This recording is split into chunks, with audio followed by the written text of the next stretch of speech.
How should I know? I ain't got eyes in the back of my head. You ain't even got a head to have eyes in the back of. Funny, ain't you? Better hurry up with Mr. Hendry's supper.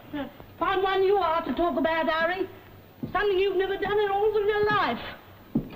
Harry, he says, lays down on the sofa, just like a man, expecting a woman to slave herself away to a shadow. I don't know. They're all alike, husbands and lodgers.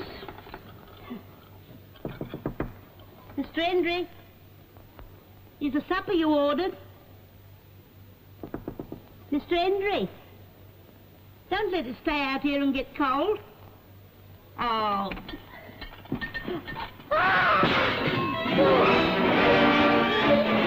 What's happened? It's down there. What's happened? C'est Mrs. Sharp. Mais qu'est-ce que vous avez crié pareillement? Fetch the copper, quick! Scotland Yard. Or Sergeant Hawkins, S Division speaking. There's been a murder. Man stabbed. 26 Brook Street, Hendon.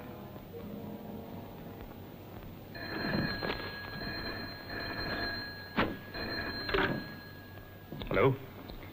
No, Inspector HORNLEIGH's not in. Well, he's busy in a very important job. Well, he told me that he was looking for a dull red Indian with a pointed bust. Ladies and gentlemen, will you turn to page 2 of the catalogue? Lot 17. Dull red Indian with kid bust. A very fine specimen. Have I any offers, gentlemen? Well, shall we start with 5 shillings, a most ridiculous figure. 6, thank you, sir. 7, 8, 9, 10. 10 shillings I'm offered for this rare stamp in excellent condition. 11, thank you, sir. 11, 12, 13. 13 shillings I'm bid, 13 shillings. Any advance on 13? 13, thank you, sir. 14 shillings. 14 shillings I'm bid, 15. 15 shillings I'm bid for this rare stamp. Any advance on 15 shillings? 16, thank you, sir. 16, 17, 18 shillings, thank you, sir. 18 shillings, 18, 19 shillings, 19... I'm bid 19 shillings for this stamp, gentlemen. 19 shillings, 20, 21 in 2 places. Yours, sir, 22. 22 shillings, 23 shillings. 23 shillings for this stamp, gentlemen, that any collector were proud to possess. 23 shillings, 24, 25, 26, 27 shillings, 27, 28, 29, 30 shillings, 31, 32, 33, 34 shillings. 34 shillings I'm bid, sir. 34 shillings, 35 shillings, 35, thank you, sir, 35 shillings. We haven't reached bargain figure yet, you know, gentlemen. 35 shillings, 35, 36, 36 shillings, 37, 37 shillings.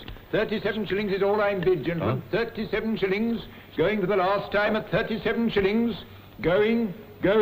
Oh, wait a minute. Oh.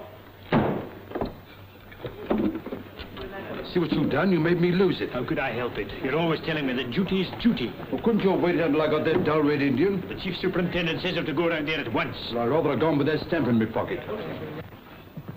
Evening, Doctor. Evening, Inspector. I was expecting you'd be along. You medical men know everything, don't you? What have we got here? Dead about half an hour. There was a deep perforating wound in the left lumbar region, penetrating the lumbar muscles and entering the nephritic area, causing renal hemorrhage, acute anemia, and hyperpiesia. What was all that? Let him for a knife in the kidneys. Oh, hyperpiesia. Ah. Well, if you don't want me, I'll go and make my report. Hello, Doctor. Good night. Good night.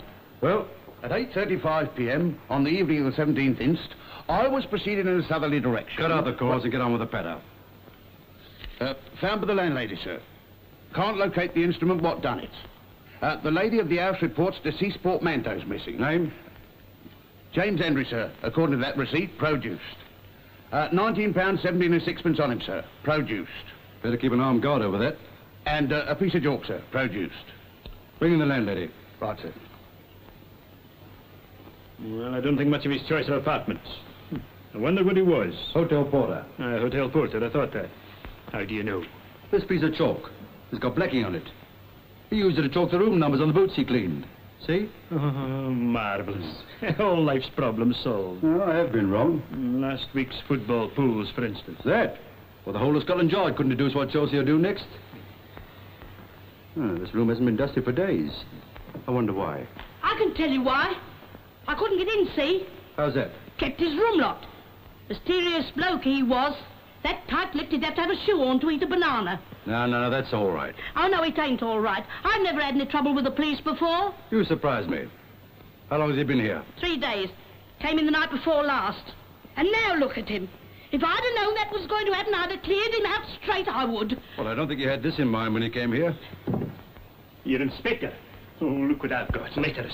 Mademoiselle Eloise de Parmentier. Oh, cherche la femme. How much? In French, for there's usually a woman in the case. Paris postmark. Yes, it's a French, stamp, all right. Here.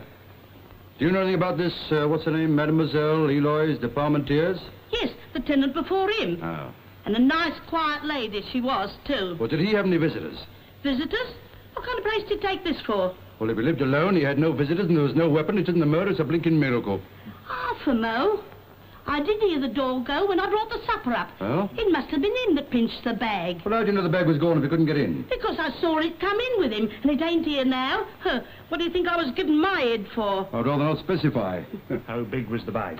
Oh, the kind easy to get away with on rent day. Hello? Suddenly been taking all this metalpiece lately. Could it have been the bag? No, this is a clean round space in the dust. Oh, Hercules. Hercules? Him with the muscles, my statue. She means Hercules. Was it valuable? Valuable? Well, it weighed a couple of stone. What was it made of? Oh, iron or something. I see. A bloke's murdered, and 19 quid left in his pocket. But a heavy statue and a suitcase were pinched. What do you make of that? Oh, simple enough, Inspector. I can reconstruct the whole thing. Oh, go on. Well, now, you see, these statues are always hollow, and somebody had put a roll of banknotes inside. What's that? The woman. Now, the thief knew it was there and came in to burgle the place. He put the statue in the bag, and the deceased came in and caught him. They struggled. He grabs the bag. And stabbed this poor bloke in the kidneys with it. Wrap up. Sergeant? Sir. Any ponds, rivers, canals about here? There's a well shop just beyond the Dog and Drake. We'll get a boat and dragging irons quick. Yes, sir. Half a mo. What about my statue and my banknotes? What are you going to do about that? I'm going fishing. Where's Sergeant Bingham now? I think that's them just coming in, sir. Well, about time, too. They've been gone about a couple of hours. Got anything, Sergeant? Only half the well sharp in the boat. All right, come along in. Right, sir. I don't know why these things always have to happen on a cold night. Well, we'd better turn it up till daylight. And we'll get more light on the scene. Here. Go on. Keep the boat steady, sailor. Yeah.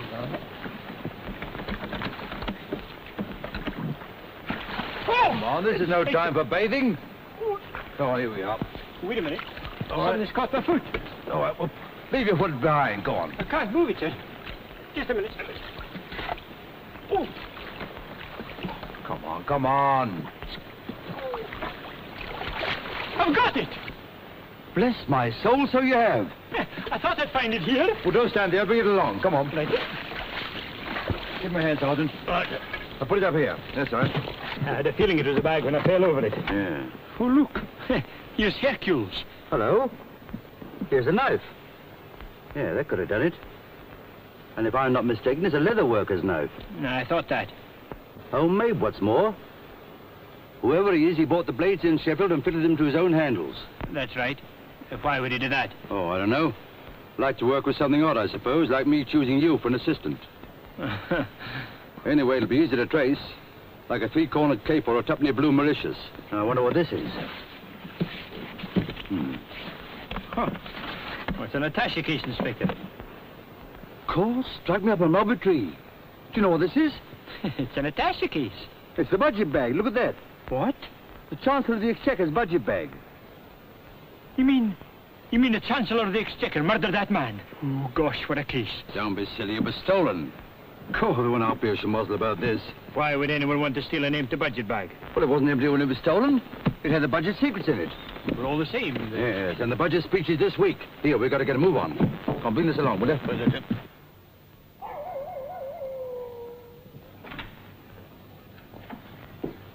There's an Inspector Hornleigh to see you. Did you say inspector? Yes, sir, from Scotland Yard. Well, what on earth? Show him in. Yes, sir. Inspector Hornleigh, sir. Good evening, sir. Good evening. I trust you'll pardon the intrusion, sir. A little matter of lost property. That's very kind of you, but I'm not aware. Your budget bag, sir. Budget bag? Yes, sir.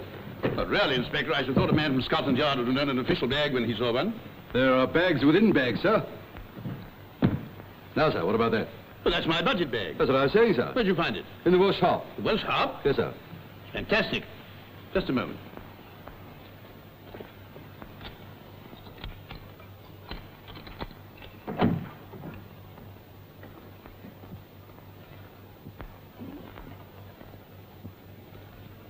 There's my bag. God, blind O'Reilly. You really are Inspector Hornleigh. Well, I'm beginning to wonder myself, sir. Would you mind opening it? Certainly.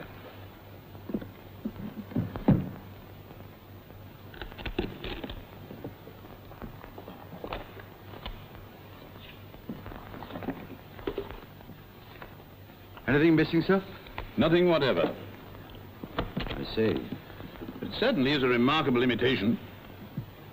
Dench, have you any explanation of this? I, sir? No. Just doesn't make sense to me. Why anyone should want to make a replica of my bag, I simply cannot understand. But they wouldn't have deceived me. I know that bag anywhere. Is that your bag, sir? Of course it is. You're quite sure, sir? My dear Inspector, I may be only a politician, but I can identify my own property. How, sir?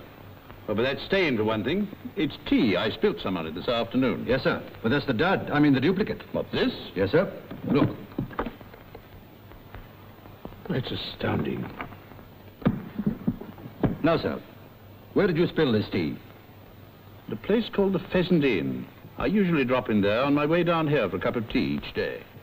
I think I've got it. Someone had switched the bags. When you were having your tea at the inn, it was the duplicate you had with you.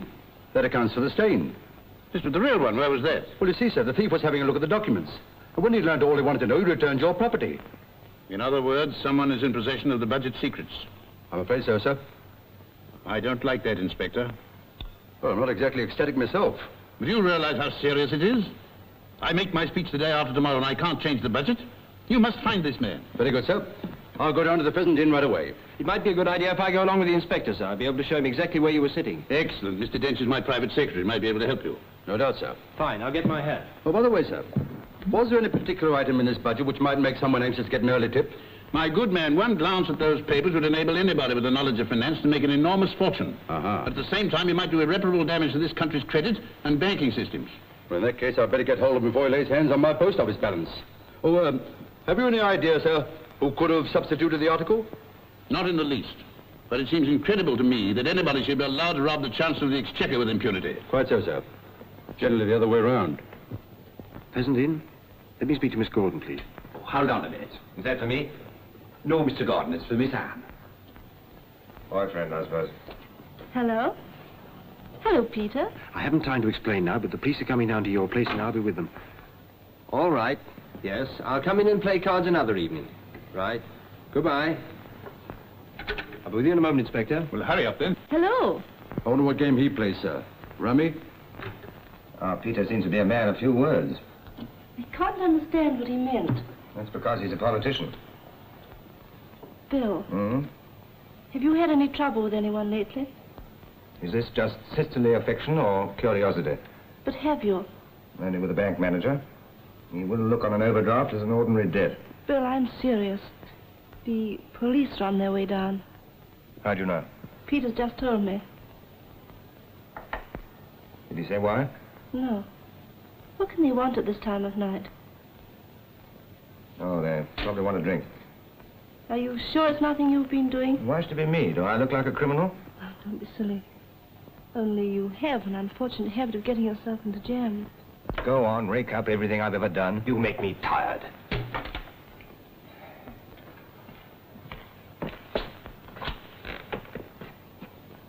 Am I intruding? Well, I wouldn't exactly call it that. I don't understand. Don't you? Well, think it over. You'll probably get my meaning. Is something the matter, Miss Gordon? No, nothing. Did you want to speak to me? Well, I thought perhaps that I might be of some assistance. It's very kind of you, but really it isn't anything. But if the police are coming down? Then you did hear what we were saying.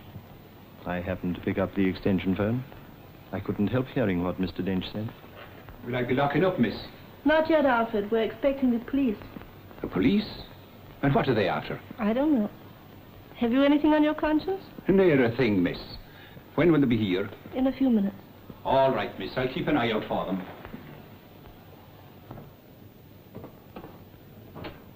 Good evening, sir. Evening. Good evening, Mr. Dent. Good evening, Alfred. Quite a nice wee pub, this. All wee pubs are nice, given the time and place. Speaking of time, have you got an extension here? No, sir. Why? Well, it's after hours, you know. Oh, there isn't a customer in the place for all that. We kept open for you. What, you expected us? Not me, Miss Ann did. Who's she? Miss Gordon, sir. She owns the hotel. And you wouldn't want anyone better. Did she say what we were coming about? She did not. And I told her there was no knowing what the police does be after. Well, sometimes even the police themselves don't know what they are after. Will I tell you here? Please. Ever heard of telepathy, Sergeant? Telepathy? No, it's what we in Scotland call the second sight. Lots of us possess the gift. Nearly all the savage races have it. And that's true. What do you mean? I make a remark to the Chancellor of the Exchequer, and it's heard miles away out here at the present inn. Now, how could that happen? Look here, Inspector. You don't have to waste any more time. I telephoned Miss Gordon. Well, I don't want to seem inquisitive, but I'd like to know why. Well, she happens to be a friend of mine, and I wanted to protect her. Superfluous, Mr. Dench. I'm no terror to the female sex. That's right. Good evening. Good evening, miss. And this is Inspector Hornleigh, Miss Gordon. I must apologize for this late call, miss, but I've come to investigate the stealing of the budget bag from the Chancellor of the Exchequer this afternoon. Peter, is this true? Yes, and the inspector believes that it took place here in the hotel. But how could it happen? Well, that's what I'm here to find out, miss. Are you the owner? Yes, my brother's a sort of partner with me. What sort of partner? Well, he has other interests that keep him busy. He's away from home quite a lot. Then you run the hotel yourself? Well, Miss Gordon has an experienced manager, a Mr. Whitten's. Thank you. Were you here this afternoon? Yes. Did you happen to notice some tea spilt on the Chancellor's bag? Everybody did. He was quite upset about it. I suppose you don't remember where he was sitting, do you? Yes, I do. I'll show you. Thank you.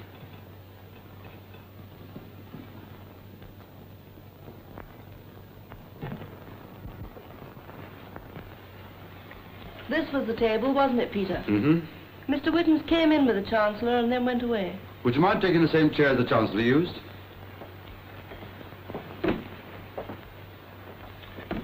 He sat here and I sat opposite. I see. Sergeant, give Mr. Dent the budget bag. Right, sir.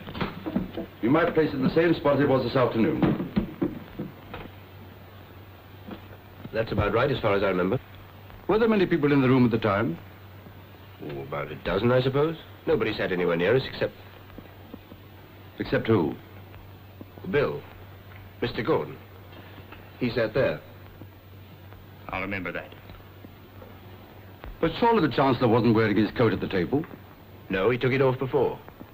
What about his hat? Where did he take his coat off? Why, out in the hall. I'd like to see the exact spot.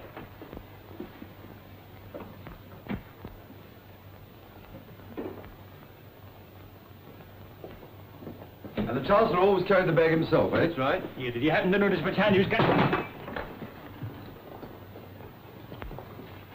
It was over there where Alfred is standing now that the Chancellor took off his coat. Oh, yeah. Well, would you mind showing me exactly what he did? All right. Now then, we came in together. I stepped over to that side of the table to speak to Whitten's. The Chancellor moved over here and gave his bag to the porter. Then he took off his coat. The porter gave him back the bag, and we went into the dining room. That right, Porter? Quite right, sir. Only it wasn't me. It was me assistant and understudy, so to speak. Henry, his name is. Henry, that's the man. Your colleague, so to speak. That's right, sir. He always makes a dart at the important people. Beat you to the tip, eh? Where does he make his dart from? Where else but there? What about that door? Where does that lead to? It doesn't lead anywhere. It's just a cupboard where Henry does be keeping his brooms and brushes.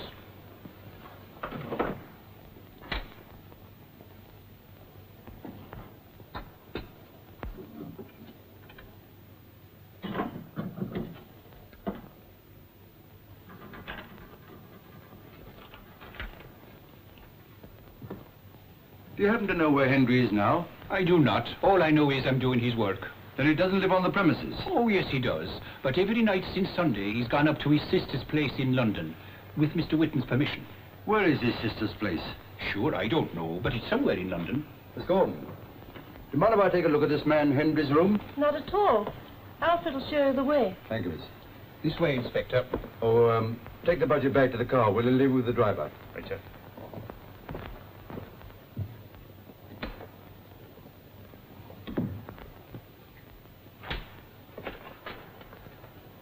Who are you? Well, I'm not the under-porter, and I take it the same applies to you. Oh, Mr. Whitten's, this is one of the inspectors from Scotland Yard, the manager of the place. May I ask what you want up here? Sure, hasn't the Chancellor of the Exchequer lost his little bag full of taxes? And he sent this gentleman to find it for him. The under-porter's bedroom is rather a curious place to look. About as curious as finding the manager in it. Why, are you the valet as well? I'm just going to lock up the petrol pump, Inspector. There's been a lot of petrol stealing from cars and pumps around here, and we like to assist the police in the prevention of crime. A very laudable attitude, Mr. Whittens. But perhaps you wouldn't mind answering me a few questions. I've no objection to helping the forces of the law. How long has Henry been here? About 6 months. Did you engage him? I'm the manager of this hotel, so naturally I engage the servants. References all right? They satisfied me. No doubt. I think that'll be all, Mr. Whittens. Don't let me keep him for your petrol pump. Oh, yes. Of course. Smart businessman, your manager. Keeps an eye on everything, I should think. If you mean he's one of them fellas that does be snooping all over the place, hoping to catch you on the hop, then you're right. Will this get you into trouble? I don't think so. They can't possibly think I'm involved. I didn't mean that. I was thinking of your job. Darling, don't worry about that. The main thing is to keep you out of it. Do you know anything about what Henry does in his spare time? Divil a thing. He's never one to talk a lot. Ah. Uh-huh. That seems to settle it. Do you mean Henry done it? What'll I say to him when he comes back? When do you expect him back? He knows if he isn't back in time for the boots and knives at the crack of dawn tomorrow, there'll be the curse of Cromwell waiting for him. You're not Welsh by any chance, are you? Me? From Wales? With me name O'Callaghan? What kind of a detective do you call yourself? I'll be able to tell you that tomorrow night.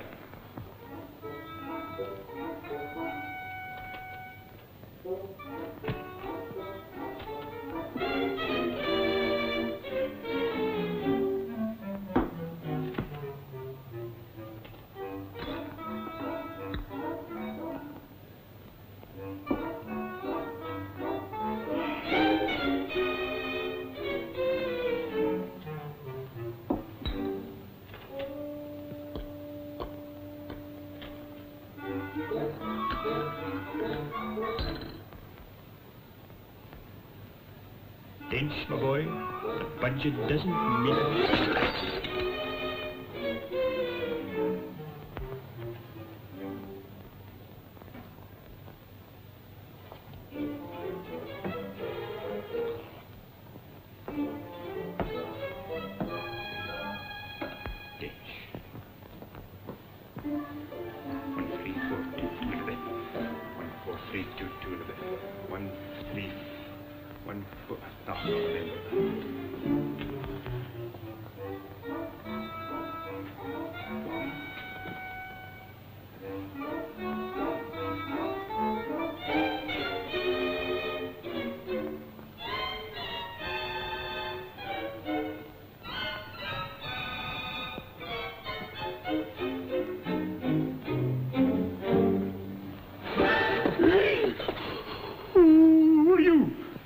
Allow me to introduce myself. Holt's the name, travelling representative of Messrs. Thurby and Smith, textile manufacturers. And what were you representing out there? I just stepped into the garden to see the curtains. Oh. Do you have to be in the dark to do that? It helps. You see, you can tell what sort the material is by looking at the light through it. Well, it looks pretty thin to me. Thick or thin, there's nothing I don't know about textiles. I can clothe you from the cradle to the grave, sir. Oh, could you? Well, you're a bit late for the first and a bit premature for the second. Here, Inspector. Come here and look what I found. Good evening, sir. Good evening. Who is this, Sergeant? Well, he says he's a travelling representative of the textile industry. And in my opinion, he's pretty strong in fabrications. Your sparring partner doubts my bona fides, sir. And who wouldn't? I found him cowering behind the curtains. I feel perfectly certain Inspector Hornleigh will be satisfied with my explanation. How do you know my name? Well, I must have seen you before, sir. And I always remember faces, even ordinary ones. Evidently you don't remember me. I always go on the motto that some things are best forgotten, even if they can't be forgiven. Are you staying in this hotel?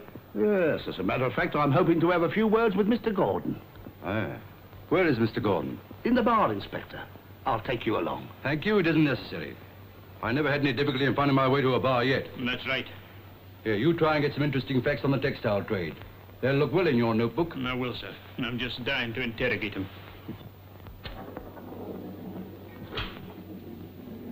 Hello. Am I right in supposing all the gentlemen from Scotland Yard? Quite right, sir. You're Mr. Gordon, I presume. That's right. If I didn't know you'd come about the budget bag, I'd take you for one of the vice squad. Well, I hope it isn't familiarity that caused you to make that error. But how did you know I came about the budget bag? Mr. Dench has told me in accents of statesmanlike gloom, my sister in tremulous tones, and Mr. Whitten's been flapping about like an old hen. And in fact, you're the only one that doesn't care. Exactly, Inspector. I've made so little money in the past year, the budget doesn't mean a thing to me. I congratulate you. Now, sir, if you could spare a minute from this game of chance... Skill, Inspector. Look, I'm home. Yeah, but the point is, were you at home all the evening? No, Inspector, I wasn't. I took my sister up to town. She went to see some friends, and what do you think I did? I wouldn't like to say. I went to a show. A variety show. There's the counterpart of my ticket. That's the perfect alibi, isn't it? Yeah, it would be if this ticket came out of a time clock, which it doesn't. Have you asked our very efficient manager, Mr. Whitten, how he spent his evening? All in good time. Because when you do, ask him who he took up to London with him. Right. We'll go and ask him. Nothing could give me greater pleasure. Excuse me, Inspector, but it's getting very late. Can you tell us how long this investigation is likely to last? Well, the Chancellor's speech is the day after tomorrow. But if you'll answer me one question, we'll call it a day. Go on. Did you drive someone to town tonight? As a matter of fact, I did. Who? Henry. I picked him up outside the hotel and gave him a lift. I dropped him in Oxford Circus, and that's all. Well, I suppose you've got half a dozen witnesses who saw him get out and walk away. At least 50 people must have seen him. But they don't know it, and I don't know them. Was he carrying a suitcase? Yes, an old brown one. That seems to settle it. Well, now, I kept you all up pretty late, and it's only fair to tell you why. Sergeant Bingham, I want you to help me to demonstrate. All right, sir. Nothing like a good reconstruction. Now, get over there, will you? Now, you can be the Chancellor of the Exchequer. Now, according to Mr. Dench, the Chancellor came into the hotel this afternoon with the budget bag in his left hand. No, left. He handed the bag to the porter. And as he turned to take off his coat, the porter placed the bag down here behind this umbrella stand. After taking the coat, the porter produced a duplicate bag from here, which he had already planted, and handed it to the Chancellor, who went into the dining room. Go on. Henry then slipped into the cupboard with the real bag, where he made notes on the budget. And when the Chancellor returned from the dining room, he gave him back the real bag, having reversed the whole process. Faith, and it's like one of them mediums at a seance to see you do it. Keep quiet, Alfred. You know, Mr. Whittens, if you'd had X-ray eyes instead of ordinary ones, you'd have seen the duplicate bag inside that old suitcase of Henry's when you drove him to town. Congratulations, Inspector. So the mystery is unraveled. I'm sorry to say it isn't, sir. You see, Henry wasn't the type of man who could plan a crime like this. He must have been acting for someone else. Someone who needed money pretty badly. Or someone who saw an opportunity of making big money. Or again, someone who needed money to get on in the world. But whoever he was a man of education, who could organize and plan every detail. I don't want to teach you your job, Inspector. Oh, I'm always ready to learn. It seems to me you should find Henry and get the truth from him. I'm afraid that's impossible. Why? Because Henry was murdered at a few minutes after 8 o'clock this evening. Now, this isn't what you might call a pleasant sight, but it's the knife that killed Henry. Has anyone ever seen it? Or one like it before? No? Ah, well, I didn't expect any other answer. Mr. Dench, would you mind driving me back by the Chancellor's house? Certainly. Sergeant, get back to the yard in the car. Put this in the bag and hand the whole lot over to fingerprints. Right, sir. And look sharp about it. Yes, sir. Tell him I want to report first thing in the morning. Yes, sir. Good night, Miss Gordon. Good night, all. I expect we shall meet again very soon. Good night. It's a funny thing. The first time I'm giving a car to myself, and it breaks down. Well, I can't think what's wrong with it. Have you any petrol? Oh, I filled up before we left the yard. Never mind, look and see. I know I took on 10 gallons. Blimey, it's empty. It's what? Sergeant, listen, this is a miracle. I could swear wrap up. Well, so if it's a taxi, Sergeant? No, they might not allow it in my expense sheet. Now, walk to a bus. Well, what about this here statue? Gonna take it with you? What? Me lug that thing all over London? What do you think I am? Monumental Mason? Will I come with you, Sergeant? What for? Well, it's this alley. It's a bit morbid. What's the matter? Afraid of being left alone? Not me. It's you I'm thinking of. All by yourself with that there bag. You listen. Many's a winter's night I've tramped the lonely moors of bonny Scotland. And it's not likely I'd be frightened in a dirty wee London side street. You stay here and take care of that statue till I send you some petrol. Yes, Sergeant.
What's the little game? A fine time for you to arrive. But what's it all about? Don't bother me. Huh? Oh, I see. You want your little button. Don't touch it. Now see what you've done. You've ruined the fingerprints in my clue. Oh, it's a clue, is it? Who do you think you are, Charlie Chan? I'm Sergeant Bingham of the CID. An attempt has been made in my life, and as usual, the man in uniform turns up too late. Is that so? You'll hear more about this in the morning. And so will I.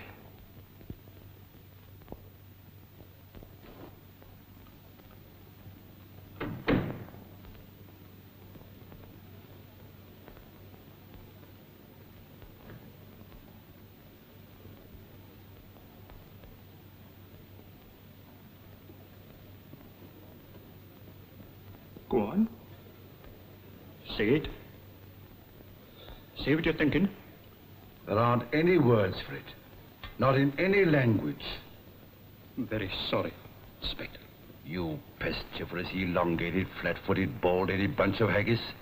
Why didn't you stay on your own native heat, tossing the spawn and whacking your tom-toms, instead of unloading yourself on the long-suffering English?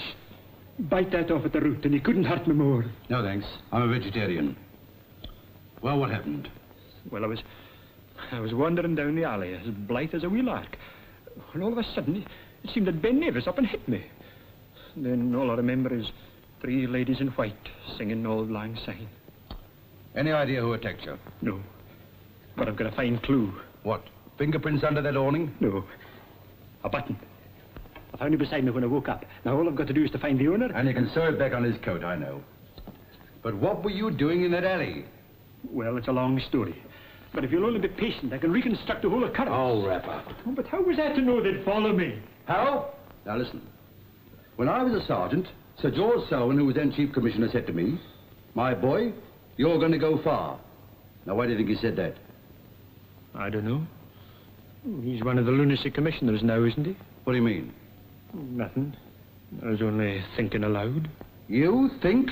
Don't make me laugh. If you were a stamp, you'd be a perforated forgery with a fake postmark and no gum. I'd swap you for a cigarette card. Well, I never thought you'd be so hard. Me hard? You wait till you hear from upstairs.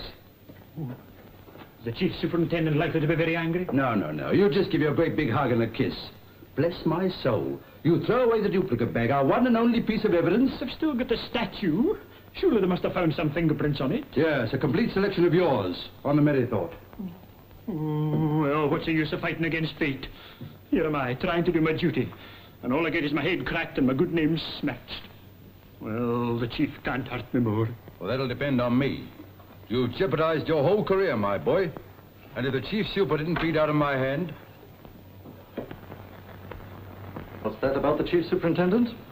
With all due deference, sir, I was just describing your methods to Sergeant Bingham. And I was telling... Well, anything to report? Yes, sir. I'm afraid we've lost that duplicate bag. You what? Lost it? Yes, sir. Oh, good heavens, man. How? Well, sir, in a manner of speaking, it was my fault. Oh, come to the point, man. Was it or was it not your fault? You see, sir, I was too trusting. Well? I allowed Sergeant Bingham to bring up that bag by himself, and he was savagely attacked. You've been long enough in the force, Hornleigh, to know that if you want a thing done, you must do it yourself, and not leave it to a simple Scot. Oh, there it is. Badly hurt, Sergeant? Oh, I can carry on, sir. Go on, sir.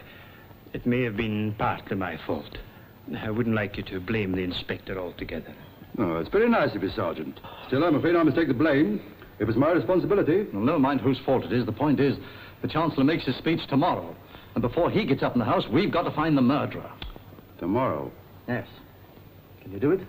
Well, if I could guarantee that, sir, I'd be Chief Superintendent myself. Still, I can try. Mr. Whitton's to see Inspector Hornleigh, sir. All right, I'm just going. Bring him in. Don't let Bingham do too much, till he's all right in the head. Don't you worry, sir. I'll look after him. Well, you certainly did me a good turn there. Esprit de corps, my boy. What do you say? French for the old school tie. Good morning, Inspector. Good morning. What can I do for you? I may be able to be of assistance. Well, I could do with some. Sit down, will you? Thank you. What I'm about to say might give you a wrong impression. Ah, I see. You know something about someone. That's right. But I wouldn't like you to think... I never do. Go on. Well, about 3 weeks ago, I was asked if I knew the name of any leather worker who was good at his job, but in a small way of business. Who asked you? I hardly like to tell you. I see. You come all the way from the inn to tell me you hardly like to tell me. Well, I'm afraid you might think I had a personal bias against this man. You needn't worry about that. I won't consider the point. Well, it was Mr. Dench. Was it indeed?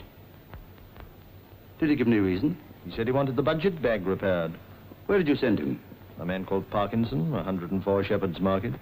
Nothing wrong with your memory, is there? I thought you might be doubtful about my story. So I brought along Alfred. He heard Dench ask me. That's very thoughtful of you. You corroborate this statement? Yes, sir.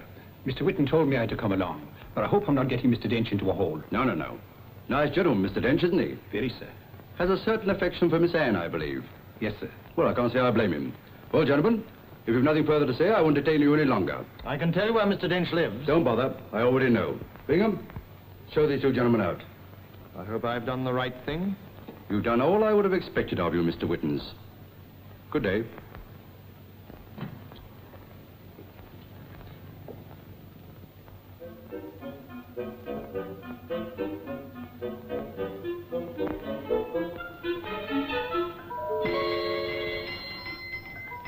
Good morning, sir. And what can I do for you?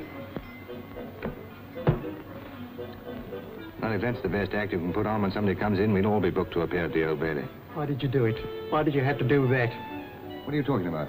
Henry, it's in the papers. You don't think I had anything to do with that, do you? But it's awful.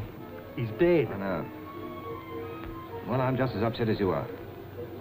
After all, he was one of us. That's what frightens me. Suppose the police find out. The police won't find out anything unless you start talking. You swore that nothing could go wrong. Well, nothing has gone wrong.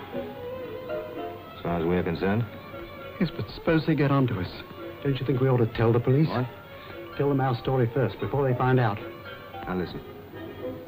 If you go to the police, you'll only go once. You understand? Yes. Good. Well, I mustn't be seen hanging around here. If the police come, just behave like a fool who knows nothing. It ought to be easy.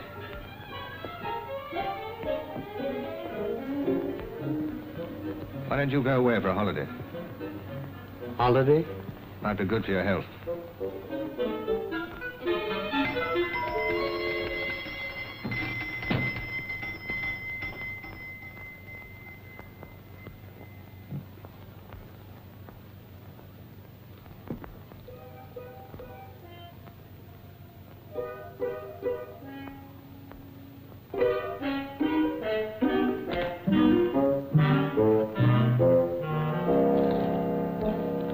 Whitehall, 1212.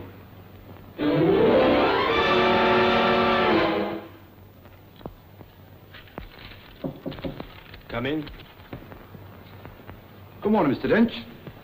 Oh, good morning, Inspector. You're about early? Oh, we don't call this early over the yard, sir. Tell me, is there any news? No, not yet. But there are one or two things I'd like to ask you, if you don't mind. Certainly. Won't you sit down? Thank you, sir. I'm sorry to trouble you, but it's rather important to get all the facts. And there's something I want to check up on about this budget bag. Oh, yes? I understand you had it repaired lately. As a matter of fact, I did. Why?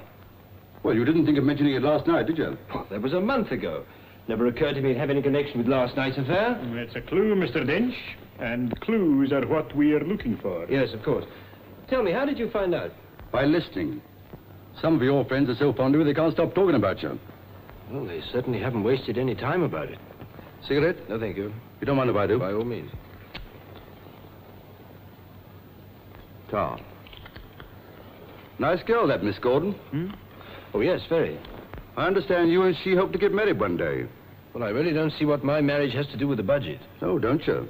The budget's got quite a lot to do with matrimony. For instance, they make an allowance for a wife, don't they? And then there's the little ones. Well, that's very kind of you to take so much interest in my future. Oh, under my somewhat rugged exterior,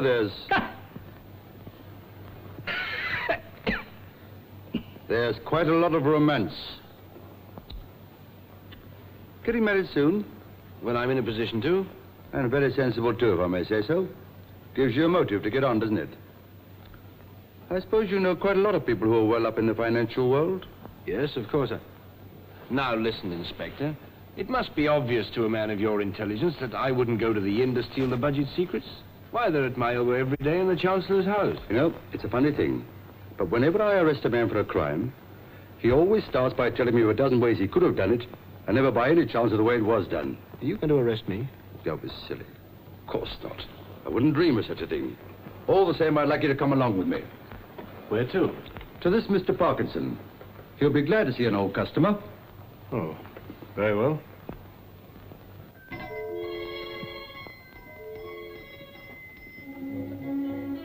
Shop!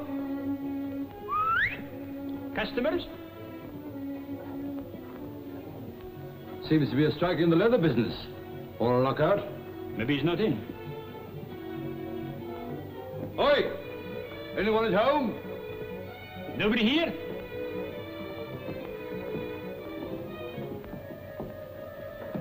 Funny smell. Wonder what it is.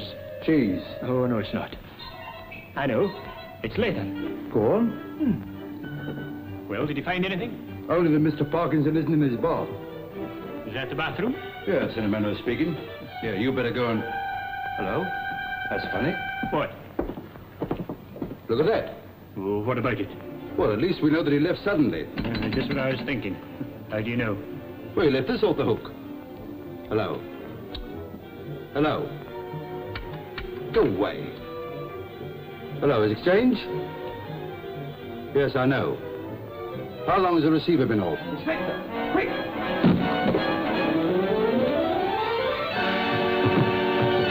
God, Lavarosa. What have we done now? I opened this door and he fell into the room. God.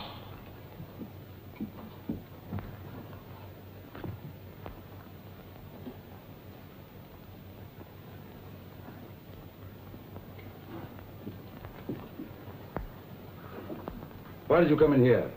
I was looking for Parkinson. You found him, all right. You don't suppose I'd be mad enough to kill a man with a couple of detectives at my elbow, do you? Don't ask me, I'm only a policeman. That's right. Ever seen anything like this before? The other man was killed with a knife like that. How do you know it isn't the very same knife that killed Henry? Well, I hardly think the inspector would have given it back to the murderer. Besides, every knife on that bench is exactly the same. You seem to know all the answers. Ever been in here before? Nope, only in the shop. Take it, will you?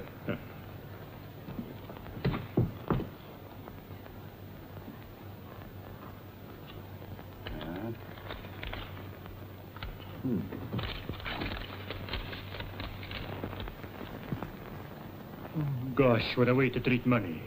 Well, I've heard of a chap's income being cut, but never quite like this. Anyway, they're tenors, so they should be easily traced. Bingham, find out where they came from. Right, sir. I've traced the notes, Inspector. They were issued to Michael Kavanagh's 200 Portland Place. You're coming on, my boy. We'll make a copper of you yet. Thank you very much. Very nice of you to say so. It'd be interesting to make the acquaintance of this Mr. Michael Kavanagh. I'd like to know why his hobby is carving up banknotes. You have had quite a lot of money from me already, you know. Well, I'm not asking for a lot more. No? I only want enough to clear out of this confounded country. Oh, look here, Gordon. I'm a financier, a speculator, if you like, but not an exporter, particularly of unwanted goods. This is as much in your interest as mine. Now, how can that be? Well, if I get into a jam, you'll be right alongside me. Cooking. I was wondering when you would say that. No, I'm not threatening you. You are not, because I hold all the cards. Yes, you forget one thing. We're in this deal together.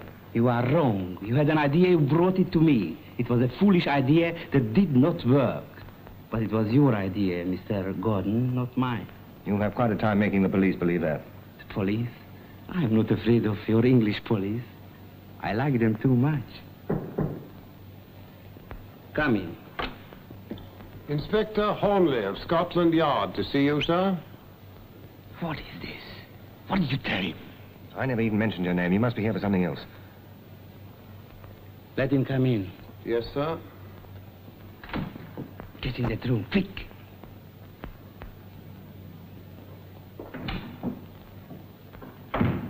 Inspector Hornleigh and Sergeant Bingham, sir.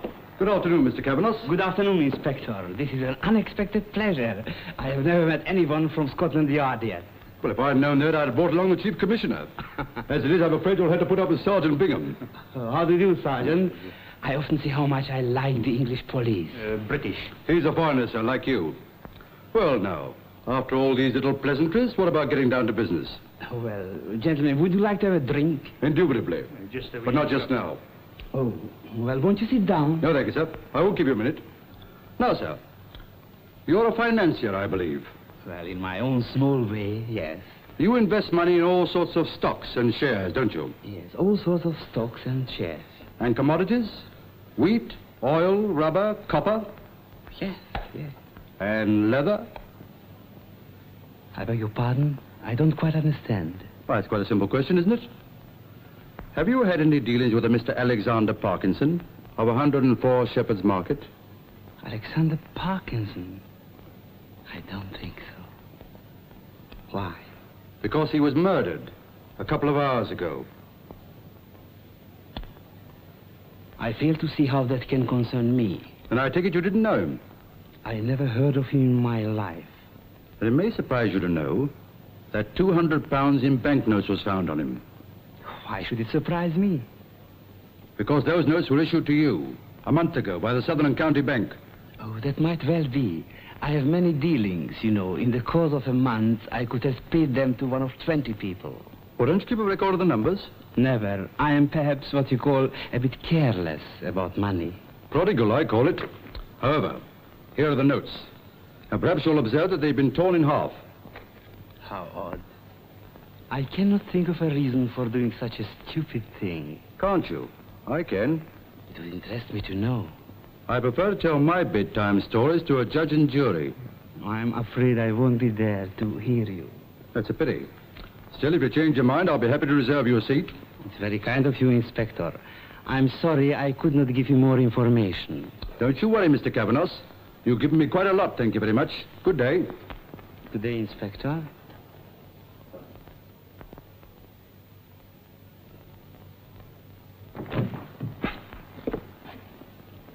You've heard what he said? Yes, every word.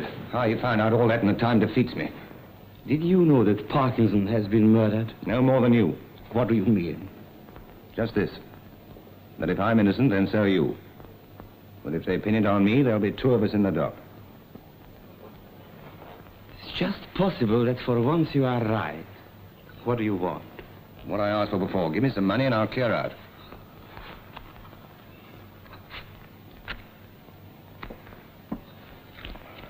You don't expect me to get very far, do you? I have no more treasury notes, and I shall not give you banknotes that Inspector Holnleigh can trace. When do you start? Tomorrow morning. I've got to settle things up with Anne. Gordon, does she know anything? No, and she's not going to either.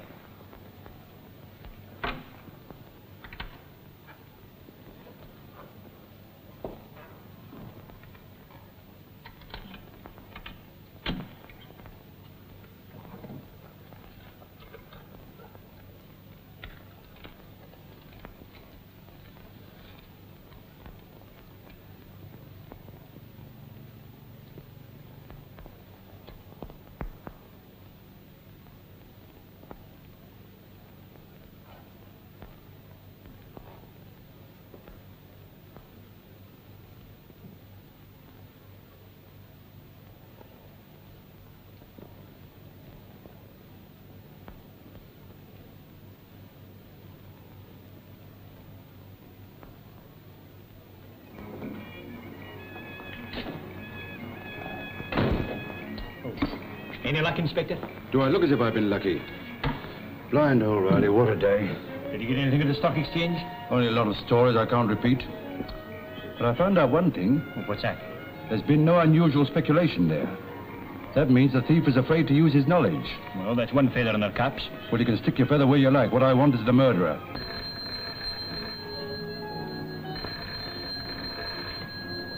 Hello? Yes, Inspector Holnleigh is here. What you say? The pheasants are in? Hey, wait a minute. There's the inspector. Hello. Hello. They've cut off. What do they say? He asks if you are here. I tell him yes. He say you come down, the pheasant is in, and you are going to be very interested. So. Bingham. This may be what we're looking for. Come on. Come in.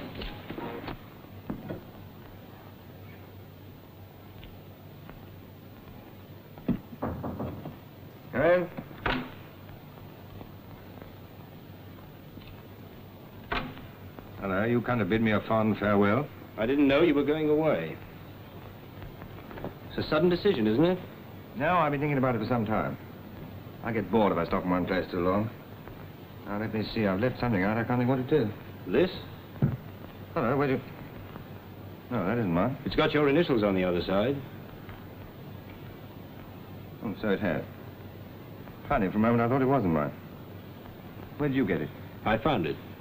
Oh, where? In Parkinson's shop. What?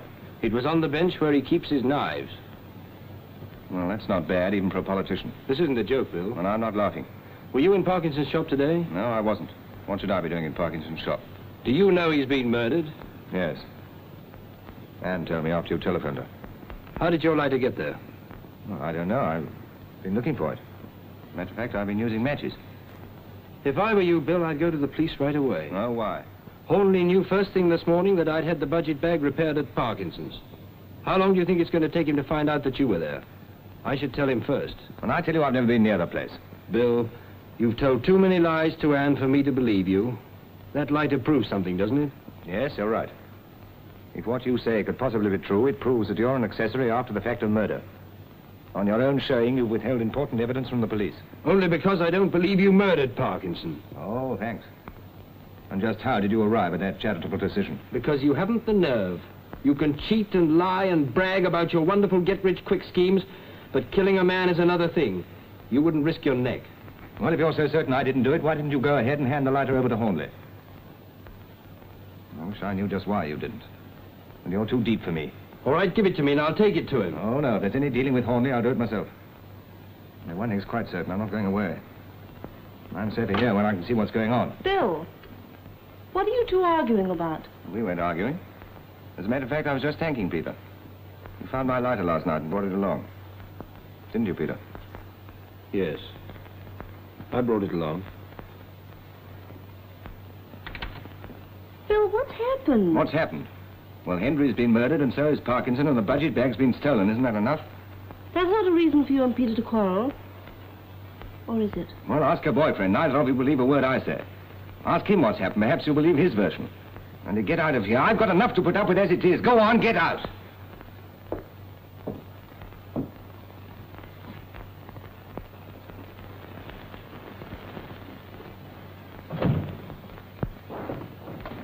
Good evening, sir. Where is Mr. Gordon? He's up in his room, sir. Will I tell him you want him? No, just show me to his room. But who shall I... Very good, sir.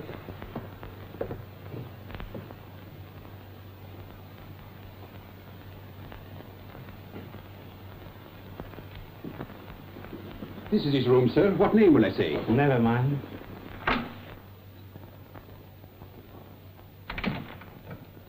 What are you doing here? You do not want to see me?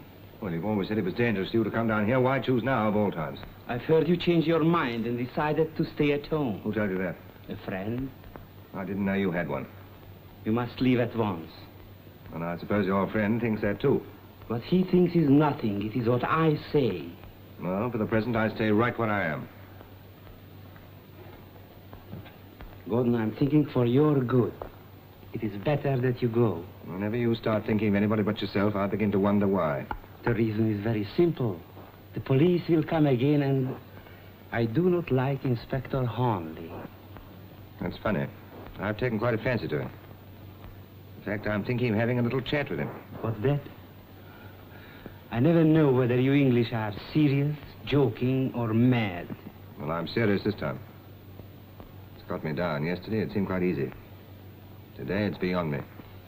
You think it'll be easy if you tell the police? No, it won't be easy, but it's the best way out. I've been thinking things over.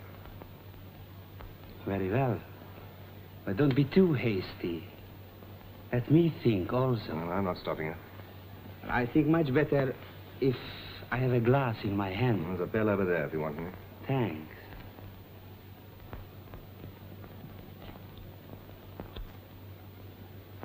Tell me, what is it you have been thinking? I've been doing some sums in my head. Subtraction and addition. I don't understand. Well, there were 4 of us in this deal when we started. Henry and Parkinson and you and I. You count me as one. Well, Parkinson's dead and Henry's dead. That leaves just the 2 of us. Well, I'd just as soon be the last. Are you suggesting that I have anything to do with these murders? I'm only suggesting that somebody's playing rather a nasty game. Do you remember this? Of course I do. I gave it to you. After that share deal. Well, strange as it may seem, Dench found it and returned it to me this evening. Well, why shouldn't he? He said he found it in the room in which Parkinson had been murdered.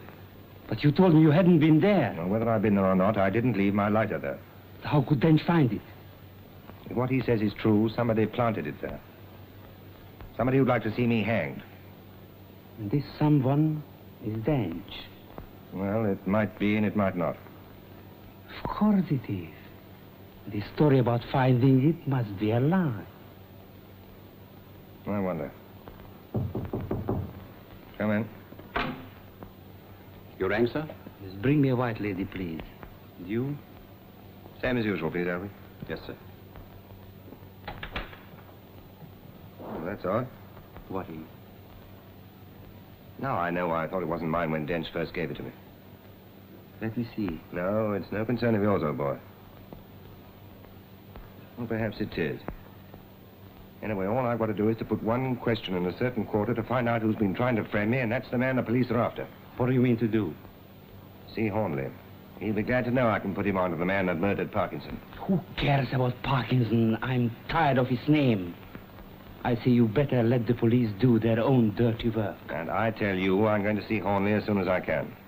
Excuse me, Mr. Whitton, sir, but there's a brandy and ginger and a white lady to go up to Mr. Gordon's room. Has Mr. Gordon a visitor? Yes, sir, a gentleman I never saw before. He's up in his room. Excuse me. Have you locked up the petrol pumps? Wasn't it on the tip of my tongue to say I hadn't? Well, go and do it at once. I will, sir.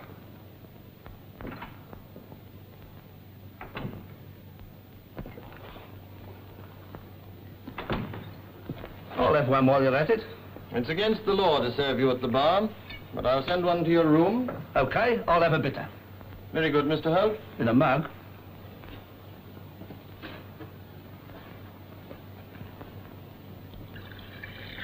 The law doesn't say we can't talk in here, does it? No. Anything wrong? Plenty. This here budget bag, for instance. Now, be a sport. Who are the coppers after? I'm not in their confidence, Mr. Holt. Well, my money's on Dench. He's the only one that knew his nibs was coming here to tea. And what with that young madam making eyes at him, the hotel was his to do as he liked him. You've no right to talk like that about Miss Gordon. Oh, so that's the idea. You're running in the same race, are you? If you can't keep a decent tongue in your head, you'd better find another hotel. No offence meant, Mr. Whittens. No offence. And nothing you can say will make me change my mind. Is it your final word? Absolutely. I'm even prepared to go to jail for a couple of years. But I am not. Drinks, Mr. Gordon. Oh, thanks. Put him down there, will you?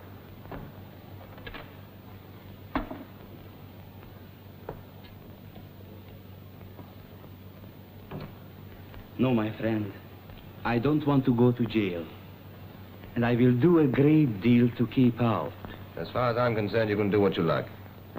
Oh, Mr. Whitton, has my brother come down yet? He's still in his room, Miss Gordon. Thank you.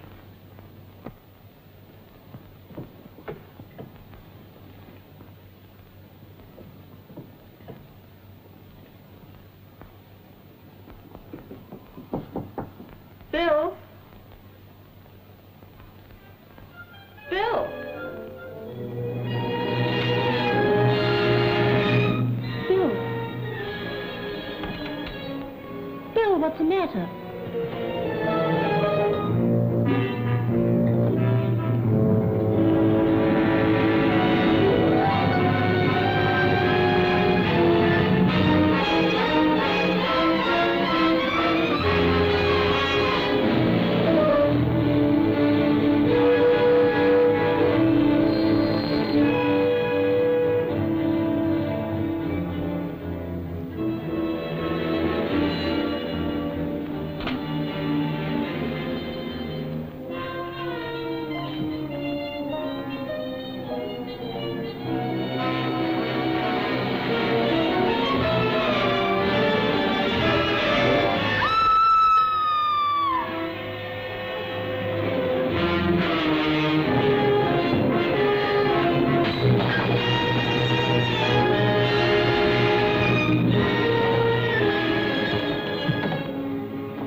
You're in a hurry, Mr. Kavanagh? Yes, I heard a scream downstairs. Well, I heard one upstairs. Hold him. And don't let anybody up or down these stairs. What's happened? I don't know. I heard her screaming by the time I got here. She'd apparently fainted and he was like that. Get her out of here quick before she recovers. Is he dead? I'm afraid so.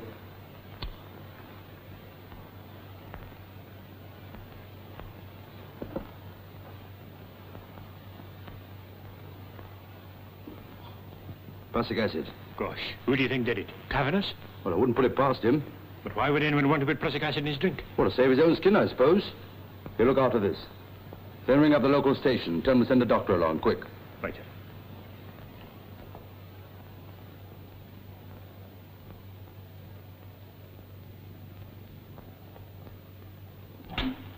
Inspector, Miss Gordon just told me a man came into this room after she found Bill. What's that? She noticed a scarf lying on the table. Just as she picked it up, this man came in and snatched it out of her hand. That's all she remembers. Is that so?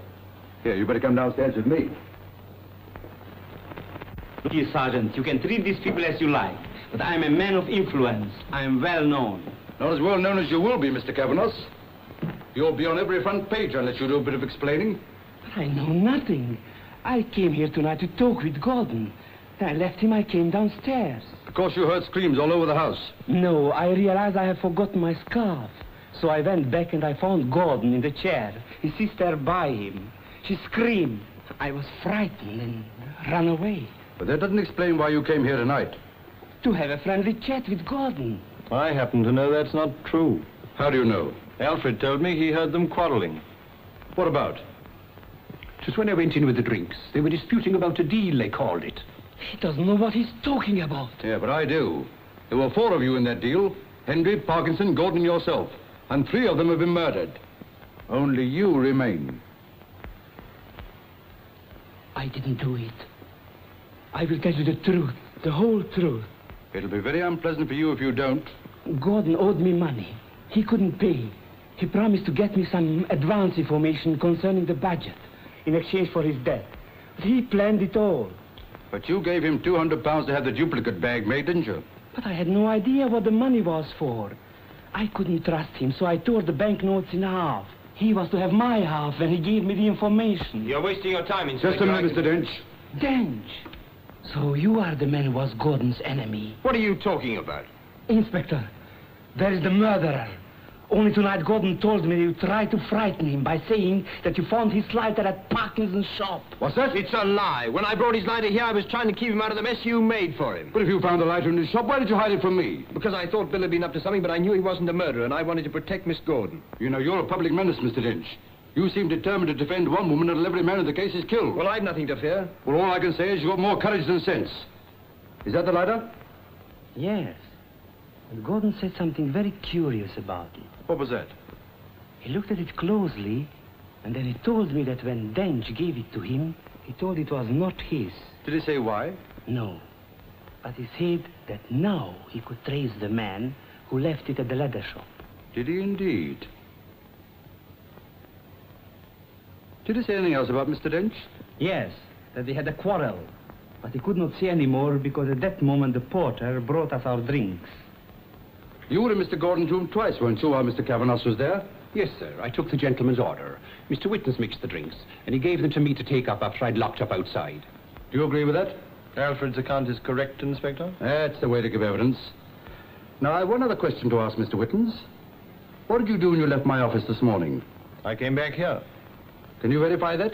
Yes, sir. He was on his way when I went to catch me bus. Oh, then you didn't come back together. No. I'd some business to do. I'd forgotten that. I don't know what your business was, but when you were doing it, Parkinson was murdered. I imagine that at least 2 million other men were going about their business in London at the same time. That's true. But they didn't know Parkinson, and I believe you did. I knew him well. I sent Mr. Dench to him. Have you been in Gordon's room tonight? No. Then I take it that nobody but Mr. Kavanagh and Mr. Dench have been there since Gordon was killed. Mr. Whitens, you were here when Henry changed the budget bags and could have seen the switch. You afterwards drove him to town. But we've only your word for it that you dropped him at Oxford Circus and didn't follow him and kill him. So that's what you think? Also, when I was here last night, you heard me say that I'd found the bag in the Welsh harp, didn't you? I did. Now, you could have drained the petrol from the car and attacked Sergeant Bingham in order to get the knife, which, being of a very unusual pattern, could be easily traced to Parkinson. So far, I follow you, Inspector. The next thing was to be sure of silencing Parkinson. And you were on your own in London when he was killed. This is all very interesting. Tonight, hearing Gordon say that he could trace the man who tried to frame him with this, you could have killed him as the other men had been killed. Very clever deduction, Inspector. But all you've said could equally apply to Mr. Dench, or Alfred, or even Mr. Holt. See, my name's been brought into this, Inspector. I better tell you who I am. You don't need to. You're a private detective from the Circle Agency. Your usual line is divorce, and you're known as Keyhole Charlie or the Correspondent's Curse. And what's more, you're the 5th man in Mr. Kavanagh's syndicate. Oh, no. I was sent here by Mr. Kavanagh to keep an eye on Gordon to see he didn't do a bit of double-crossing. And if you want a tip from a fellow detective only, Dench is your man. He talks a lot about protecting his young lady, but I'll bet he was trying to protect himself. I wouldn't bet on that. If Mr. Dench was protecting himself, he wouldn't have brought the lighter back to Gordon. He'd have turned it over to me. I tell you, Inspector, it must have been this man. He was in the room when Bill Gordon died. But I didn't kill him. I believe almost anything of Mr. Kavanagh, but I can't believe he attacked Bingham when he couldn't have known we had the knife. As to Mr. Holt, he didn't know I was going to Parkinson. But you did. Have you anything else to say? If I'd been going to kill Parkinson, would I have gone to the yard and told you about him? And if I'd been going to kill Gordon, would I have telephoned you to come down here? Why did you telephone? Because I knew Bill Gordon meant to run away. I thought it was you who phoned.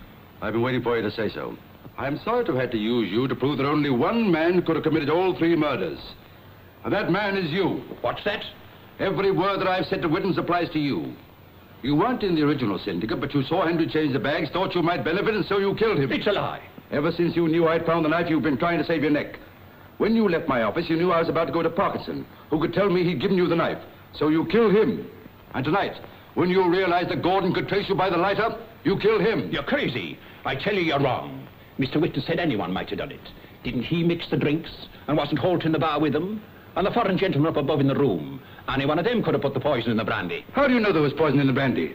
The other men were killed with a knife. Nobody said how Gordon died?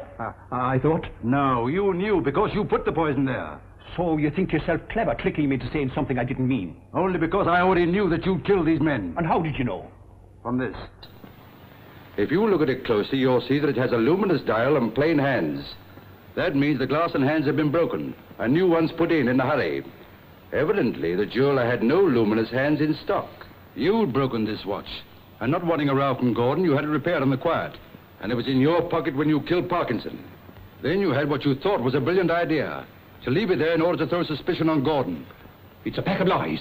Oh, well, if it is, we can easily trace the jeweler. He'll tell us. He'll tell you nothing, for you won't be there to ask him. I took this from the British in the troubles in Dublin, and faith, I'll let you British have it back. And if you try to stop me, we'll all go together.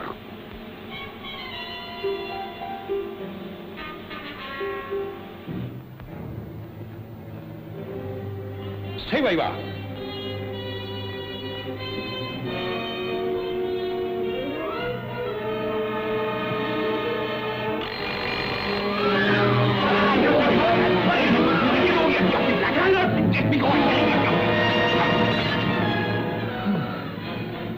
Well, that's that. Not yet.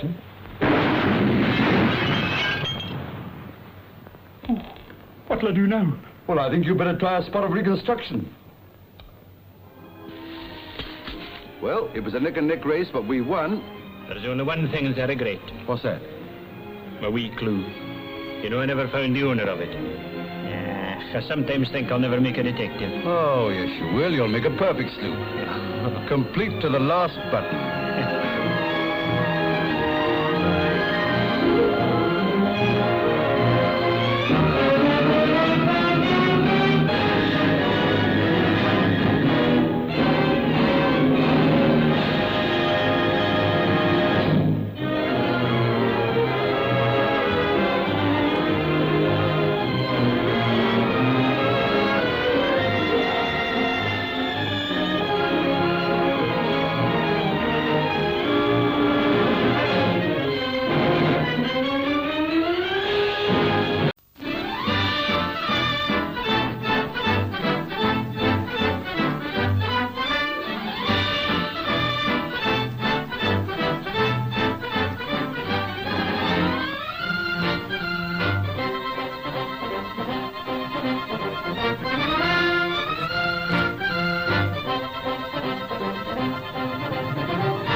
Come to Brighthing for happy hours of glorious sunshine. Fun, jollity, gaiety.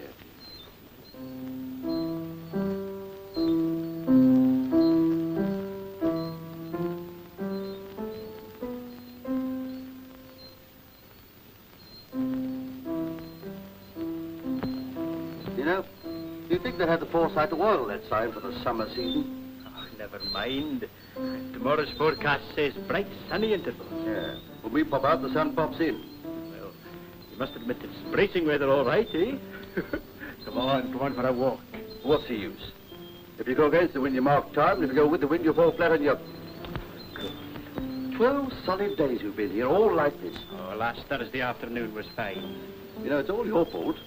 If you hadn't painted such a glamorous picture of this place, I'd be basking on the beach at Juan Pong. Aye, at a terrible expense. One thing, I've been spared the sight of you in a bathing suit.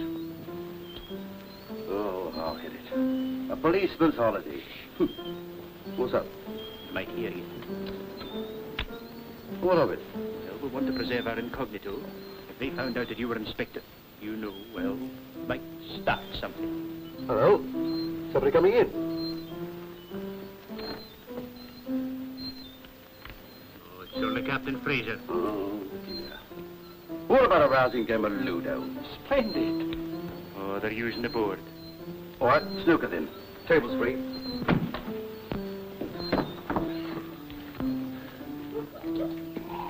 Hello, everybody. Hello. Gosh, what a wind. Marvellous. Come along, old boy. There we are. Now then, Frida, how about my little tot of rum, eh? And no water. Oh, you know my habits, don't you, dear? Oh, Cap. I say, there's dickens of a fag in here. I think I'll open the window if nobody minds. You'll do nothing of the sort, Captain Fraser. We're not all robust seafaring persons. Sorry, no offence, I'm sure. A little breeze never harmed anybody, you know. What are we having on it? Well, if you give me 4 blacks, I'll consider a halfpenny a point. Well, don't you let your spirit of adventure run away with you, will you? I can't understand how you fellas stop indoors on a wonderful day like this. Here's your rum, Captain. Ah, thank you, my pet. Well, down the hatch. Cheerio. All right. Yes. I've been standing at the end of the pier getting some of this wind in my teeth. Cigarette? No, thank you. Takes me back to the good old days on shipboard, battling up to the roaring 40s. Windjammer? Good heavens, no. One of His Majesty's destroyers. You go. Excuse me. Wait a minute, you fellas. You've got the green and the yellow the wrong way round. The green goes on starboard. Yeah. Ah. Oh, well, my mistake. Oh, dear. No, don't waggle your elbow about like that. Keep it steady, look. No, let me show you, will you? Excuse me a minute. No. You want to take long, even strokes like that, see? Don't snatch at it. This is what you were doing. Follow? I see. I say, you chaps, what about making a threesome of this, eh? Much more fun, really. If you like. Well, $5 a corner, what do you say? Oh, here. Snooker's not exactly my game. Oh, come. I've heard that story before. Now then. Go on, Bingham. Oh. Me, I'm afraid. Well, here we go. Excuse me.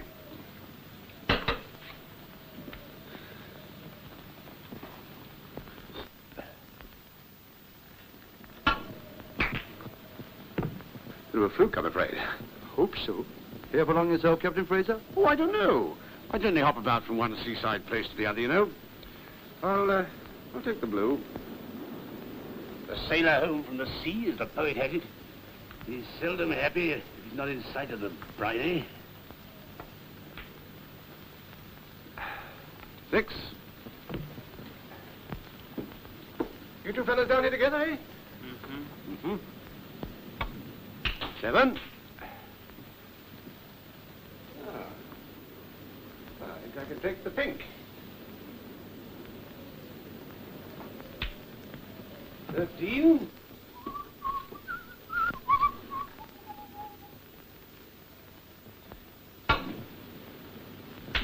14.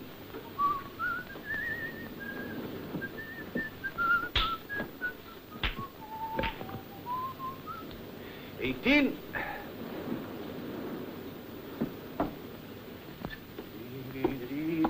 I always think a threesome's so much jollier for all concerned, don't you? 19.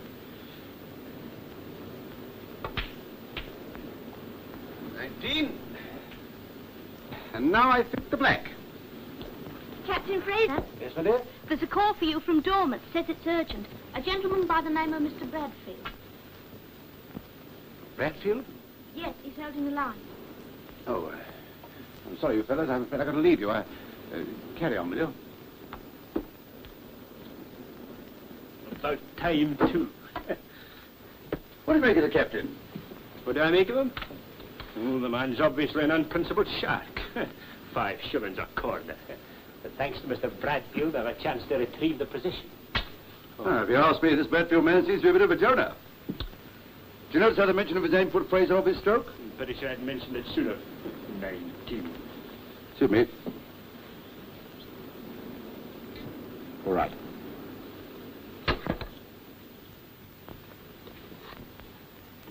Oh, Peter, get my coat, will you?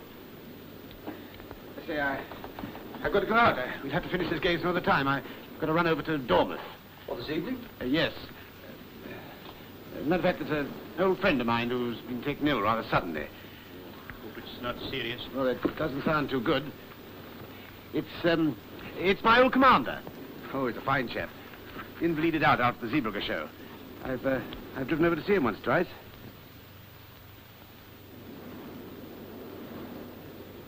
Oh, I suppose we must hope for the best. It's rather knocked me over, you know. I'll see you later. Poor chap's taking it rather badly. I wonder why.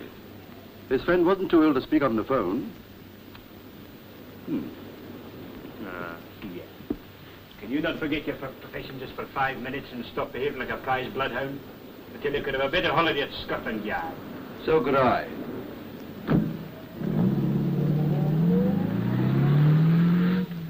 A retired naval officer driving off to visit his old commander. Oh, how very sinister. Why don't you arrest him? Yeah, I thought you hadn't noticed anything. Well, I noticed he had the good sense to be enjoying his holiday. Do you remember when he changed the yellow for the green? I'm just not interested. Now, I'm the sort of bloke who's seasick when he looks at the Serpentine. But I know the difference between port and starboard, and Captain Fraser, late of the Royal Navy, does not. Oh, dinner.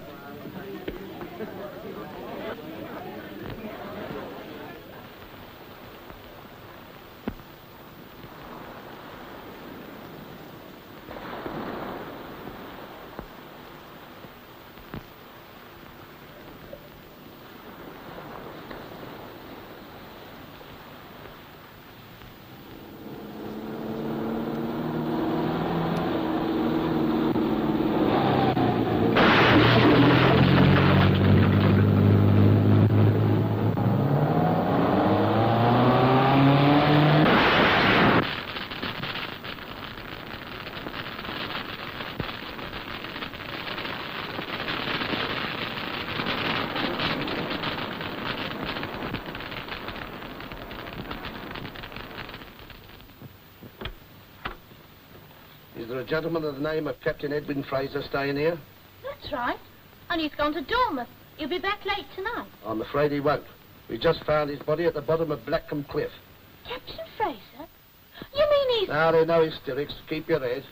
Oh! Captain Fraser's body's been found dead at the bottom of Blackwell Cliff. It's true, he's dead. There's a police No. No need to get excited. Is this true? It is. Nasty accident. Went clean over the cliff in his car. Oh, yeah, he always said he wanted to die at sea. He nearly did, but the tide was out. I think I'm going to faint. Oh, no. Frida, smelling salts. Any connection of Captain Fraser present? No, he was staying alone. Then I must ask one of you people to come along with me and identify the body. Oh, no. It won't be a pleasant job.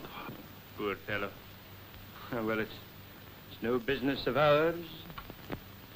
You must have known him. Oh, no, I couldn't. Really, I couldn't. It's got to be somebody. Now, who spoke to him last? Those two gentlemen. That's right. Those two gentlemen were playing billiards with him. Deny everything. Is what this young lady says correct? Beg your pardon? That's quite correct, Sergeant. Ah. Are you two gentlemen willing to identify the body? Well, if you want us to. Then I must ask you to come with me to the station. I'll get you that some coat.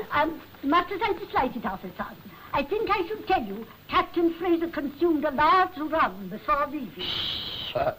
Thank you, madam. We shall probably call on you later. Ready, you two? Come on. Well, I might as well tell you, it won't be a pretty sight. Ever seen a corpse before? One or two. He's seen dozens, so have I. Undertakers, eh? That's right, undertakers. Well, play your cards right and you might get the job. Splendid. Hear that, Bingham? Uh-huh. He must have shot clean past the loopway turn and through the barrier. I suppose he couldn't stop, sir, or lost his head. Yes. Tricky place just there, isn't it? A bit. The cliff road's been closed for a month now, sir. We've had no complaints reported. Very well. That's all now. Bring in that young couple. Very good, sir. Are they satisfied? Yes, it's Captain Fraser, all right. What the fire left of him? Same height, build, shape of head, anchor tatted on back of left hand. Couldn't answer for face in view of absence of same. Recognize this? Yes, it's Captain Fraser's cigarette case. That's it, all right. Thank you. They'll have to sign a statement. Very good, sir. Did you find his dog? Dog? Yeah, the one that was on the end of this chain. Wire-haired terrier, gent. Answers to the name of Jellicoe. He took it with him. We didn't see any dog. Maybe he jumped out before the crash. You know, dogs are sometimes more intelligent than human beings. Some human beings. Over here, please.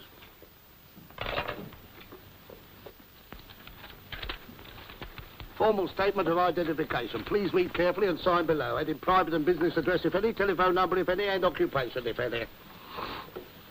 Come along, please. Come on. I understand you witnessed the accident. He did. That's right. Very well. What happened? Alfred took me for a ride up to Blackcomb Cliff, didn't you, Alfred? Did you saw it from your car? No.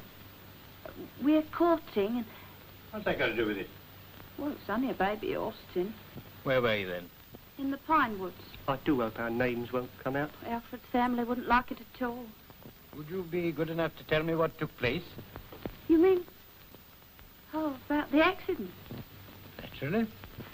Oh, well, about 8:30 we heard a sort of smashing noise from the cliff road, and Alfred looked round and saw that the dead gentleman's car had just broken through the barrier, didn't you, Alfred? That's right, yes. Went straight on and slapped over the edge of the cliff. You didn't notice a dog in the car, I suppose? I couldn't see. Alfred was in the way. How fast was the car going? 60 or 70, I suppose. Oh, no, about 30. 30? At the outside. Now, I call that highly significant. Ask if they saw anyone else in the neighborhood.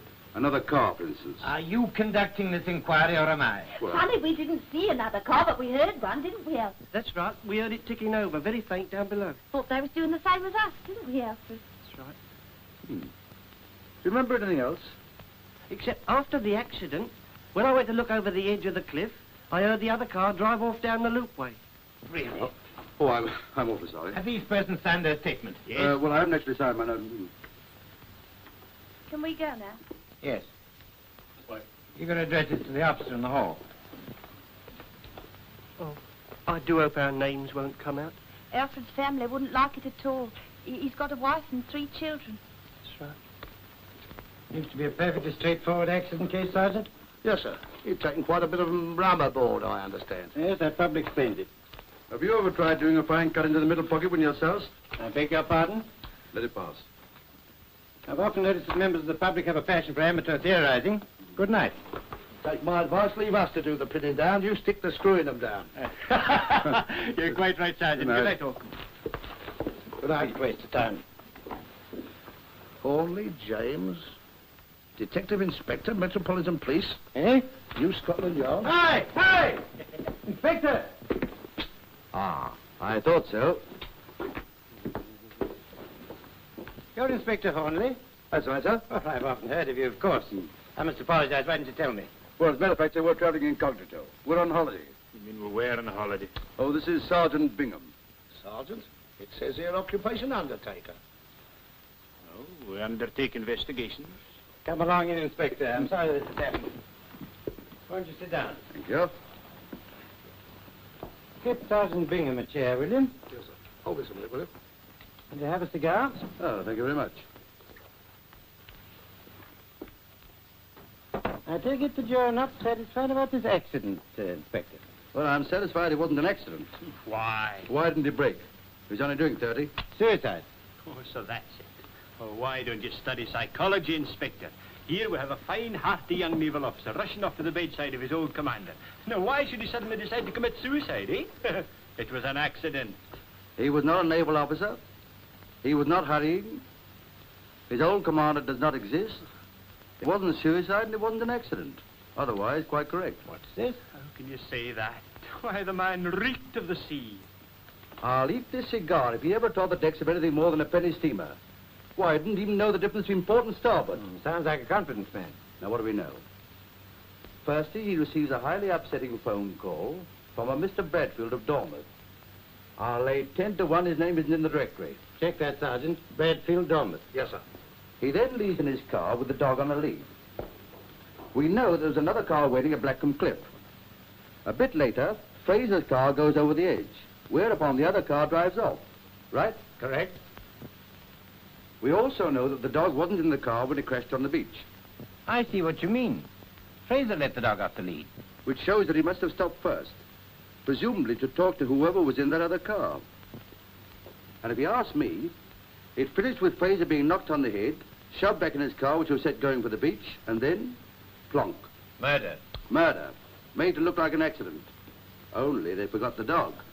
No Bradfield in the directory on the Dormouth exchange, sir? Well, that confirms what you said. Murder. So, well, now that we've put you in the right line, sir, we'll resume our holiday. Coming, Inspector. Pity you can't go through with this, you know. Oh, quite impossible, sir. I mean, quite apart from being on holiday, the superintendent would never hear of it. Would he? Appears to me to be a job for the yard. However, if you're not free... Well, I can't stop him making a request, can I, sir? Even if we are off duty, so to speak. Get me Whitehall 1212. He did that on purpose. You've deliberately ruined our holiday. That's right.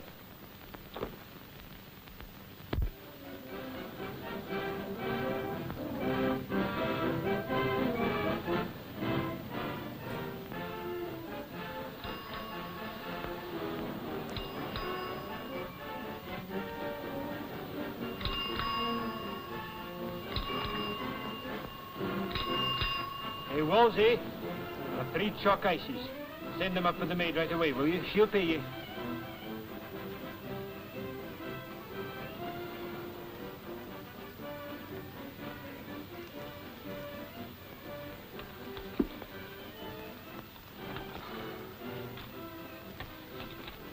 Gosh, it's going to be the hottest day of the year.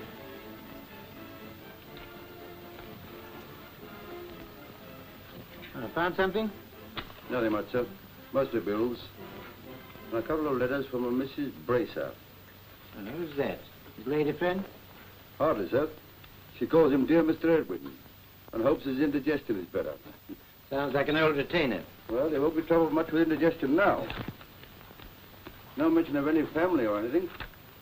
He looks as if he was alone in the world. My. The way these solicitors charge is daylight robbery. Listen to this. To attend in court 3 your dog Jellicoe biting postman, 3 guineas. Fine 7 and 6. Think of it, £3 10 and 6 for biting a postman. It's out of all proportion. Here's another thing. To drawing up will in accordance with instructions, 5 guineas. 5 guineas? I made my will myself. There's nothing in it. Then why make it? Here, let me have a look at that. Messrs. Strachey and Sons. Strachey. Solicitor, Strand. Looks as if he expected something to happen, making a will. Yeah, but this will was made 2 years ago. Well, that doesn't get us very far, does it? No, I'm afraid not. Your ices, sir. Thanks. Go on.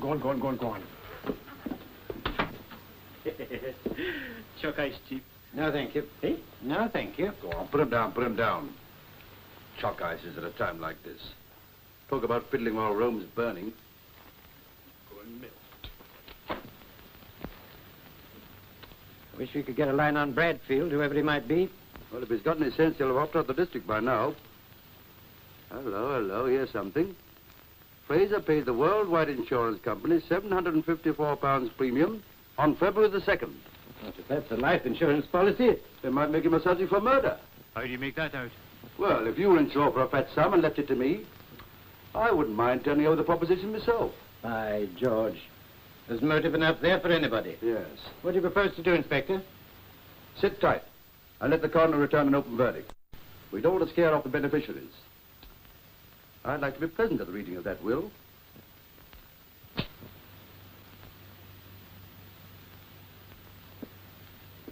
Straight here, son? Yes. What is it? Well, it says here that they're reading me old captain's will today. You mean the late Captain Edwin Fraser's? R.I.P. Yeah, that's the idea. Well, they've just begun. Are you one of the beneficiaries? Well, I have expectations. This way. What name, please? Spetchett. Albert Montague Spetchett. All right. Been my intention. And now we come to the matter of the bequests. Mrs. Patchett. Good afternoon, all. I don't think I'm acquainted with the name. Are you a relative, sir? Well, strictly speaking, no. But there's nothing closer than the Brotherhood of the Sea, you know. Yes. Many is the gale I weathered with me old captain, R.I.P. And seeing the announcement in the paper. Well, go on, go ahead, Governor. As I was saying, we now come to the matter of the bequests. Having remained a bachelor who has spent the greater part of his life in different quarters of the globe, I have neither ties nor dependents. This being so, I have taken out a life insurance endowment policy to mature in 20 years from the present date. And that is, of course, 2 years ago. Sure. In the event of my decease before that time, it is my wish that the full sum assured, namely £20,000, should revert to my old nurse and sometime housekeeper, Mrs. Adeline Bracer, whose services I remember with gratitude and affection. What? Me? That is so, Mrs. Bracer. £20,000? There must be a mistake. I should think so. There is no mistake, Miss Meadows. Gratitude and affection. Oh, poor Mr.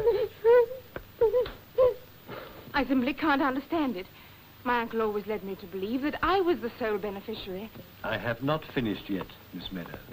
I also bequeath to Mrs. Bracer the residue of my personal estate after all claims and duties have been met. I may say that the final sum in this case will be very modest indeed.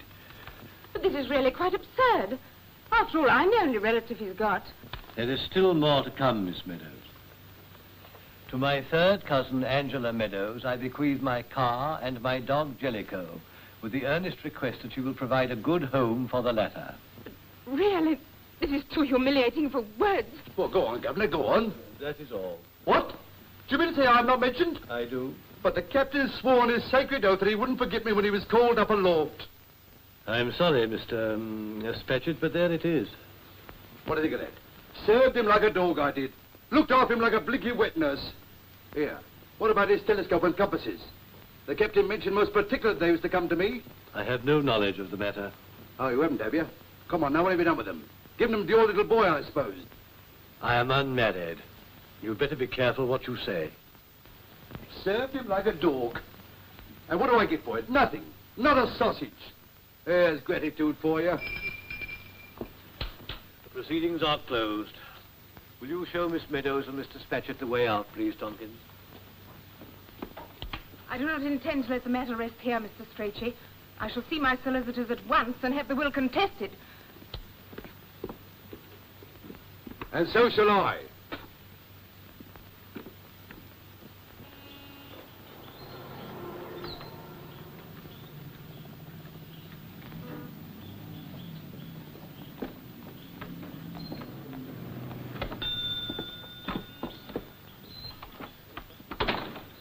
Hello. I didn't expect you back just yet. Had a good time in the West End? Not bad at all, Mrs. Moody. Any customers? Half a dozen, I should think. There's been quite a run on the Ants' eggs. It's all down in the book, and the money's in the drawer. It is a nuisance. I couldn't get the right material for the parlour curtains. I suppose you couldn't manage to come and keep shop again tomorrow morning for a bit while I have another look round? Of course I will. Gives me a chance to sit down. I'd sooner look at a goldfish any day than listen to my husband on the international situation. Thanks ever so, Mrs. Mooney. Oh, don't mince. About 11. Right. See you tomorrow, dear. Oh, I forgot. Somebody phoned up. Oh? Who was it? Dunno. She said, would you ring him back when he came home? The number's on the desk next to the brush and cart. Bye-bye.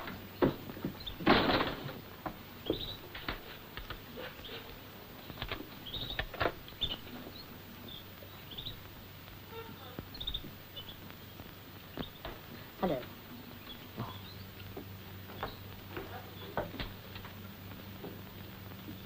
Hello, is that you, Hello. I'm here, Ma. I'll ring you later. Yeah, nice little business you got here. Yeah, I'm very partial to fish myself. Fried preferred. Ha ha. What do you want? Nothing at all. I just come down here in a pure spirit of Christian goodwill to offer you my hearty congratulations. I suppose you followed me. Nothing of the sort. I looked you up in the telephone book. Why? Why? Because any friend of the captain's a friend of mine, in spite of the heart-rending way he treated me. If you come here to catch, I warn you, you won't get a cent. Now look here, Ma. If the thought of money ever entered my head, may I be struck down this very second. Mind you, you're quite right to be careful. Do you sell goldfish, madam? What do you think these are, curates? Huh? I want a bowl of little ones for my nipper's birthday. You know, a small bowl. We make up a nice one for 3 and 6. Oh. I advise you to go before I send for Mr. Strachey. You come this way, sir. Thank you. I'll show you. That one's too expensive. No, they're not expensive.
Hello?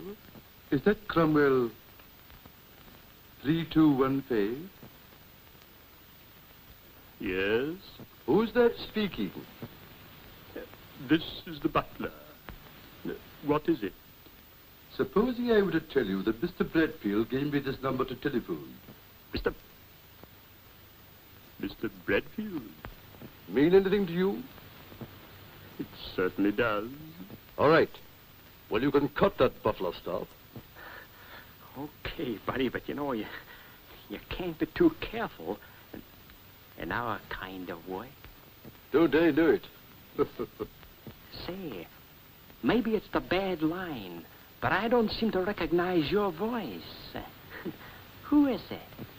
I don't suppose you ever heard Mr. Bradfield mention Charlie? Charlie? Oh, so you're Charlie. Huh. Have you heard of me? Oh, why, of course you bet. What a lucky shot. Is Mr. Bradfield there now? No. Why? Did he say he would be? Oh, no, but I haven't seen him since the last job. You mean about Captain Fraser? Shh. Oh, I didn't know you were in on that, Charlie. Oh, up to the neck. Now listen, I've got to speak to Bradfield. It's urgent. Do you know where he is? Why, of course, but I can't tell you over the phone. No, but this can't wait. Do you happen to know of a pub called the Hero of Inkerman at the corner of Waterloo Street? You bet. Can you meet me there tonight at 8 o'clock? Okay, Charlie. Who do I ask for? Joe. Spider Joe. Goodbye, Charlie. Goodbye, Spider. Hero of Inkerman, 8, Spider Joe. How's that, eh? Good work, sir. We traced the Cromwell number, sir. The address is 153A Cromwell Avenue. Thank you.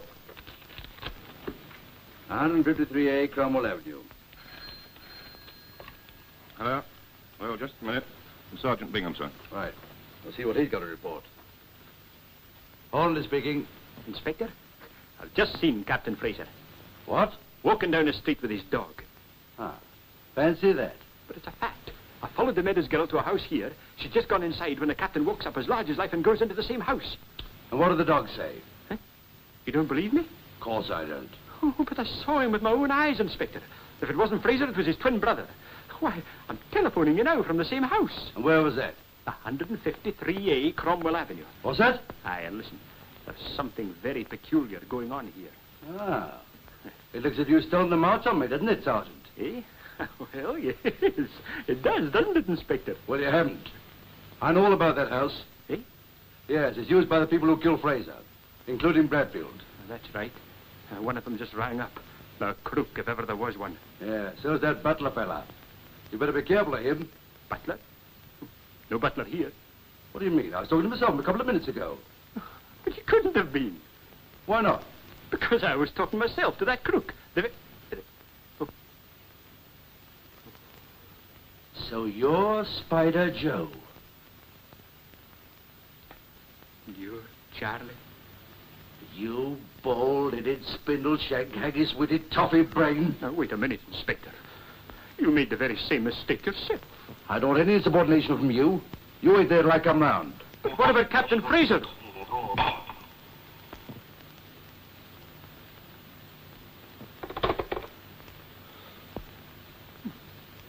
Disbelieving hound.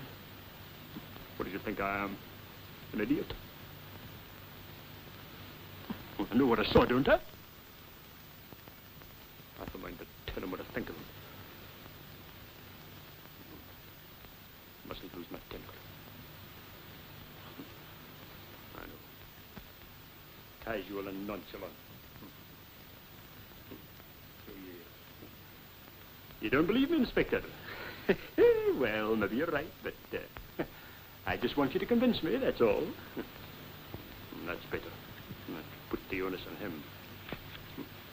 That's clever. Cigarette, Inspector?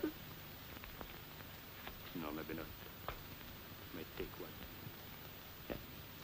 Won't you sit down, Inspector? Now, listen, Inspector. Just leaving Fraser out of the question for the minute.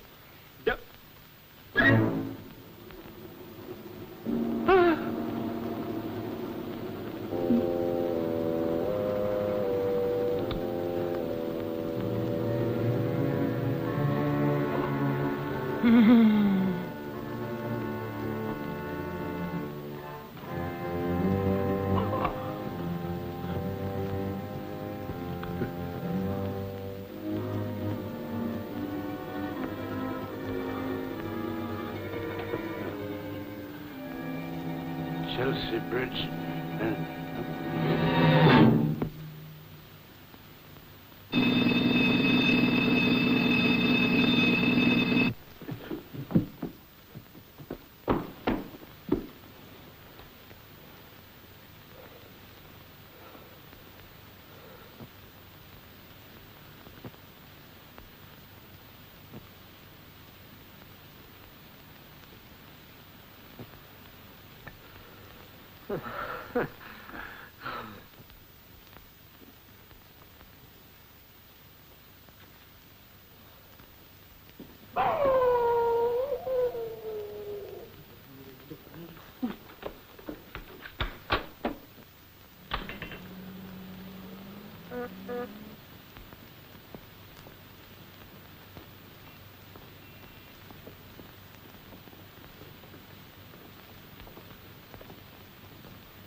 This is the place? Yes.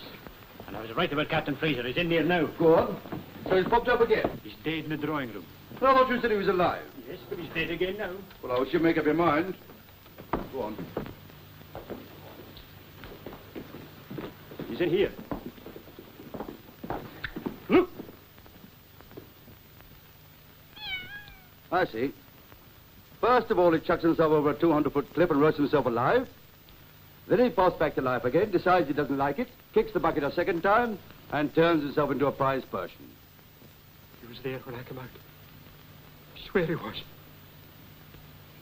He spoke to me. But just now he was dead. Yes. He spoke, and then he died. What did he say? Chelsea Bridge. Chelsea Bridge. Chelsea Bridge. But it's true. I can prove it.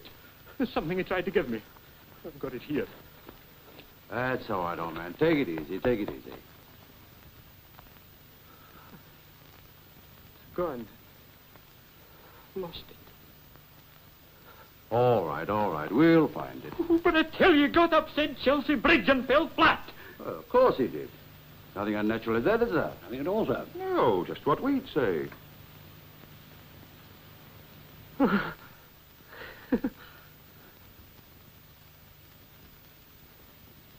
Here it is. What? Fraser dropped it. I told you. Tried to give it to me. You better take a look around. Very good, sir. That probably belongs to the murderer. I've placed a vital clue in your hands, Inspector. Here, let me get this straight. You say you followed the Meadows girl here? Yes. And Fraser came along and you went in after him? Yes. And there was no sign of anyone until you found Fraser dead? I knocked in the head. He must have been attacked as soon as he got inside. You're sure it was Fraser? Of course, I'm sure. He had that same anchor mark in his hand. Yeah, but how do I know you haven't imagined it? That you haven't cooked up this bit of evidence? I wouldn't put it past you. I have not. I found him upstairs, Inspector. Oh, it's Jellicoe. Could I cook him up? Anything else? No, sir, nothing. No one downstairs, sir. Kitchen windows open, there are tire marks just outside in Mews.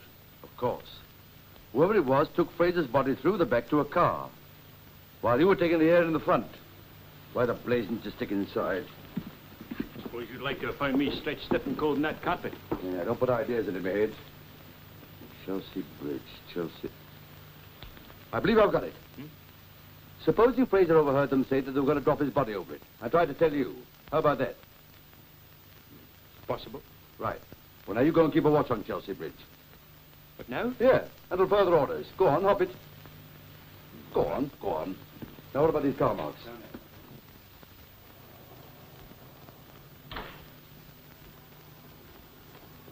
Chelsea Bridge. You went over Blackham Cliff. Who the dickens was it? Somebody else, sir. What we used to call a school X, the unknown quantity. Fraser's friends wait for him on the cliff road with a body of X. Fraser changes clothes with it. They spray the car with petrol, put X in it, and send it over the cliff. And Fraser rides off with his friends and Jellicoe. Fraser was insured for £20,000, and his relatives couldn't collect unless they got a body to show for it. Gosh. Yeah, we're onto the nastiest and the neatest case of murder I've ever struck. Yes, I suppose... Hop it, Jellicoe. I suppose I can take it that Fraser really is dead now. Oh, I think so, sir. I will help you to lie down this time. But if he was a member of the gang, why should they have killed him? Oh, I suppose... Oh, to double-cross his boss, Bradfield, whoever he is. Wait a minute. Supposing Miss Meadows is Bradfield. Couldn't be, sir. She couldn't have shifted Fraser's body alone. And don't forget Mrs. Bracer was given their Cromwell number to phone. Presumably to talk to the boss.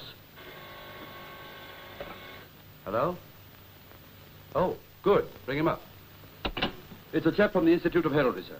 I asked him to check up on that signet ring Fraser dropped. Mr. Griggle, sir. Good afternoon, gentlemen. Good afternoon. Come in, Mr. Griggle. Inspector Hornleigh, I presume? That's right. Now I'll bring you a chair. Oh, thank you. There we are.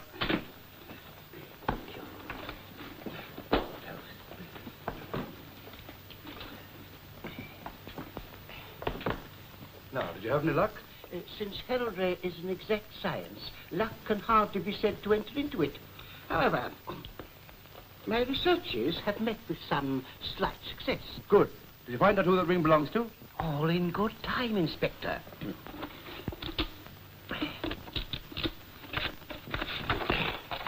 I have here a coloured plate of the coat of arms you will have observed on this ring. In simple, non-technical language, it consists of quarterly, first argent, 3 stags proper, tripping. Quite. Second, gules, a portcullis. Overall, a baton sinister, argent, often erroneously referred to as a bar sinister, denoting an illegitimate descent. You follow, of course. Yeah. The wrong side of the blanket. Third, or 5 ogresses or pellets in saltire. Oh, yes, of course. Yes. On investigation, I found that the arms are those of the Stone-Wallace family. Good. Where can I get them? All in good time, Inspector.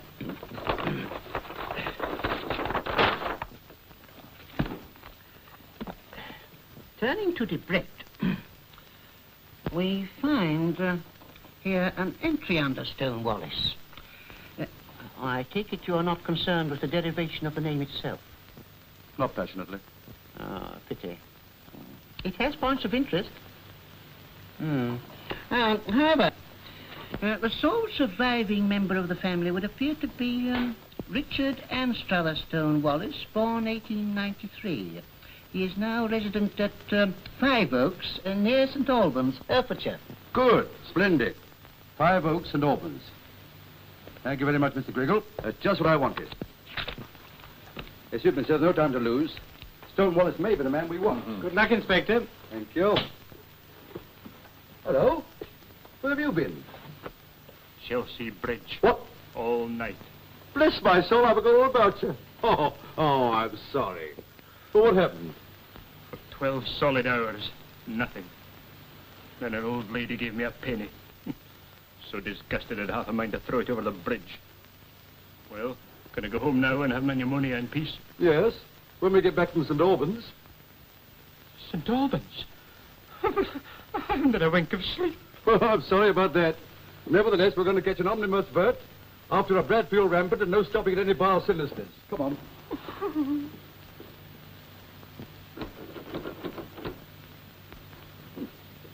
Nice little place. Yeah. Wake up. You know, that's the 3rd time you've dropped off. You better pull yourself together. We may be meeting the murderer. That is, if he's at home. Hello? £2, babe, £2. £3 on £2. 3 4, 9. How can I help you, sir? Well, I wanted to speak to Mr. Stonewallis on a matter of business. Did you heard, sir? What?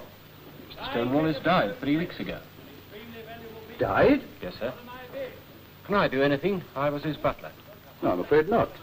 But when was the funeral? 16th, sir. What, here? Down in the village, at the parish church. Ah. Oh, by the way, you're an ex-serviceman, aren't you? Yes, sir. Marines. I was Mr. Stonewallis' servant when he was in the Navy. Thank you very much.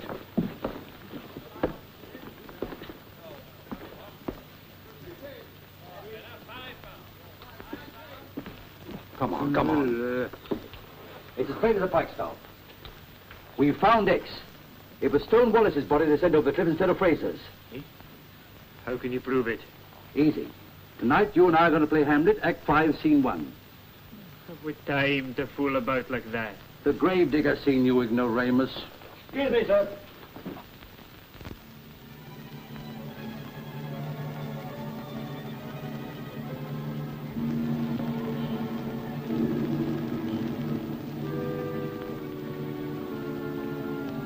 Crowbar. You take the torch.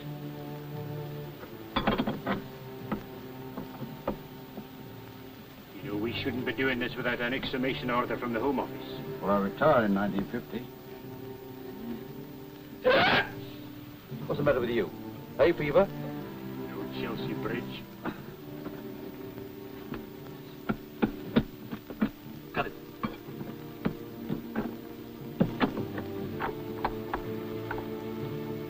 All clear?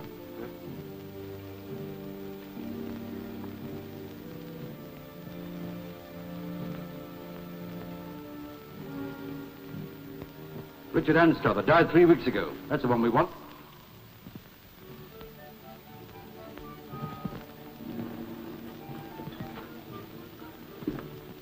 This might be it. Richard Anstruther, Stonewallis. That's our boy. Come on, lights.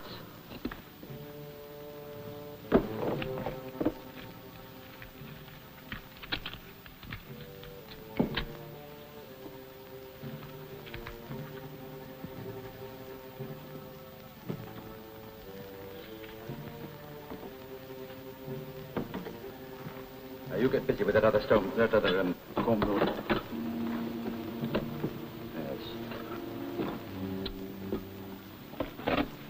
I didn't think much of that steak we had for dinner. That's the worst of these country pubs. They're all right for beer, but when it comes to food, they stop short at bread and cheese and pickles. Come in. Coming. What do you expect to find? Nothing. A whole coffin full of it. Come on, up she goes.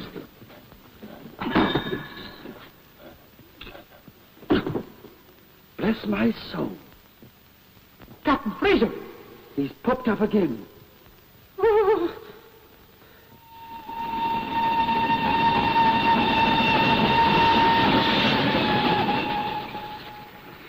Well, we seem to be back where we started. Anyway, we've seen the last of Fraser. That's worth a couple of years' pension. I wonder why they bothered to put his corpse into somebody else's coffin. Now, look. If I ever murdered you, which becomes increasingly likely, the snag would be getting rid of your body, so-called. And if I knew of a nice vacant coffin, why, I'd jump at it.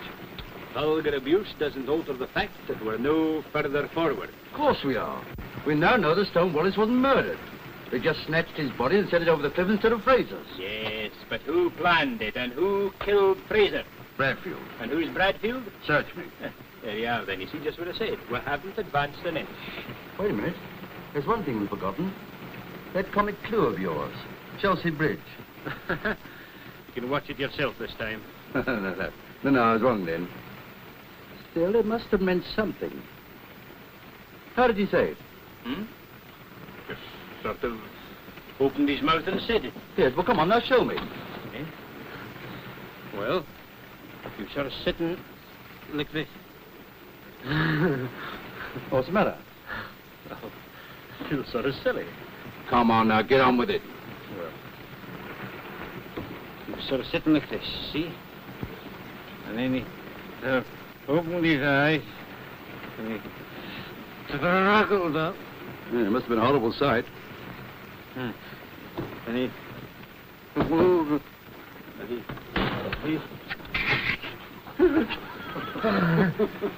Tickets, please. Go on, give me the tickets. Don't sit there and chance. Thank you.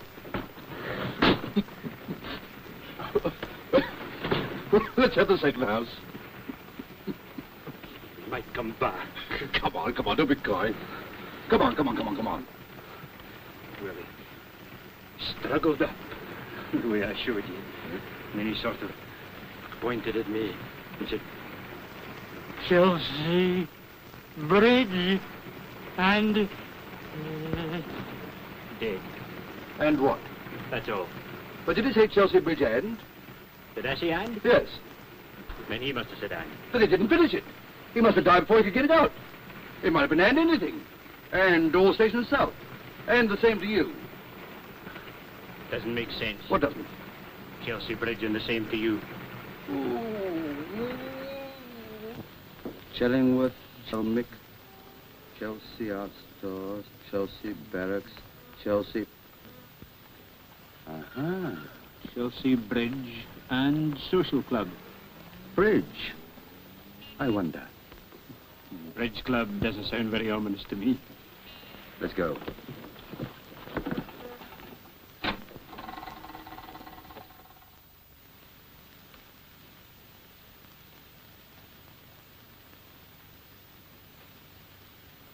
The Bridge Club's under here.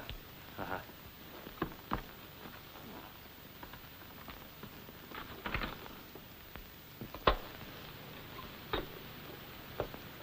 Hello. This is station GCG43, calling all enthusiastic amateurs. Station CG43 now testing. I'm going to put on a few gramophone records. Just one of these daft wireless amateurs.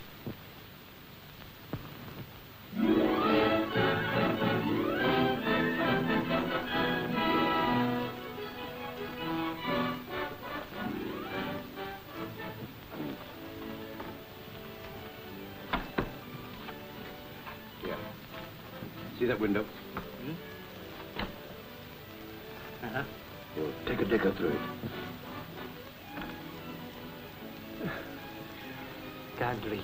Go, bend over, I'll hold your feet. Oh, not me. Why don't you do it? Oh, the police force can't afford to lose me. Can't afford it. Oh. Here, come on. No insubordination, come on. I can't stand heights. Oh, God, it's all right. I'll look after you. Now, bend down. How can I trust you? That's all right, yes. Now, take it easy. Let yourself go. And I can hold him. Yes, I can hold it. And I'll pay you out inch by inch. I'm getting giddy. Go on. Now, go on. On you go. I've got you. Are you sure? I've got you. Go on. I've got you. But don't go too far.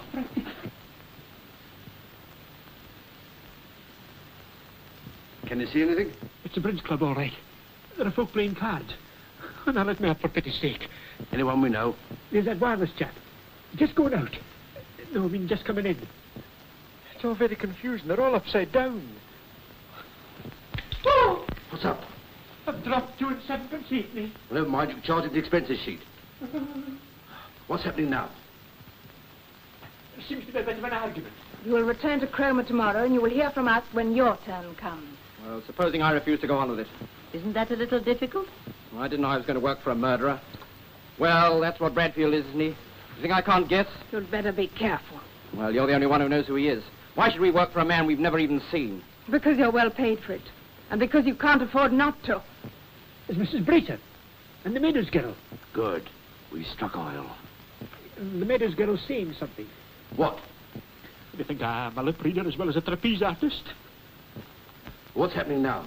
Well, whatever the argument was about, the Meadows girl has won. Oh, now, can I come up now? Please, Inspector. All right, come on. Hold on. All right, I've got you. Wait a minute, I want to spit on my hands. Oh.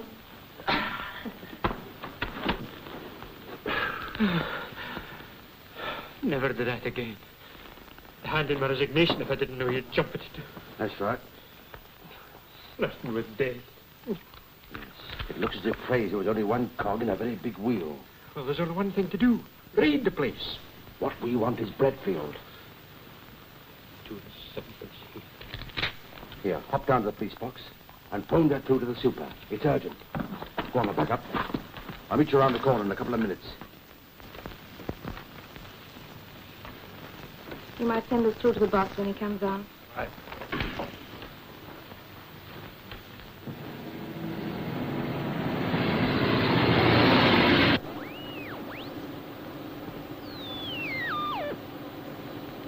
Are you on the air yet, UX-74? UX-74. If so, please call me. Over. Hello, CG-43. Here I am. You're coming over at good strength. How have you been getting on since our last talk? I suppose you've been busy in the garden today. Over. That's right. Some of the family are a bit worried over that medlar tree you cut back for us last week. The roots seem to be affecting the shrub from the chroma nurseries. Over. I'll try and pick up the reply. There is no need to worry about the chroma shrub. If necessary, we can transplant it. Can you tell where it's coming from? Give us a chance, sir. Try and do yourself, Jim. Okay, George. The medlar tree needed drastic treatment, but you will find the garden will be all the better for it. Is there any sign of blight in your district? Over. You sure you're on the right station? Sounds like Mr. Middleton to me. It's Bradfield. The family's the gang. The garden's the racket and the trees are the separate members. The medlar that was cut back was Captain Fraser. Oh, I see. Well, what's the blight? Hush, you fool. The police. Northeast for a bit, Jim. Quick as you can. All right.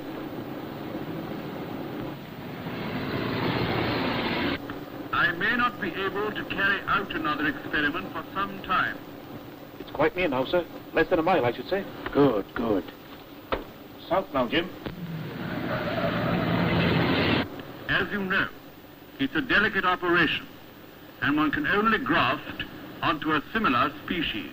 Not more than half a mile now. It is unlikely, therefore, that you will hear from me for another month or so. No, but you'll hear from us if you only keep on talking. I don't think there's anything else. Eh? Oh, here, come on, think of something. No, that seems to be all. So goodbye for the present. Oh, what luck. Leads us up the garden and then nips us in the blinking bud. He was transferred from somewhere inside this circle. What's number 3? Balloon Barrage Supply Depot. 4? Ray Doc's Dog Biscuit Factory. Balloons and dog biscuits. You're wasting your time, Inspector. Look, why not arrest the others? One of them's certain to squeal. Well, how can they squeal if they don't know? 6? Queen Anne's Hospital. What's the use? Wait a minute.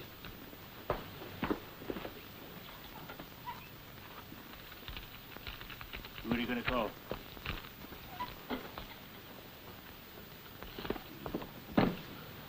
Get me St. Albans 322. Who are you calling? You'll see.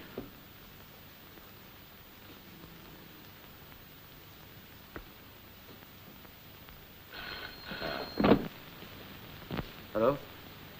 Is that the late Mr. Stonewallis's butler? This is Inspector Hornleigh, Metropolitan Police, and I'm making certain inquiries. I understand that Mr. Stonewallis had a long illness. Did he die at home? Ah, thank you very much. That'll do. Stonewallis was removed to a private ward in Queen Anne's Hospital, where he died 6 weeks later. Queen Anne's? So that's where Bradfield's playing his game? Yes, square number 6. Ask Dr. McDonald to come along, will you? Yes, sir. I believe I've got it. This record is worked from the hospital. Bradfield sends out a message whenever he spots a dying patient who resembles a member of the gang. When Stonewallis entered the hospital, he warned Captain Fraser, a member of the same height, build, age, and told him to get ready for the changeover. Yeah, but that could work once, but it's a chancy thing to try and run in a system. Ah, that's where the doctor can help us. What's this, Inspector? I wanted to ask you something, Doctor. Do you know Queen Anne's Hospital? Why, yes, I walked it 15 years ago. How many patients pass through there a year? Oh, let me see. There used to be 850 beds in my time. There are probably more now. Say 15,000 patients. And the mortality rate? The average is about 5%. Ah, that'll be what, 750 deaths a year? Mm-hmm. Righto, thank you, Doctor. Thank you very much. That's okay. Now, let me see. 750 dead bodies against a dozen stooges. That'll mean that Bradfield could work his racket about 3 or 4 times a year. And at 20,000 apiece... Gosh, man, that's ingenious. That's 80,000 a year. Yeah, not bad, is it? How did you find out? Now, while you've been wasting your time, I've been busy. See these? Huh? Candid camera placed outside the Bridge Club. Now, this one's the Shrub from Cromer, unless I'm mistaken. Insured with the Good Citizen Company for £15,000. Runs a small yacht. You can guess the rest. He'll drown. Yeah. Boat sinks. Body supplied by Queen Anne, washed up later, battered out of all recognition, identified as his. And so on. Each member supplied with a different background. Waiting till the body turns up more or less like them. Yeah. See. So we still don't know who Bradfield is. We only know that he's somewhere in that hospital. And that he won't move again until the right patient dies. We've got to supply one for him. You mean a patient? Yeah. We've got to send someone from here who looks like one of this gang into Queen Anne's Hospital with a fatal disease. Oh, I see. Yeah. Well, what's that? I was just trying to think of somebody around here with a fatal disease. Hey, it doesn't have to be genuine, you fool. Oh, of course not. No, we got that looks like one of these.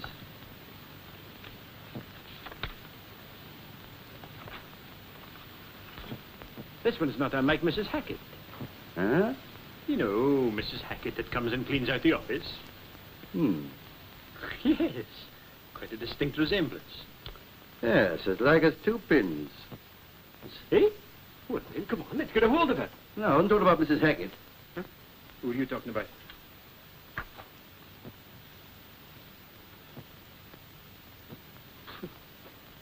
Doesn't remind me of any... but...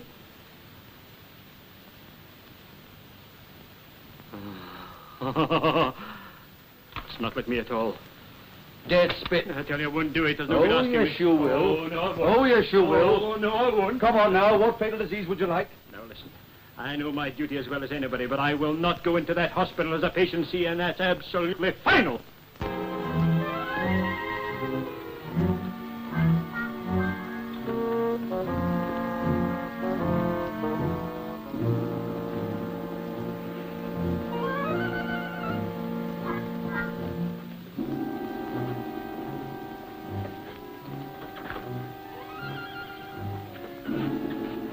Careful, careful, careful.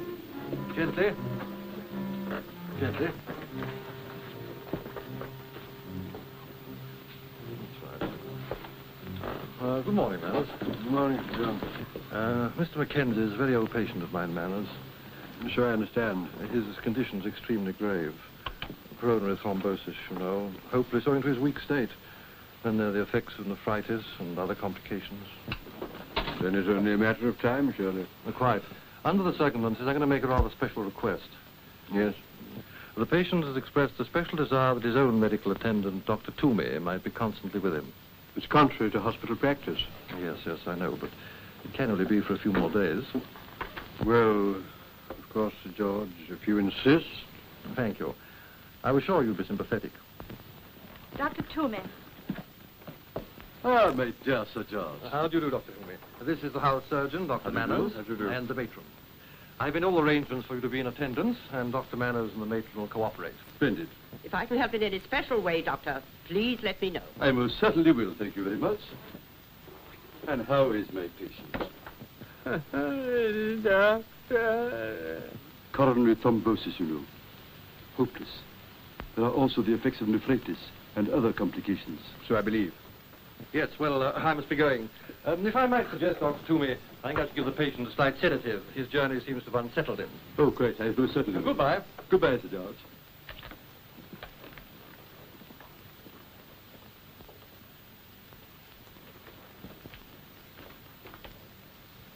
Yes. And how is Mr. Mackenzie? No. Mustn't talk. No.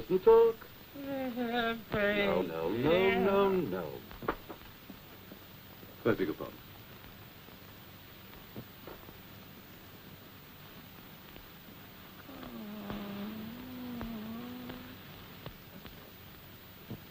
Is there anything I can do, Doctor?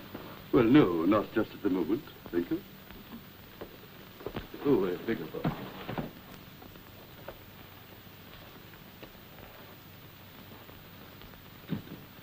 Nice little piece.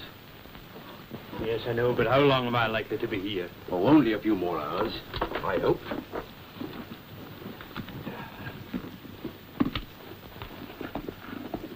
Oh, get anything for me? Well, you're ill.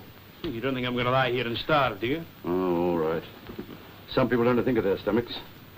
Yes, and mind you pop it under the bedclothes if anybody comes. Do you suspect anybody yet? No, give us a chance.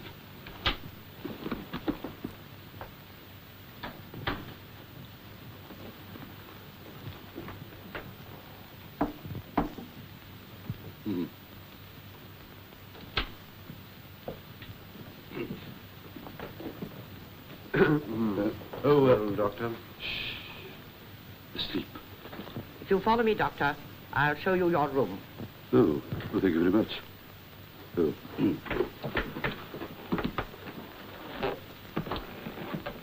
Coronary thrombosis, you know. Hopeless. There are also the effects of nephritis. And other...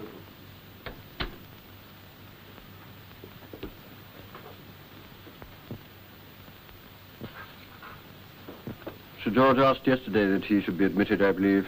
Yes, Doctor. Poor fellow. I'm afraid he'll never leave here alive.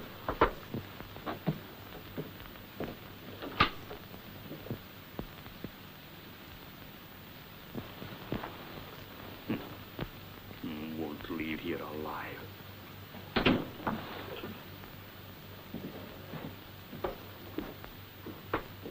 Oi! Come here. Yeah, I don't like the look of that doctor. Why, Dr. Manners? Why? He asked for my card.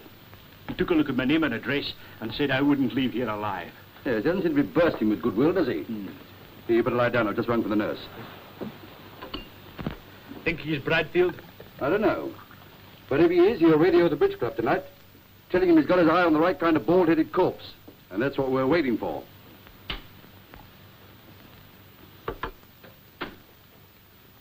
Yes, Doctor? Oh, is Dr. Manners still about? He's just starting his round of the hospital. Shall I tell him you want him? No. But what time does he finish his rounds? Not till 11 o'clock. 11 o'clock? Oh, I wonder if you'd mind drawing the curtains.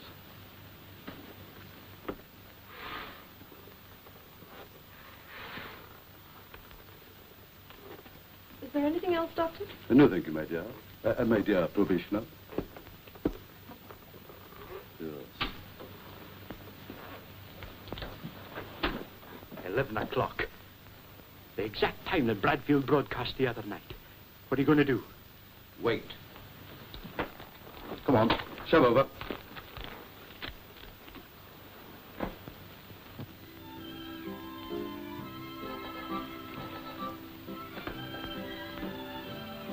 Can I have the sporting page? No, you can't. I wanted to see the results of the Highland Games. Well, they're not in. This is a civilized newspaper. 11 o'clock. Where are you going? I'm going to take a look at Dr. Manners. Oh? Will you lie down and go on dying? Somebody might come in. And remember, if that nurse comes back, none of your Highland Games. Oh, just finished my rounds. Yes. Thought I'd look in to see if you'd gone to bed. Well, I don't like to leave a case of acute coronary thrombosis, you know. The patient's no worse, I hope. Oh, he's very restless, very restless. So there's the after effects of nephritis and other complications. Yes, you mentioned that. What are the other complications exactly?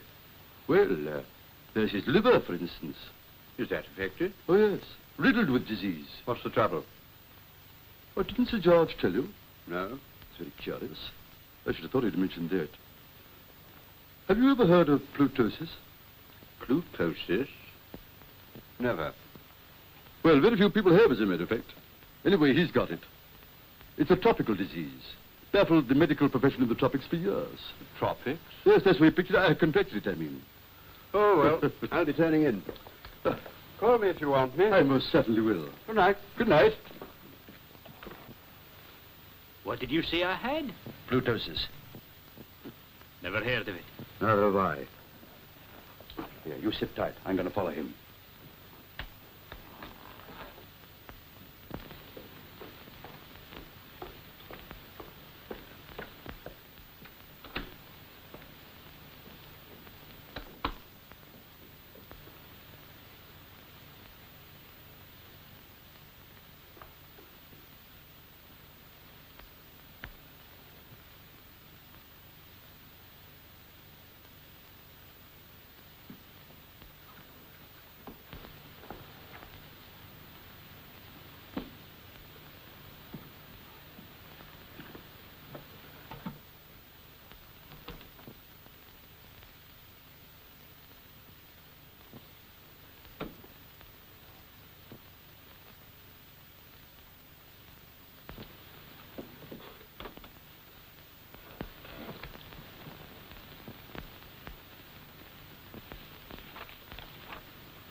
Hello.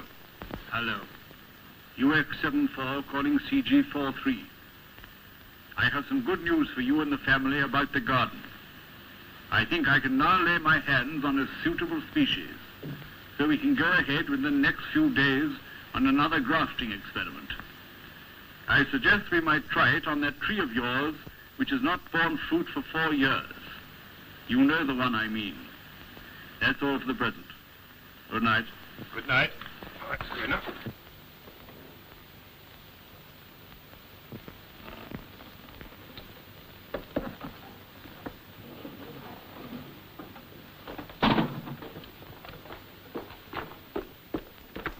Dr. Toomey? Eh? Oh, yes. There's a man at the casualty entrance asking for you. Oh. Oh, yes, yes. Oh, yes, that'll be one of my private patients. His wife's, you know, being a nurse.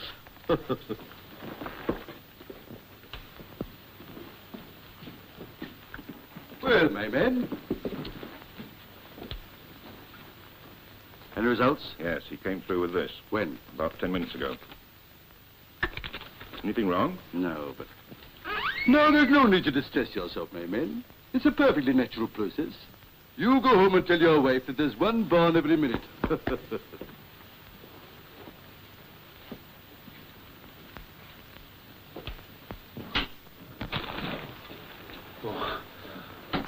Well, what happened? Oh, he just sat down and read a book.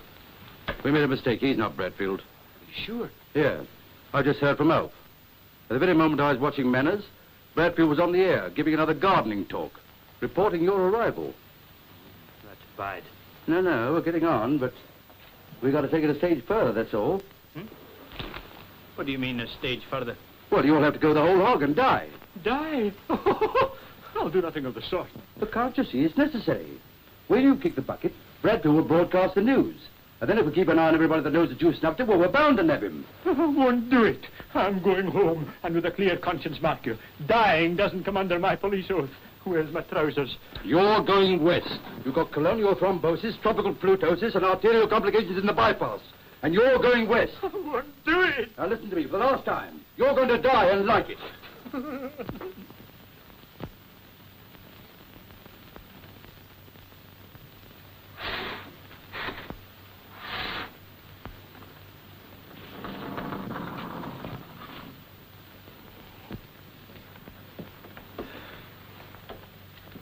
Morning, nurse.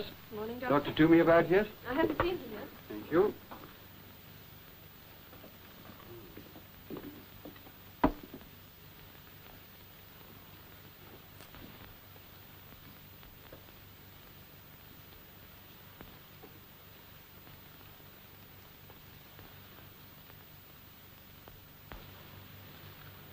May I see the patient's card, please, nurse?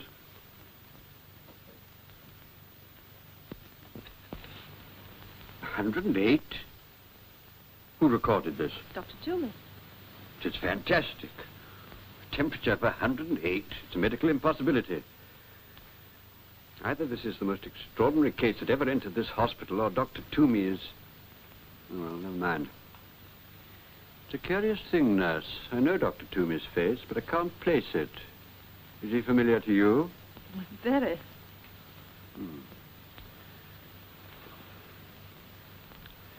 Just as I thought.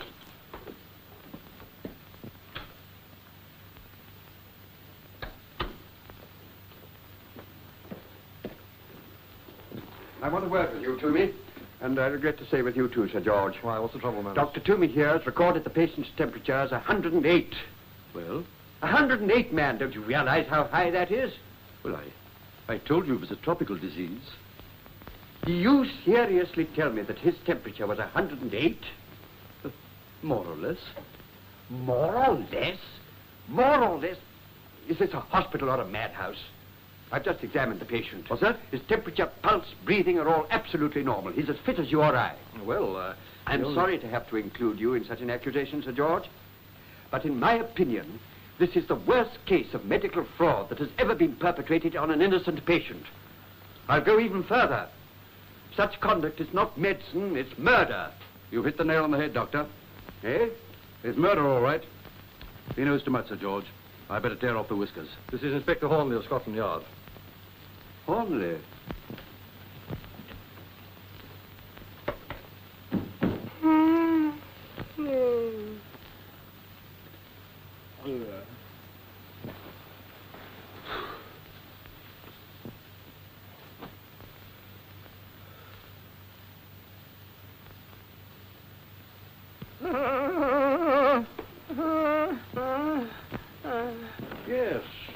Yes, I can certify him dead, all right. But what then?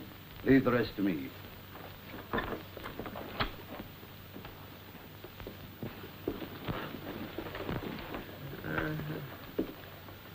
Oh, his pulse is failing.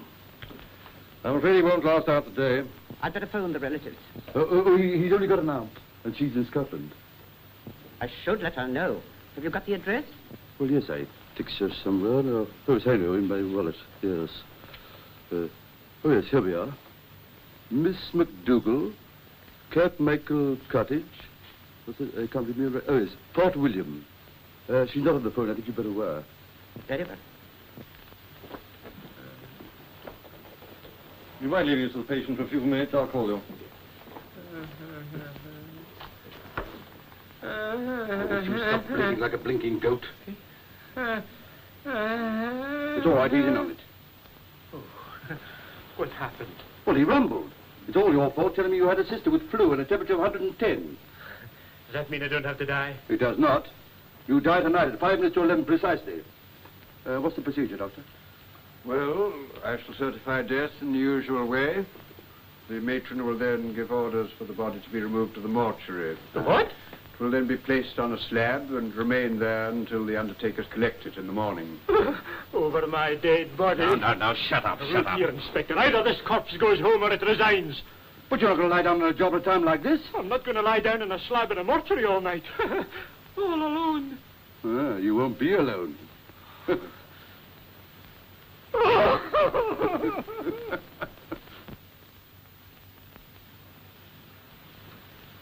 Poor fellow.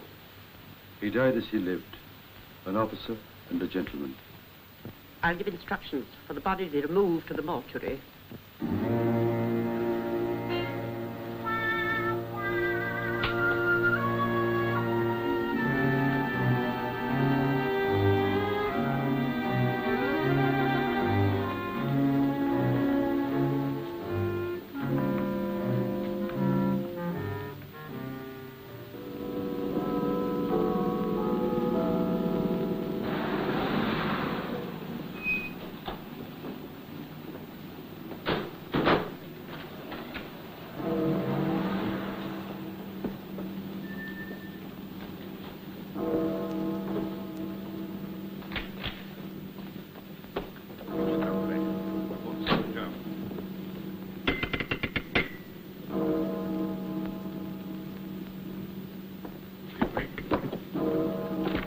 Police are here.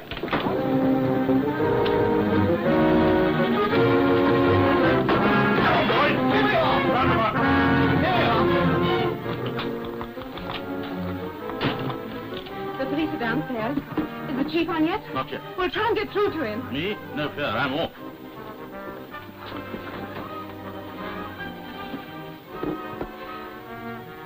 This is CG43, calling UX74, very urgent. This is CG43 calling UX74, very urgent. UX74 here. What is it? This is Anne. We're finished, Jack. The police are here. They're coming up the stairs now, darling. What shall I do? Nothing, Anne. Keep quiet and say nothing. Tell the others to do the same. They haven't a shred of evidence. If you keep your nerve and leave the rest to me, everything will be all right, Anne. Good luck, my darling. Hello? This is Dartmoor calling the radio lever. We've got your number, and In case you're thinking of trying any funny business, I've been told to warn you that half the Metropolitan Police are around Queen Anne's Hospital. We've got him. Get the key. You've been very clever. Unfortunately, I visited the Old Bailey before, and I dislike the procedure. There's a balcony outside this room with 100 feet drop. Break the door now. Up. Go. Call out. On the balcony.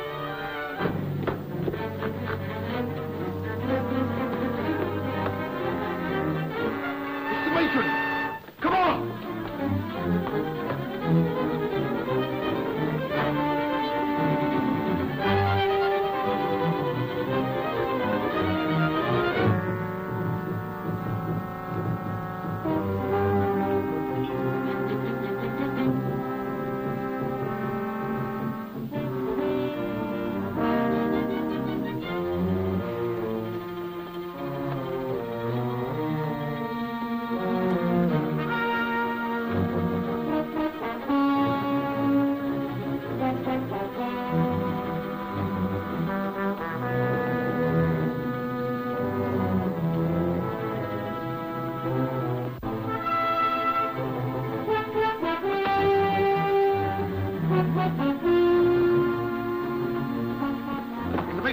What's the other side? Right there. You look through these rooms.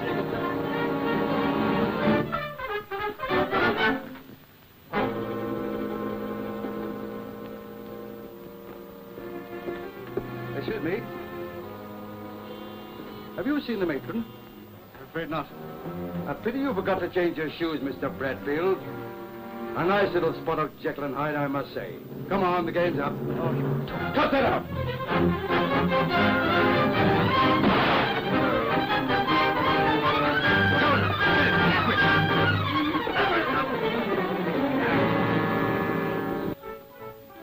Come on, hand over. No, Inspector. Always thinking of your stomach. Come on, hand over. Do you know, you shouldn't be surprised if you had a touch of nephritis and other complications. Would you like me to take your temperature? I'd like you to sling your hook. With the greatest of pleasure. Oh, I'll leave Nuss Grimshaw to keep you company. Hey, I'm taking my little Nuss to the pictures. Goodbye, Inspector. Want another dose of that? Yep, come along. Drink it up.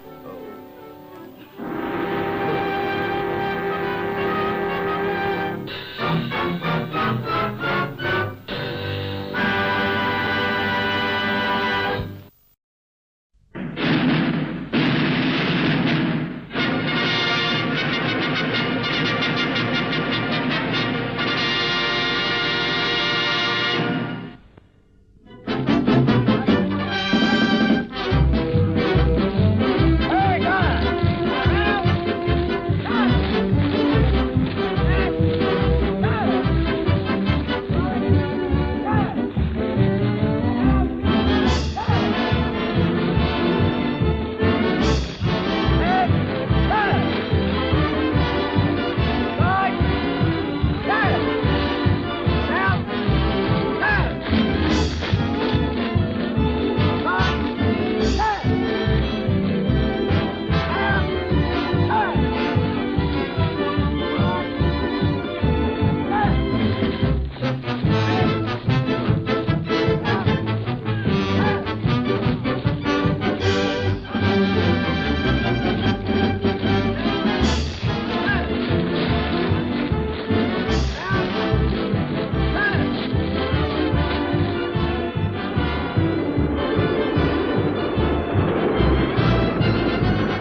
time's up, Llewellyn.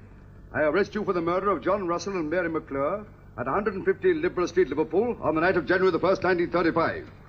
I have to warn you that anything you say, etc., etc., etc. I've been after you for 5 years for this, and I may say that this is a moment that affords me the greatest personal pleasure. Just as I was waiting for the handcuffs... Just a minute, Chief. How many L's are in Llewellyn? 4. But you tell me you've only got as far as Llewellyn? I've only got 2 fingers. Now, Mr. Pip never passed you out. I'm blowed if I know. Inspector Blow. Inspector Blow been in? No. Then, throwing caution to the winds, I leapt on him single-handed. Single-handed? Well, go on. You know how to spell single-handed, don't you? Yes, but you weren't single-handed, Chief. I was with you. Well, it's as good as being single-handed. Yes, but it was me that leapt on him. From behind. Look here. Whose life story is this? Well, yours, Chief. I mean, fair's fair. After all, I've given you the best years of my life, and the only time you've mentioned me up to page 298 was that time when the bulldog tore a piece out of my trousers. Well, that showed you all to advantage, didn't it? Anyway, will this satisfy you? 10 minutes later, help arrived in the shape of Sergeant Bingham, and the Saffron gang was finally rounded up. Thanks, Chief. Not that you did make any difference. Well, now we come to the last chapter. We'll leave that blank for the moment, but we'll head it the 5th column.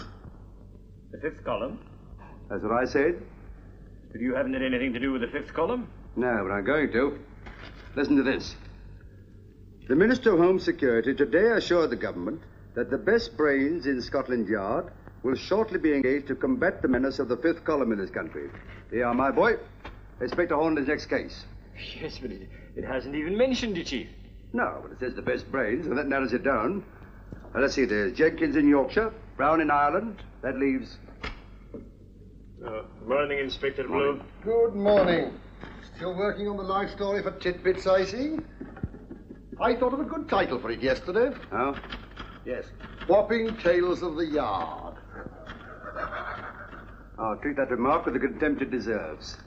Anything else, Chief? No. There's an unsympathetic influence in the room. Well, I'll just head up the new 5th column chapter, and then I'll leave it at that, eh? 5th column? How does 5th column figure in the fairy tales? It hasn't yet, but it's going to, eh? Oh, and who said you were going to be assigned to the 5th column case? A little Dicky Bird. Oh, I should bring that little Dicky Bird's neck if I were you, because he's singing the wrong tune. I suppose you think you're going to get the job, eh? Never mind, Hornleigh. Anyway, how could they waste a man like you on a job like that? Why not? Well, who's going to take care of the bottle parties? Well, I'll practically clean those up, you know that? Yeah, with the exception of the one where Bingham goes every night. Well, he hasn't found any evidence yet. No, but he's found a nice little fan dancer. Ooh. Is that right? No, it's not. Inspector Hornleigh. Yeah? The Commissioner wants you. Oh? He's got half the Army High Command with him. Has he, though? Oh. Well, I shouldn't worry, Blow, old man. You'll have plenty of time to spare. I'll hand over that little joint for you to clean up. And if you talk to Bingham nicely, he might give you her phone number. Oh, Bingham. Sir? You can leave in that bit about the 5th column.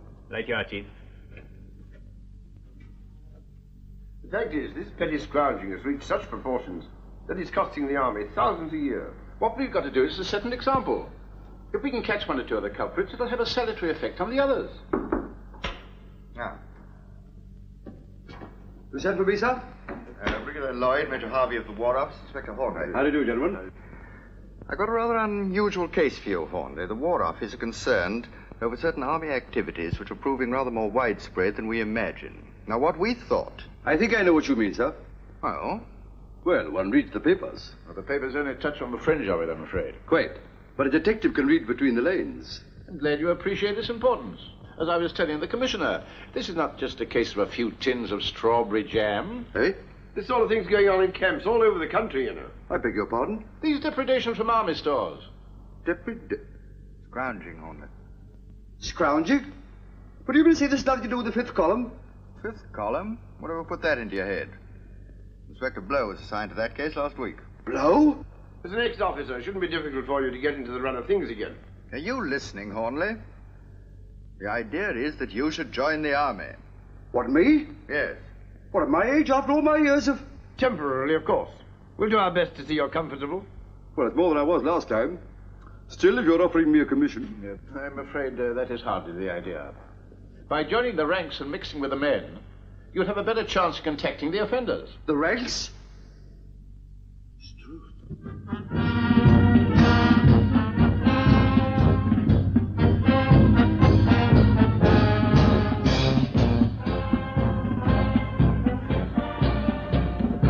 Come on, step out. What's the matter with you? Tired out. Well, we're all tired out. But we're not grumbling about it. But I've been carrying these things for the last 6 miles. By time there was a changeover. All right, we'll have a changeover. Huh? Put the gun on your right shoulder. That'll leave your left hand free to carry the other stuff. I'm going to resign. You're not. You've been put on this job and you're going to stick it out. So what have we done in the case? We've been 10 days here, marching, drilling in Dublin. And all we've got to show for it is blistered heels and fallen arches. Well, you'll have to prop up your arches, my lad. It's Kandahar Day tomorrow. It's Kandahar Day. A field day. A 12-mile march with full pack, followed by a 3-mile attack over open country. Then some bombing and bayonet work. And if we're lucky, a band to play us home to bed. I won't do it. I won't do it. British Army or no British Army. I'm going sick. You'll do nothing of the sort. If you start going soft now, you'll give the game away. Yes. If I can stick it, you can. And if you go sick, you'll have more than the British Army to answer to. You'll have to answer to me. Going sick.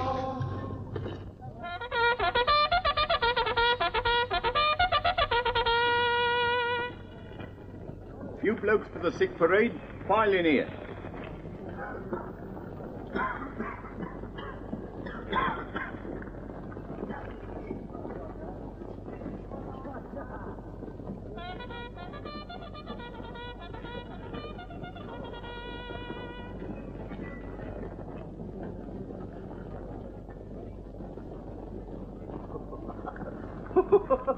Cool. Blimey, we're well out of that lark, eh?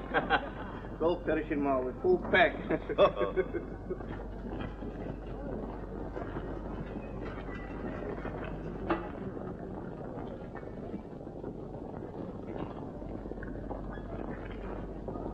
Come along now. On parade, you. Double up. What's the matter? Well, I don't think I feel very well, Sergeant. In fact, I think I'll go sick. You can't go sick now. 7 o'clock in the morning's the time to go sick. Get on parade. Run along now. You heard what the day sergeant said. Private Lee. Coming.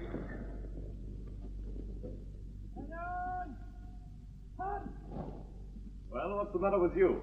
It's my blistering feet, sir. I've worn the tread off them. And when Lord Roberts made his historic march to Kandahar, it was the proud boast of this regiment that not a man fell out. Today is the anniversary of that great event.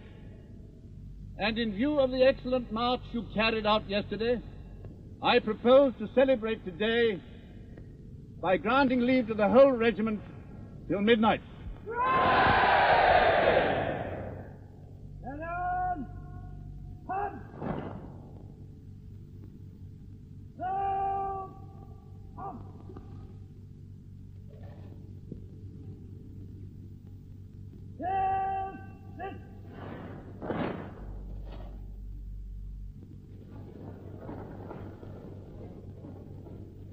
Two beers, please. 2 beers? Yes, I'm having one for a sick friend. Oh, well. Here's one to be going on with. Oh, well, not notice that. £1 note on a Friday. Gentlemen opinion, sir. What do you think? Well, bookie, perhaps. Certainly not. Suppose now to tell you that I was one of those chaps that scrounge stuff out of army stores and sell it outside. Come on, you're having me on. I said supposing. Did you many of them in here? Can't say I've met anyone. Just wondering. There's a lot of scrounging going on, you know.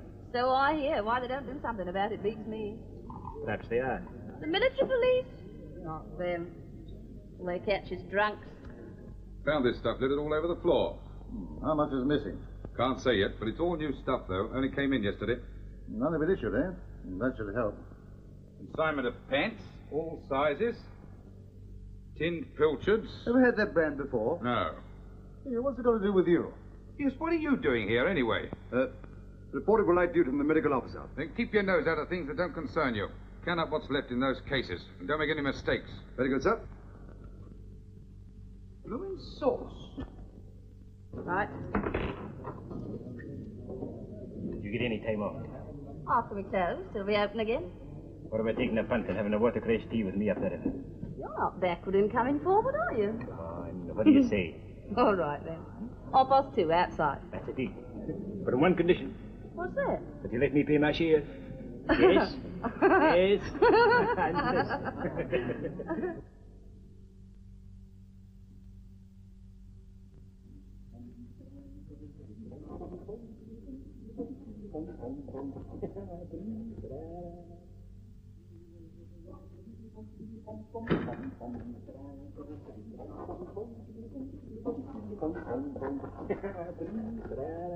What's bitten you? What a marvellous time, Chief. On the night of the wee lassie. Look, here she is. Not bad, eh? 106 for 3. To Baldy, with love from Daisy. I'm taking her to the pictures tomorrow. For half day. Her father's a Presbyterian, too. My father keeps an eye among the shop. Listen, I don't want to hear our life history. While you've been making yourself ridiculous, I've been getting on with the job. And now you can help me. I'm onto something. Yeah? Yeah.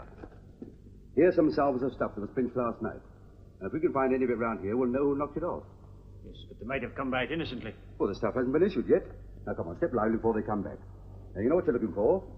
Gents' underpants, large size, filtrets, and carbolic soap. Now, you take this side. Okay, Chief. I've been through the hut next door, but I drew a blank.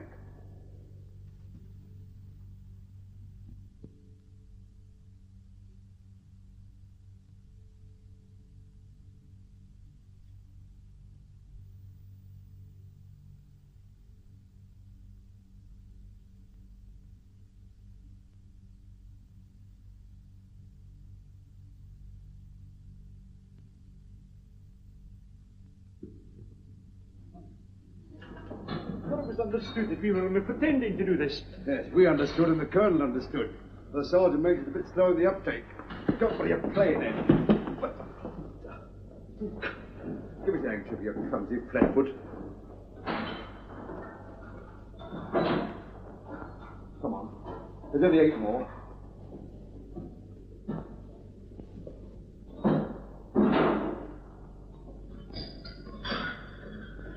Morning, Hornleigh. Still looking for clues, eh? Ooh! Ooh! I always said there were no flies on Hornleigh, but... Oh, I take all that back now. What are you doing down here? Come away from your clues and I'll tell you. Have you come down here to make trouble? I've come down here to see you two. Us? You mean you want us to help you with your case? I do. Why? Because there are certain things, Hornleigh, of which you have special knowledge. Well, I never expected you to admit that, Blow. I knew they'd get into a mess as soon as we left the yard. What's your difficulty? We're very busy, you know. Yes, I can appreciate that. Well, we discovered that information is being coded to Germany. Well, nothing unusual in that, is there? Shortwave transmitter, I suppose. Yes, and what is more, we've discovered the code. And now all that's missing is the shortwave transmitter and the blokes who are running it. That's right, but unfortunately they never broadcast from the same place twice. What do you want us to do? Consult the stars for you? Oh, no, I'm not interested in your usual methods of solving crime. What I want to know is how they got hold of a certain piece of information when there were only half a dozen people in the know. Well? And you were 2 of them. Us? Yes, listen to this. Among other interesting items broadcast to Germany last night was this tidbit. 2 Scotland Yard men named Inspector Hornleigh and Sergeant Bingham are now carrying out secret investigations at Huplow Camp. What do you mean to say it's been sent back to Germany? It has, and I want to know who's been doing the unveiling. Now, look here, Blow, let's get this straight. Are you accusing me of a breach of confidence? I'm not accusing you of anything. I'm just making inquiries. Well, it amounts to the same thing. If anybody's been talking, it's certainly not me. Well, I'll take your word for it, Hornleigh. And what about you, Bingham? Have you been talking in your sleep? Did I take exception to that remark? So do I. And what's more, I object to you coming down here criticizing my staff. I'm not criticizing your staff. It's beyond criticism. I'm asking a simple question. Well, you had the answer. Just because some brass head shoots off his mouth in his club, you try to pin it on Bingham. He's worked for me for 15 years, and I know that he's incapable of doing such a thing. All right. I must explore every avenue. Will you explore some avenue down Whitehall Way? Yes, and don't leave any stones unturned. Okay. Hello. Come on now. Who did you tell? Me? Oh, now here, Chief, you don't think that Yes, I do think. Come on now. Out with it. Who was it? Well, it was that wee lassie, Daisy. I might have guessed it. Oh, but she's a nice girl, Chief. They're all nice girls. Martha Hardy was a nice girl. Well, what did you tell this bird? Nothing, Chief. She guessed. Don't lie to me. But it's true, Chief. She said that I looked like a detective. Well, that's the biggest lie of the lot. I don't mind you laughing at my expense, but I tell you that Daisy's absolutely innocent. But after going out with you in a punt? Well, supposing she's innocent. She can still talk? No. Not Daisy. What is she? Barmaid. God, let me. Why, the Public Information Bureaus. Oh, by the way, did I hear you say you were taking her to the pictures this afternoon? I was, until you landed me into this mess. Well, you're still taking her. I'll fix it up with the Colonel. What, do you mean that I can... What do you want me to do? Well, ask her who she passed the glad news on to, of course. Yeah, that'll be very awkward, Chief. Well, it'll be more awkward if you don't. I've lived in the trees for so long. How could I hope to be a success in New York? Can't I teach you, Lalo? So I will become a bobo and Mara the elephant. Every night as the sun sets, I sing in the trees with a lullaby. It's sinking now, Lalo. Daisy. Yes, Percy? Gosh, I was longing for you to call time, gentlemen, please. This afternoon. Were you really? Doesn't she look lovely in her saddle? Not half as lovely as you'd look at one, Daisy. Think so? Just picturing bending over the beer pools. Come on. What would the customers say?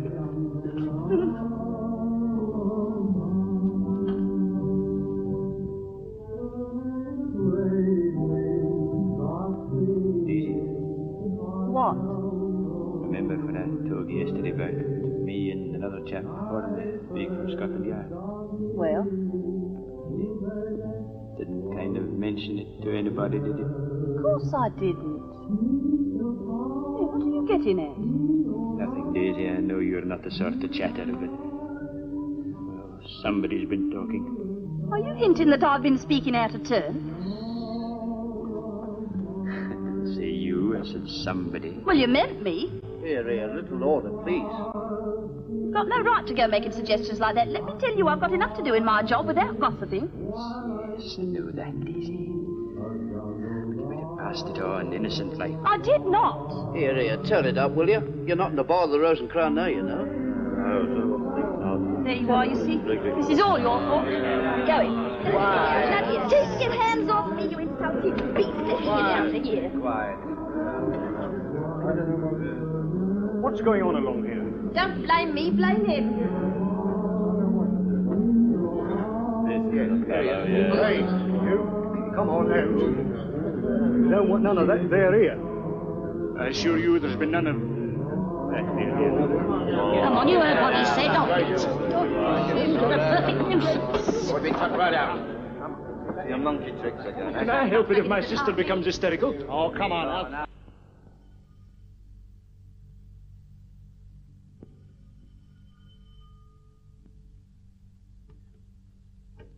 Good afternoon, Miss Johnson. Good afternoon.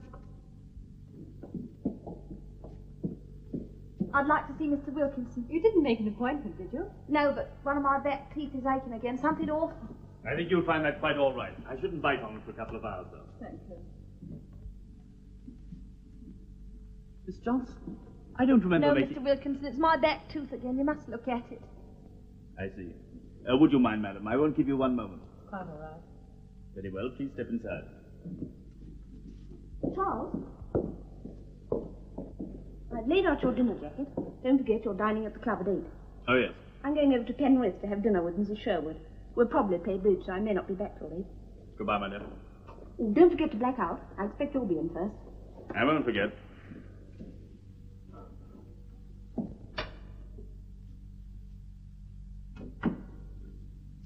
Why have you come here today? Your next appointment was Tuesday. Do you want that girl to suspect? I had to come. He's rumbled. Who?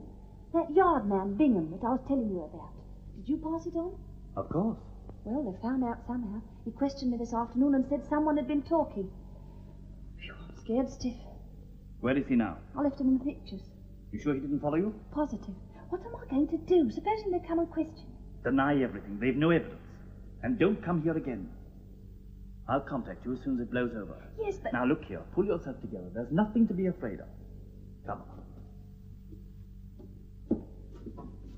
It often aches like that after filling, you know. It'll be quite all right tomorrow, believe me. I hope so. Now, madam, if you please. Thank you. Come along, Yvonne.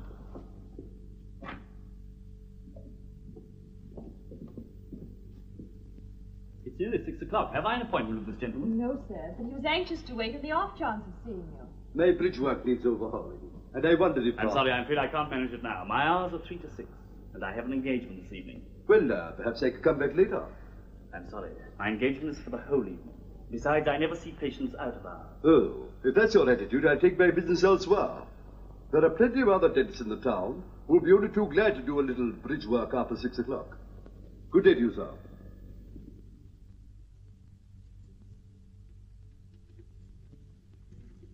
How do you know there's no one at home? He told me he had an engagement. There's also a Mrs. Dentist, but she's out playing bridge. Any servants? One. Female. I went round the back and checked up. You're not the only one who's a success with women. I made an appointment to meet her at the Palais de Danse tonight. Yeah. That's got rid of her. Sounds a very mean trick to me. Well, she was married. That serves her right. Ah, this is it.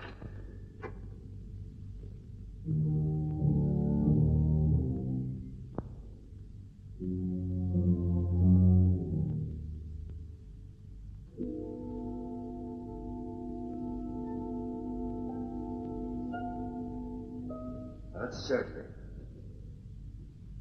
Now let's see what's over here.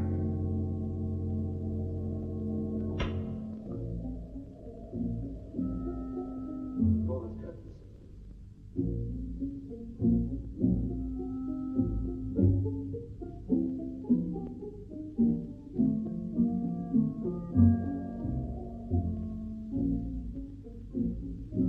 There's his appointment book. We'll have a look at that.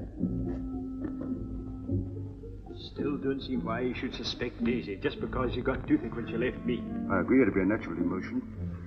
What's her surname? Johnson. Johnston. And you shut your mouth off to her yesterday lunchtime. But she couldn't have seen him yesterday. She was on the river with me until 5 o'clock. And at 5:30 she visits the dentist. Look for yourself. Every time she sees you, she rushes straight to the dentist. Any number of ways of explaining that, Chief. There's only two I know of. Either she's what I think she is, or the way you kiss them knocks their teeth in. Yeah. She was here twice last week. Once the week before. 3 times the week before that. Yes, a fellow called Weatherby she's the company of, and 2. And a Mrs. Crofter. There's your Daisy again. Supposing you're right. You can't prove anything with that book. Well, we might find something in that safe to tie up with it. What safe? Over there. The twin lock Hector. Easy. There'll be a burglar alarm wire running around the rim. Cut it.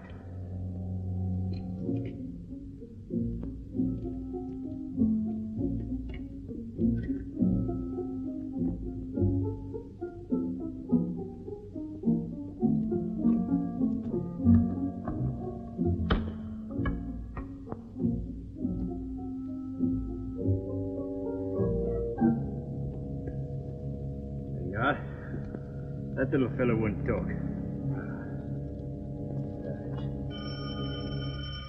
Here comes him, but you cut the wrong wire. The doorbell. Dentist. Maybe he's forgotten his key. Why should he ring? He knows there's nobody at home. Here, go and see who it is. But suppose... Go on, go on, go on. Go on.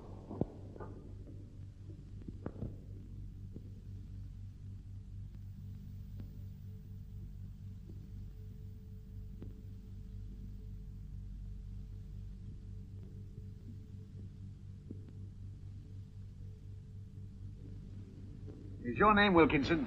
No. Mine's Blenkinsop. Oh? I want to see Mr. Wilkinson. Why? Why, what do you think I come to dentist for? Have a haircut? I want a tooth out. Eh? Oh, I'm afraid that's impossible. Oh, don't talk so daft. Sorry, but at this time of night... At this time of night I've been in bed and fast asleep. I hadn't had raging toothache. I tell you, I'm not going to. I've seen dentist here. Come on, fetch him out.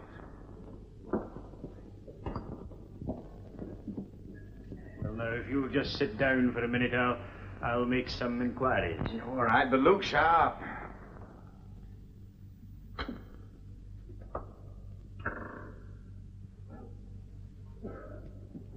Patient, Chief. Says he wants a tooth out. Well, this time? Perhaps he's one of their agents. Doesn't look like one. Well, how do you know? Take him in the surgery and lump him. How? Well, say that you're Wilkinson's assistant. That you're in his confidence. Yes, but I think he really does want a tooth out. Well, you never know. Perhaps he's bluffing. Go and find out. Well, I'm sorry, but Mr. Wilkinson is asleep. I can't help it. All right, I'm his assistant, and anything you wish to have out, you can have out with me. All right, that suits me. Well, where's surgery? Surgery? Yes. Is this it? Here, come on. Yes, that's the surgery. Well, come on, don't hang about. Here, take this. Sit in the chair, sir, please, will you? Now, let me see.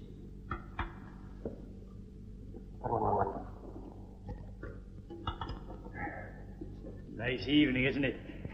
Fine for getting shortwave broadcasts.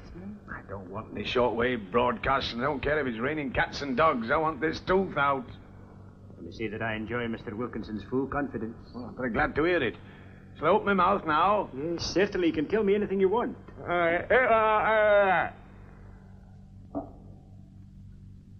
You really want it out? Hey, what's the matter with you? You non-compass mentors or something? You've been here before, haven't you? What's that got to do with it? Well, we just make it a rule only to attend to regular customers after closing time. Oh, dash it all. Do you think I'm going to suffer all night for your silly rules? Here, are you going to take it out, or do I have to take it out of you? Your mind's made up. Oh, it's dawned on you. Just wait there a minute, please. Very often now. Oh, what is this, a dentist or a madhouse? Here, are you going to take this thing out? All right, it's coming out. Just a minute. Which tooth did you say it was again?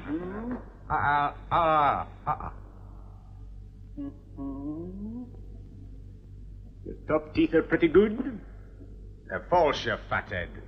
Oh, so they are. I see that now. They quite took me in for a minute.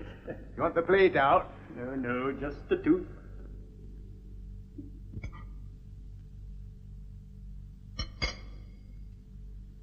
That.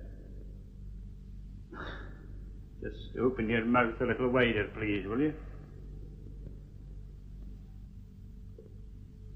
Hey, doing it. You're not going to take it out in cold blood, are you? Can't have a local anaesthetic.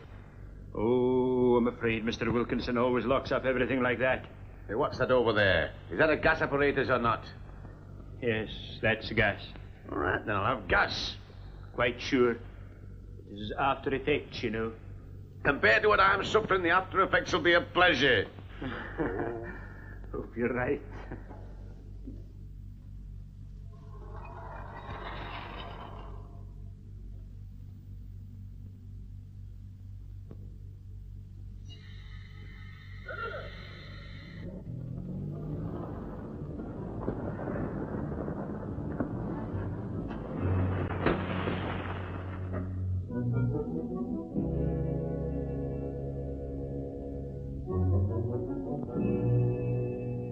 Now what's to do?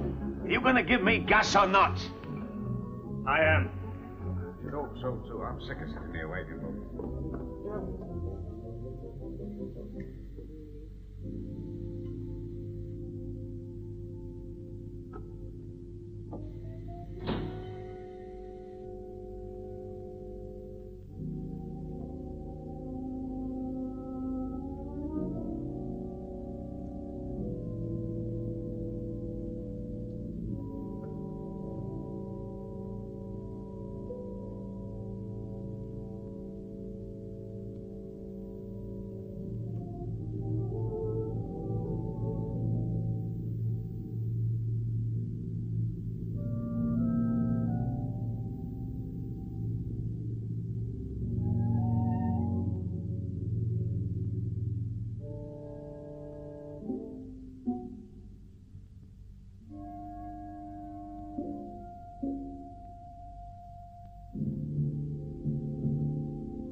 You must have cracked my jaw.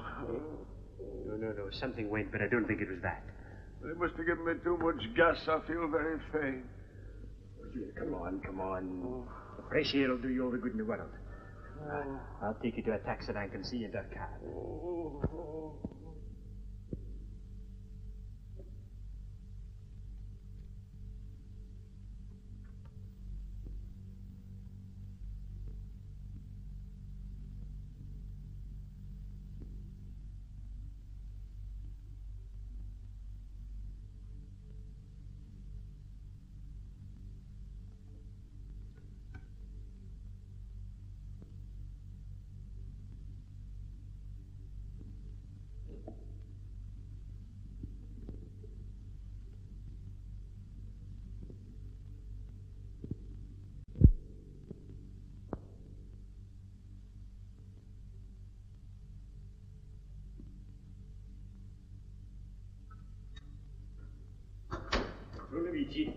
Shh.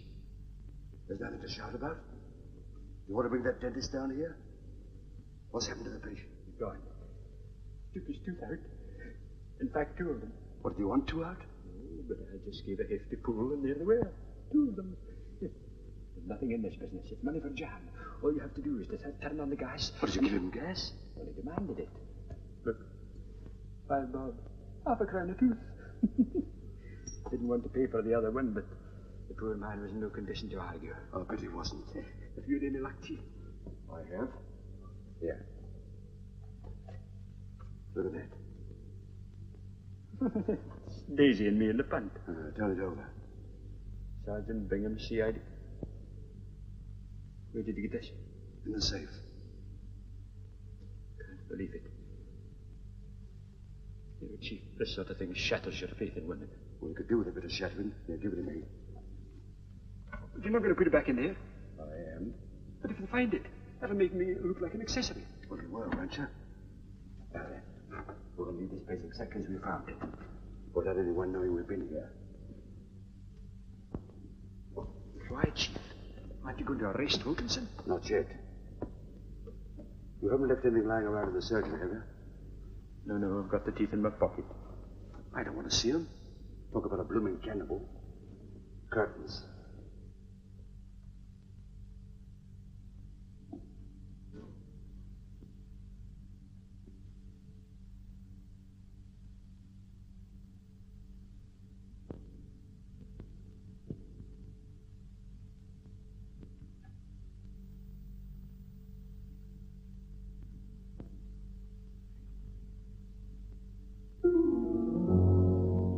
Must be Granny. We've left the light on. That's funny. I could have sworn I put it out.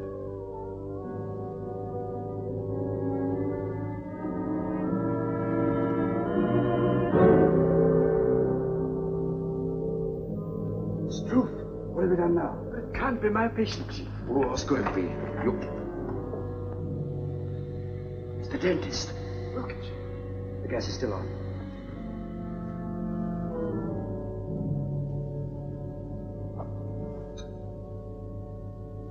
He's a gunner.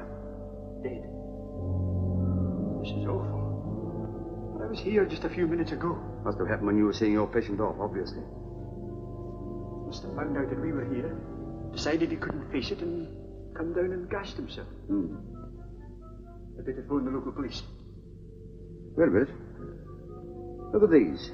One shoe is laced across the usual way. On the other shoe, the top 3 holes are laced crisscross. You can put your own construction in that, I suppose. Well, no man laces his shoes different ways. Someone else put that shoe on his foot. Why? I don't know yet. But whoever did it may be still in the house. Wait here.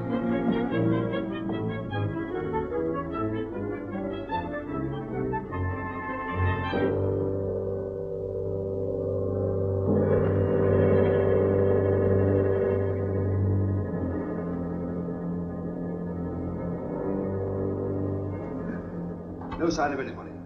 I'm going to make a search of Wilkins' bedroom and see if I can find anything. I'll come up with you, Chief. No, you don't. We've got no time to lose. Here, take these. Ring up the yard. Give Blow my kind regards and read that list over to him. What are they? The names, addresses, and code numbers of Mr. Wilkinson's so-called patients. So blow, since you want to know who's been talking, there's 40 of them.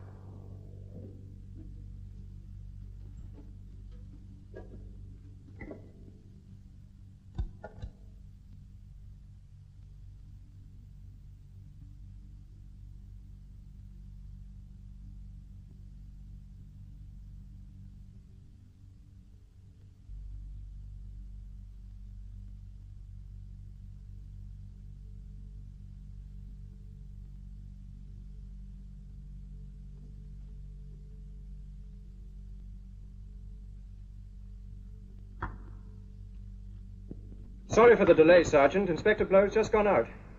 They're expecting him back in 10 minutes. Shall I ask him to ring you back? Yes, please. And it's very urgent.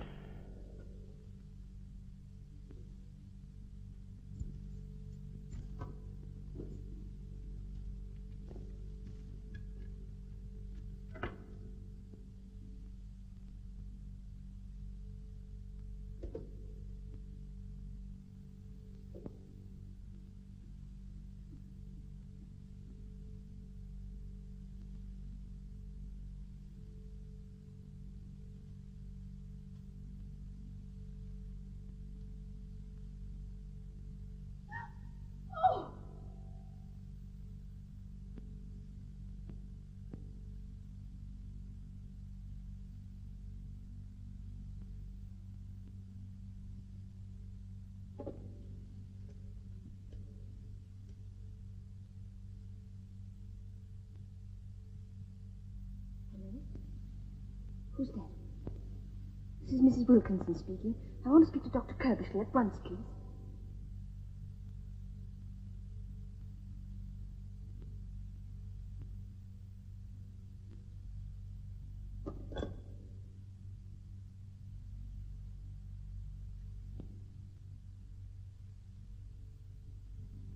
It's all right, it's all right. No need to be alarmed. Who are you? I'm a police officer. What are you doing in this house? I'm here in connection with your husband. He's dead.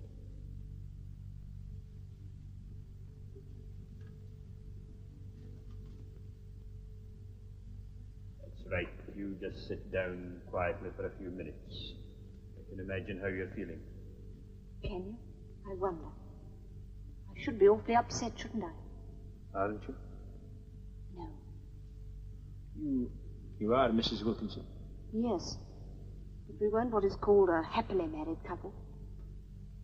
You found out that he was a... Yes. I told him he'd get caught sooner or later. It was no use. They had some sort of hold on him. Who were they? I don't know. I shouldn't have known anything except that I found a letter of his. What did you do? I taxed him with it, and he flew into a rage and struck me. He did? Yes. Oh, that was nothing unusual. I said I'd go to the police, and he threatened to shoot me. What could I do? What would you have done? I really don't know. It's very awkward for you. Could I have a cigarette, Inspector, please? Why, certainly, certainly. No. Now, I'm afraid I've got to ask you just a few questions.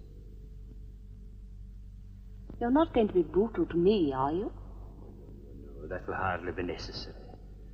But they'll expect a statement, and just as a mere matter of formality. Oh, yes, of course. Well, I shan't attempt to hide anything from you.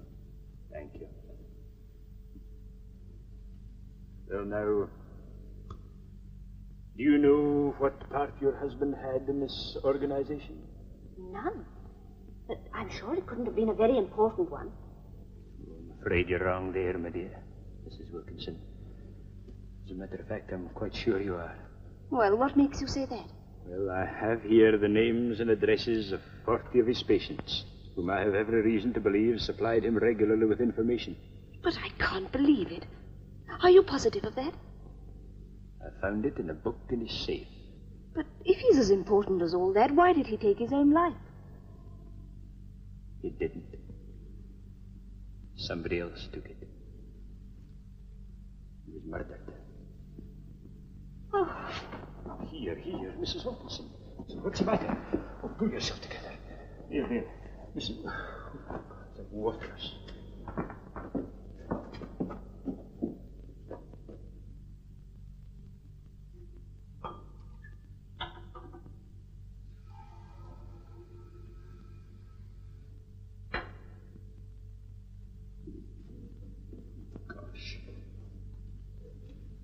There.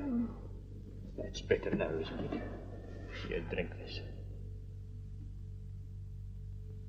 I'm sorry. It's all right. You'll be feeling better in a minute. I can't stay the night here alone, Inspector. I'm afraid I'm on duty. But I've got a sister who lives just round the corner. Couldn't I spend the night with her? I'm sorry. I can't allow that. I promise I wouldn't move from there. No, you wouldn't. And if it rested with me, I'd let you do it like a shot. But it does rest with you, doesn't it? No, not exactly. You see, I haven't mentioned it before, but I've got an assistant, an associate. There are two of you? Yes. He's upstairs, and I'm afraid he'll want you to come to the police station. Oh. Drink. Oh. I shall be all right. Oh, you answer it, Inspector. Don't worry about me.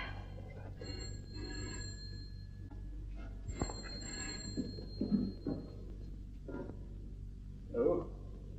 Hello, yes? Oh, Inspector Blue. Yes, this is Bingham. What are you ringing up at this hour for? I decided to confess after all. Certainly not. So, as a matter of fact, it's not unconnected with your inquiries this morning. Well, now, Hornleigh and I decided that as you were floundering about to give you a bit of help. To put you in the right road, as it were. No. No, I must correct you there. My mother and father were married properly at the kirk at Paisley. And that remark comes very badly from you after all we've done. All right, if you'll just keep calm, I'll tell you. Well, I have here the names and addresses of about 40 people who have been passing information. Yes, if you'll just get out your little pencil and paper, I'll read them out to you. You ready?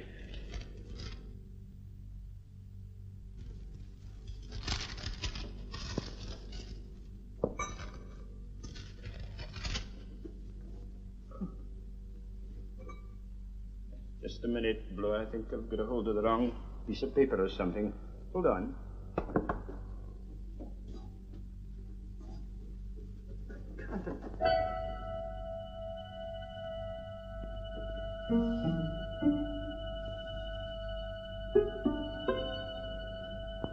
Mrs. Wilkinson. Mrs. Wilkinson. Mrs.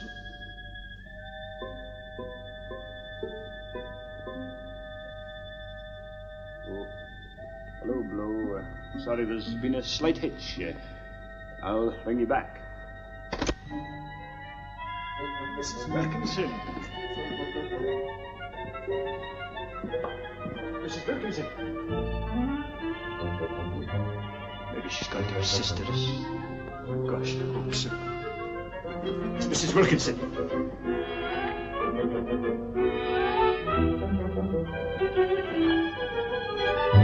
Mrs. Wilkinson!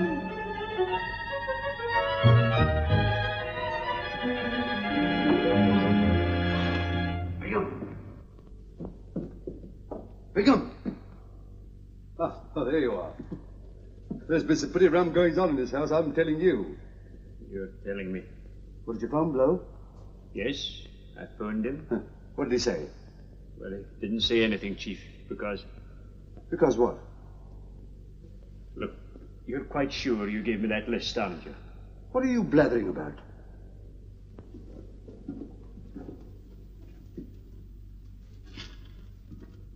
That's all I've got, Chief. There's nothing on it. Look here. What the blaze have you been doing while I've been upstairs? Had it in my hand when I first phoned Blow. Well, go on.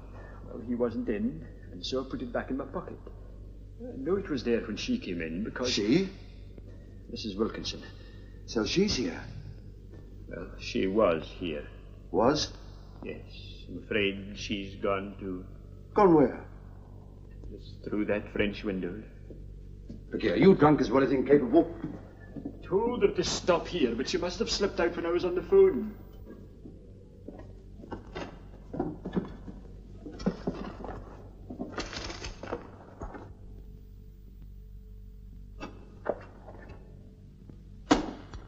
She's pinched the evidence.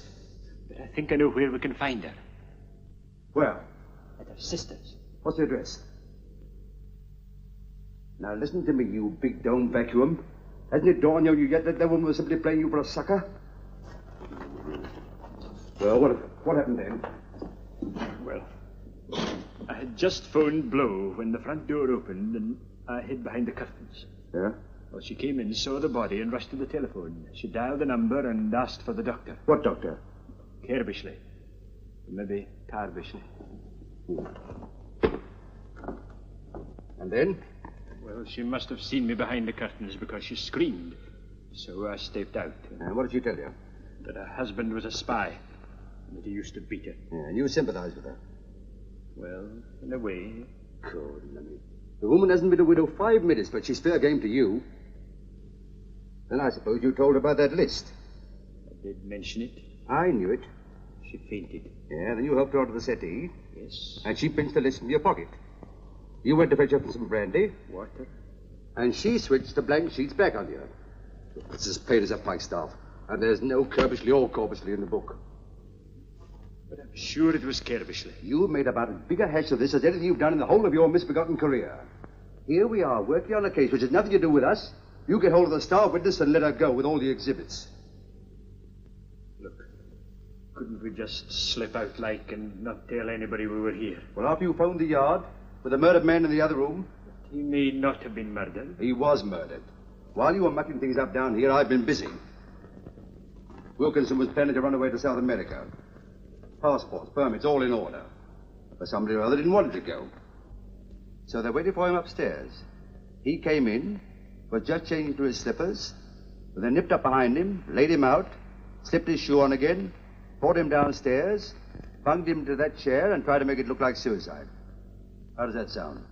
There doesn't seem to be anything missing. No, except the clue to the murderer, that list of agents, and Mrs. Wilkinson. Apart from that, it's all sewn up. Well, I suppose there's nothing else to do but hand it over to Blow and we go back to the gents' underpants. Now, look here, I don't want to do that defeatist talk. We're going to search this house from cellar to roof. Now, go on, you start outside. I'll start in here. And if there's a whiff of a clue, we'll smell it out.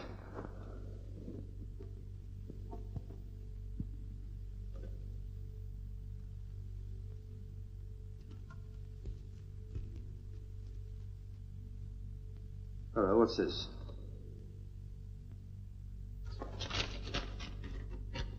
March the 12th. No address. My dear Wilkinson, I am sorry to hear you propose taking a holiday.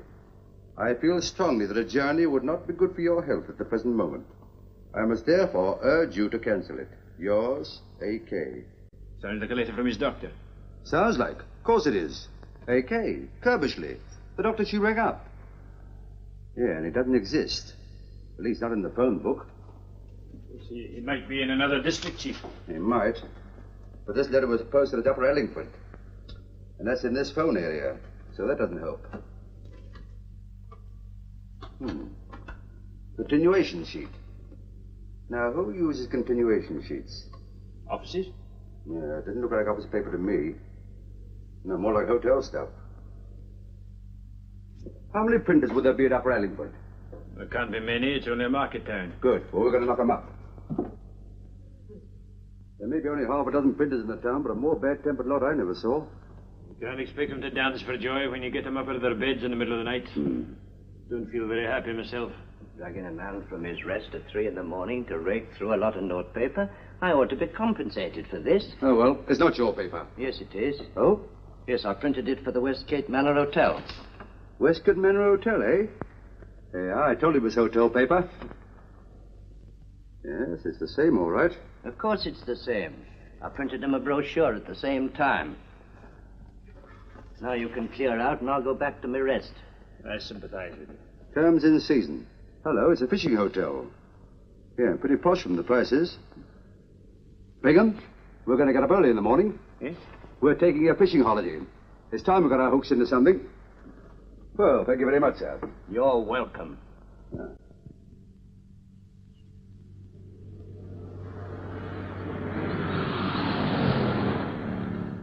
Morning, boy. Good morning, sir. You two gentlemen after the same vacancy? Vacancy?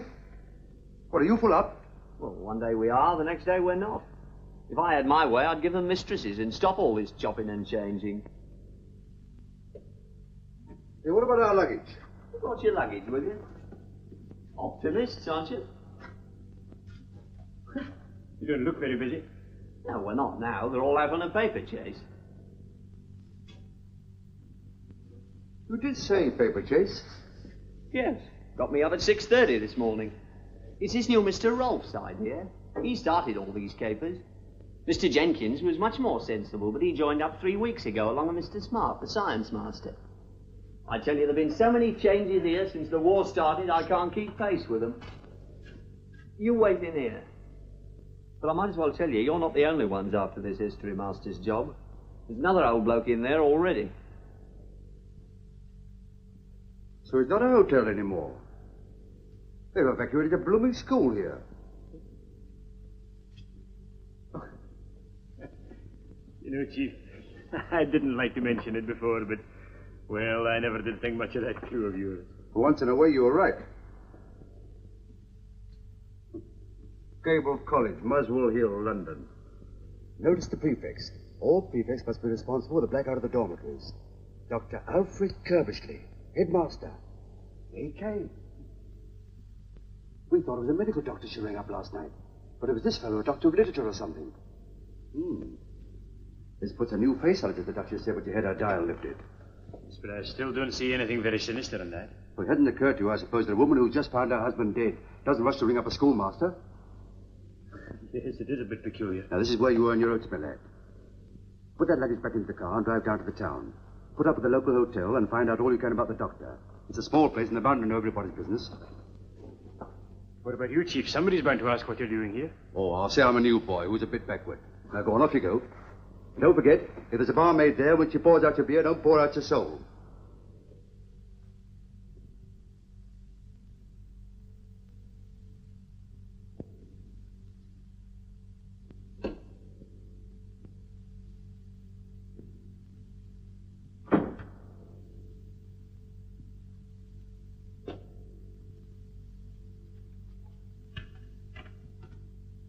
Good morning. Good morning. Are you an applicant? Yes. So am I. Really? My name's Mackenzie. Professor Alec Mackenzie. How do you do? My name is Nuttall. Horace Nuttall. How do you do? You may have heard of Mackenzie's History of Europe for schools. Oh, yes, of course. I wrote it. Really? You haven't actually met Dr. Curbishley yet, I take it? No, but I rather fancy that's just a formality. Ah, well, I suppose there's no objection to my waiting. No, not in the least. If it isn't a rude question, what was your last school? Borstal. Boston. Oh, yes. Boston. I beg your pardon? Borstal? Yeah, but isn't that a penitentiary? Yes. But surely a qualification for a master at Borstal would hardly be a recommendation to this school. On the contrary, my dear sir. I'm just the man for this school. Why? But they mentioned it in the advertisement, didn't they? The school times gave me to understand that this was an establishment for the sons of gentlemen. Oh, is that what they said there were sons of? Well, I hope I'm not here under any misapprehension. Well, it's not as bad as Borstal, if that's what you mean. As a matter of fact, they frequently send their good conduct lads here. But you seriously tell me this is a corrective school? Well, didn't you know? I certainly did not. Oh, there's nothing to be worried about, my dear Professor. You may find it a trifle alarming for the first 2 years, but you'll get used to it. Well, bless my soul, look who's here. If it isn't young Bingham. Now, there's a fine example of the good conduct lads they sent here. Oh, but they shouldn't let him have a knife. Why not? Well, he's a nice enough lad, but he has bits of violence. As a matter of fact, I remember once at Borstal, he attacked the carpentry instructor with a chisel. Good heavens. You see... Oh, I'm sorry, sir. I didn't know there was anyone in here. That's quite all right, my boy. What do you want? A book, sir. A book? Yes, sir. Help yourself, my son. Thank you, sir. Excuse me, sir. Oh, let me help you. This one? Yes, please, sir. There we are. Thank you, sir. Not at all. All this greatly perturbs me. Hey, you! Hey! Give me that back. And don't ever get you doing a thing like that again. You rascal. What's happened? Have you missed anything? I beg your pardon. This is yours, isn't it? That's my watch. Good gracious me. Ah, well, boys will be boys, you know. Do you mean that he actually... oh, this is dreadful. Well, you get used to that sort of thing here, you know. Used to it? That's why you're mistaken. I wouldn't teach in this class of school for any consideration whatever. What, you don't mean to say you're going to turn it up? Yes, I am. Oh. And I'm very grateful to you for enlightening me. Silly-ho.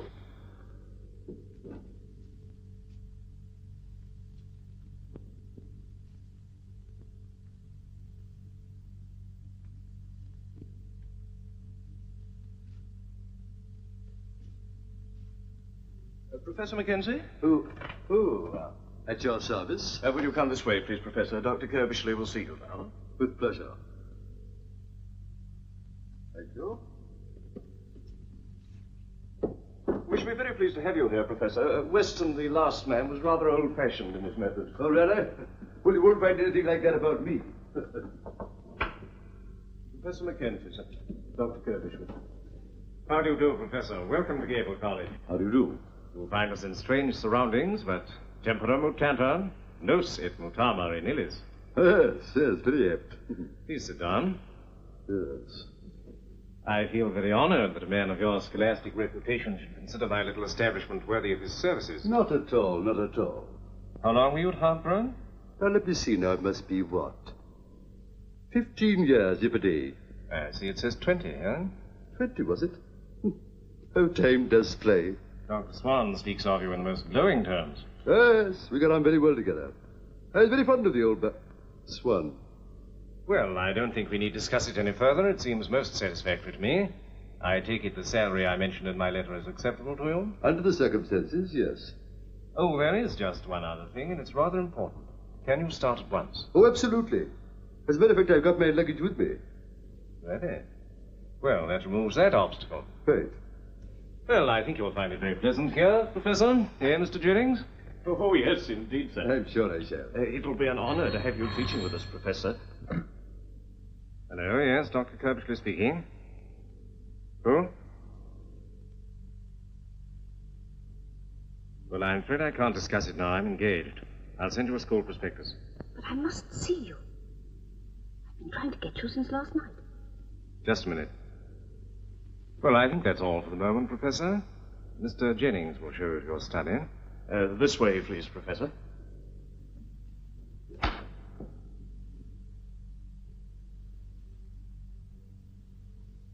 I've told you before not to ring me here. What is it? But I had to get in touch with you. Something dreadful has happened. I can't very well tell you on the phone. I'm at the Angler's Rest in the town. Well, you shouldn't have left Farnshire without letting me know. Oh, I'm so sorry, Doctor. But I wonder if you would let me have my testimonials back. I know you wouldn't mislay them, but I'd rather treasure them. Yes, of course. Thank you. Yes. Thank you. Thank you. You must realize it's impossible to talk now. I'll be down there at 9 this evening. Until then, stay in your room. Goodbye. Could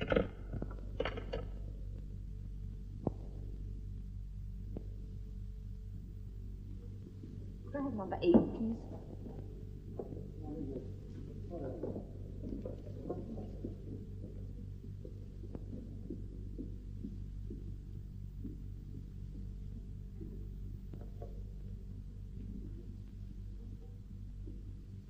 Good morning, sir. Good morning. I want a room, please. Certainly, sir. Good to see the sun again, isn't it? It is. Will you be staying here long? A few nights, maybe. You'll want a single room, I suppose. That's right. I've got a very nice room facing the river. Yes, but I think I'll have the single room. Very good, sir. Will you read it to me, or shall I read it to you? You read it to us, sir. Oh, very well. Here we are. Evolution of the Corn Laws. The effect of the Industrial Revolution, connected with the mechanical invention and the utilization of steam, transformed Great Britain from an agricultural to a manufacturing and commercial country. Everybody understand that? Oh, yes, sir. Oh, well, the opposition to the Corn Laws steadily increased. At length, the Conservative Premier, Sir Robert Peel, became a convert to free trade, and in 1846 carried a measure to put an end to the Corn Laws. By this act, the duty on corn was at once greatly reduced.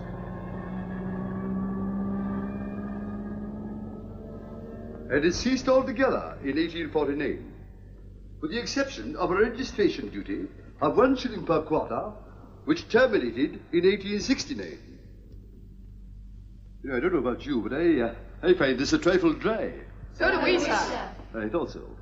Well, now, but it does mention one very interesting man, Sir Robert Peel, the founder of our modern police force, and a very good job he made of it, too.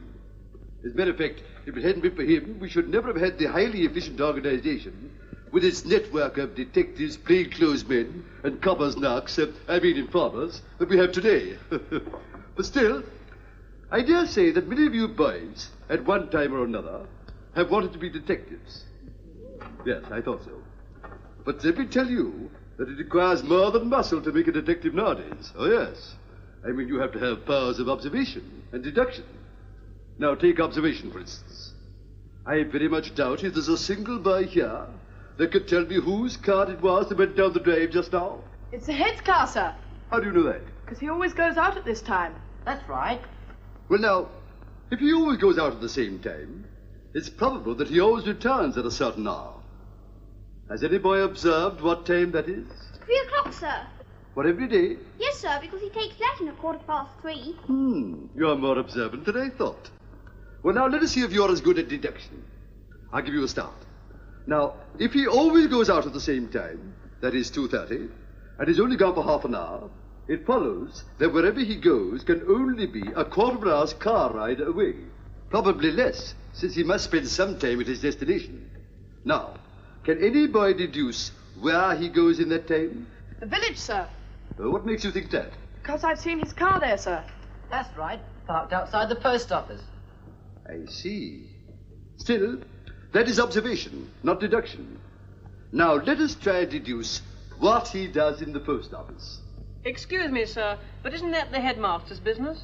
I beg yours. Am I to take that as being tantamount to a rebuff? Well, sir, I really meant that... Don't apologize.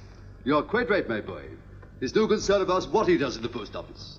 So as a quid pro quo, if I take my nose out of the headmaster's business, perhaps you'll stick yours in that book and read from where we left off. What they're doing is they're butting in on a case that doesn't concern them. My case. If you're right, I shall have something to say to Inspector Hornleigh and Sergeant Bingham. Laying down on this job without my permission. They better have a pretty good reason for this. Hello. Oh, is that you, Chief? Well, I've stumbled across something very interesting. No. It's nothing to do with the scrounging case, but... Oh, yes, I know, Chief, but... Yes, Chief. How much would your pension be worth if you retired tomorrow? I don't know. Why? Well, you better start working it out. Yes, that's quite true, Chief, but... But, Chief, that's my last word. And I don't want any arguments. So you can just take the first train straight back to London. Murdered? Who's been murdered? Says that dentist didn't commit suicide. Now, have you any clue as to who was the murderer? You know? Then why didn't you arrest him? Now, that's got nothing to do with it. I've told you before, that's Blow's case. And tell him I resent his interference. Who's talking to him, you or me? Oh, you, sir. Very well, then. Don't interrupt. Registered letter? What registered letter? A registered letter is posted every day to 121 Wessex Street, London. And I want to find out what is going on there. Tell them we think it's the headquarters of the whole outfit. Now, look here. What with two of them jabbering at one end of the line and you hissing in my ear, it'd be quicker if I went to London after all. Wessex Street is SW1, you know. Now, don't you shove your oar in. 4 policemen's enough on one line without the help of the post office. No, Chief. Lord, let me... No. Now, all I want you to do is to get somebody competent to watch 121 Wessex Street until the registered letter arrives, and then pounce and catch the lot of them. And afterwards, ask them to ring up Bingham at Allingford 69, and I'll beg the murderer. Fine. Good night, Chief. Oh. I could do with a drink after that. What about the post office? Well, it's a bit late at night, but since it's been such an exciting day, I think I'll have a small whiskey and soda. Bingham, order 2 small whiskies, will you? I'll have a double. Hello, miss. Ask the waiter to send up 2 double whiskies and 1 small one. Sam, 1 whiskey and 2 doubles for number 2. Right. Oh, and find out what they want to eat.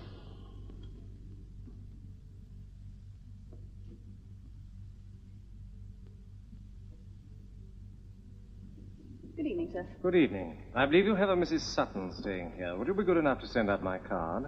Yes, sir. Sam, take that card to number 8 on your way up, will you? Very good, sir.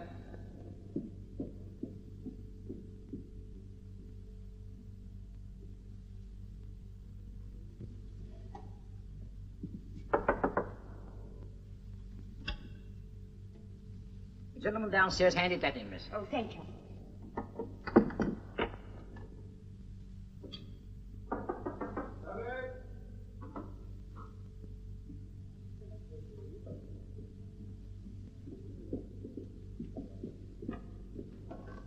You said you'd be here at 9 o'clock. It's nearly 10. I know.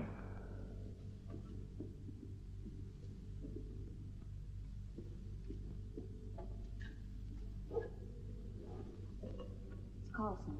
He's dead. I know. He was murdered. So it was you who killed him.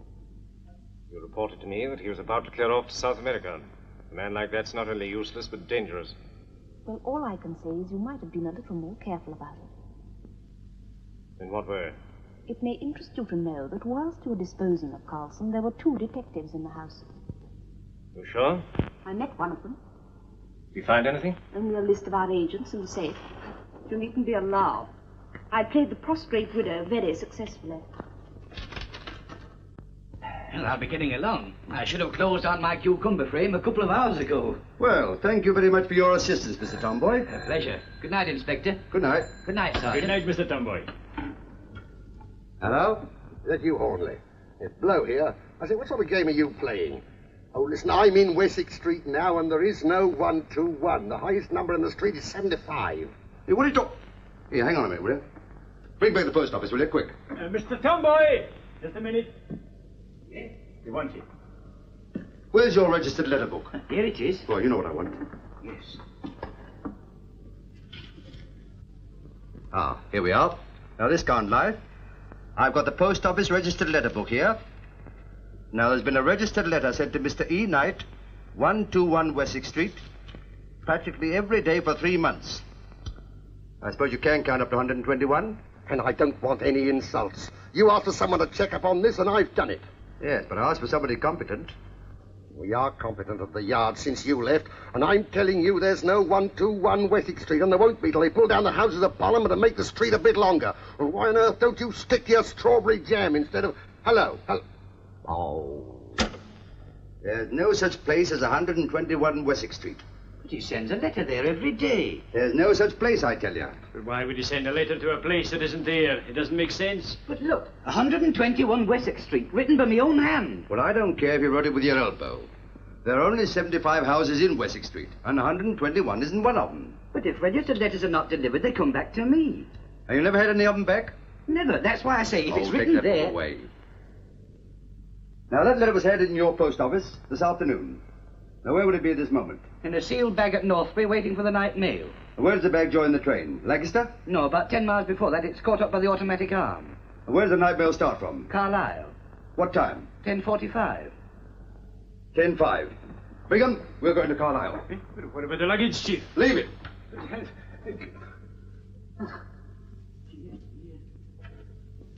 I'll get you a passport, Helen, and you can go abroad to a neutral country. There must be one left somewhere. Wait a minute.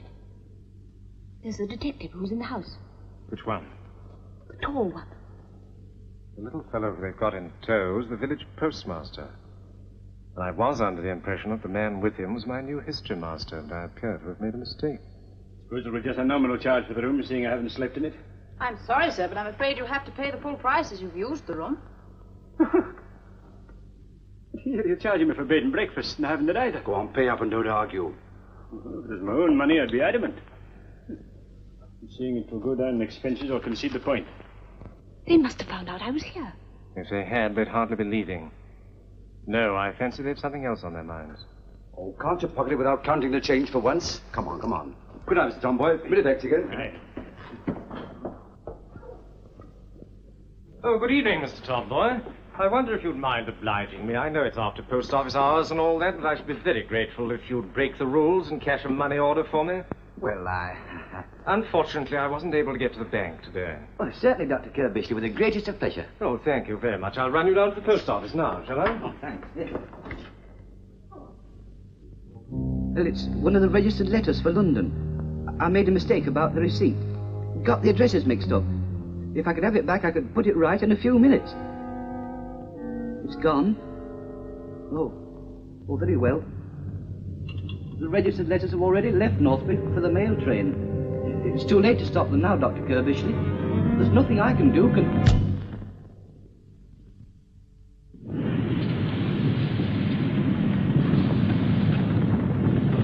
You've no reason to suspect any of your sorters, have you, Joe? No. Of course, I can't say for certain. We keep getting new ones on as the young ones are called up. But it wouldn't surprise anybody if somebody new came on tonight. I don't follow you, Inspector. For me, for instance. Sorting isn't an easy job, you know. It's years before you're any good at it. Well, you're short-handed, and I'm no good at it. You can keep telling me so. Say you're going to give me the sack in the morning. That'll fool them. Aye, it might work, Joe. What do you think? I don't know. It's got to work. Now, come on, you're the postmaster. Who can you substitute me for? When's young Runcorn due for the call-up? Any day. Well, if we can stop him before he gets here, we can tell the rest he's had it. What about me? Can't I be a sorter too? No, you can't. You're going to be what you've always been, a passenger. Hello. Send George in here, will you, please? Runcorn's been called up. He'll take his place. Here you go. Sharp's the name. He hasn't been on sorting for 5 years. 7. But he'll be as good as some of you, I hope. Train's coming in now. Look lively there. Only late for dinner, Chum. Let's follow us.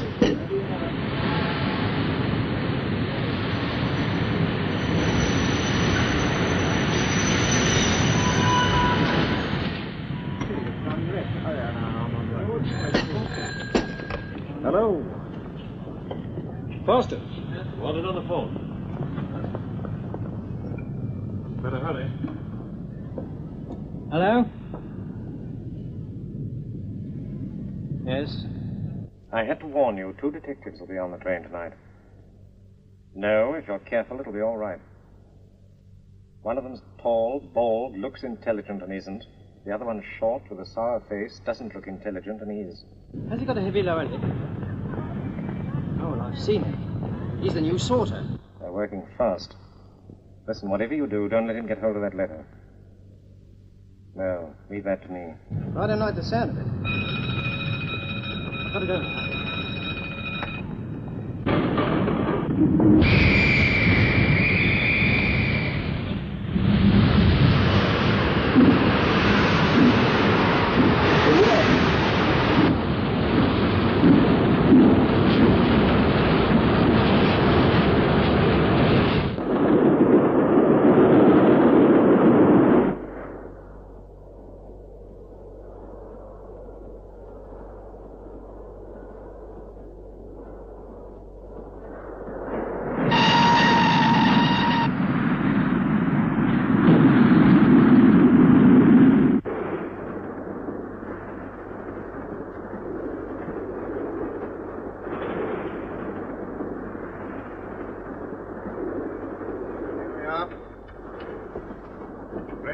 agents. Beats me what people find to write about. No consideration for others, that's what it is.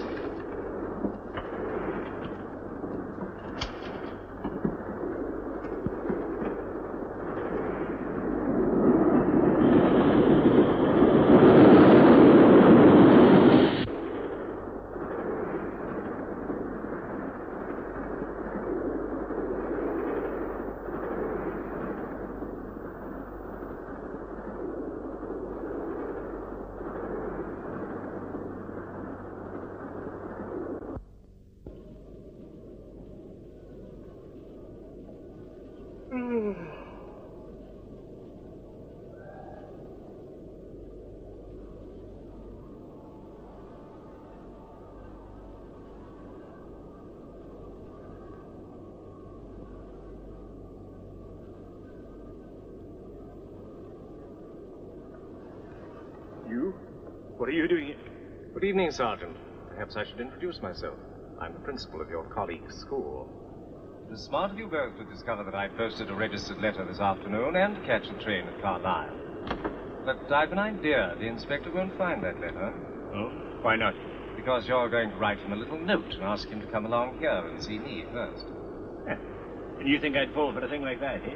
Well, I'm hoping to persuade you. Suppose you know it's a very serious thing to point a gun at me like that. For you or for us? For you, of course. I know all about you. You both got to answer a few questions. I'm sorry, Sergeant, but as a schoolmaster, I prefer to put the questions. And at the moment, I'm asking you to write that note to HORNLEIGH. You think I'd do that? I should if I were you. Over my dead body. Isn't that rather an unfortunate way of putting it? I think we can avoid that unpleasantness for the moment. Helen, would you mind relieving the sergeant of his wallet? Careful, Sergeant.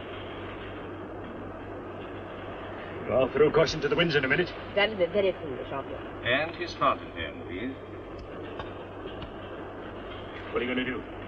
I spent a considerable period of my youth practicing the art of forgery or suffering the penalties for it. Helen, would you mind? I imagine we shall find an example of your handwriting on your identity card.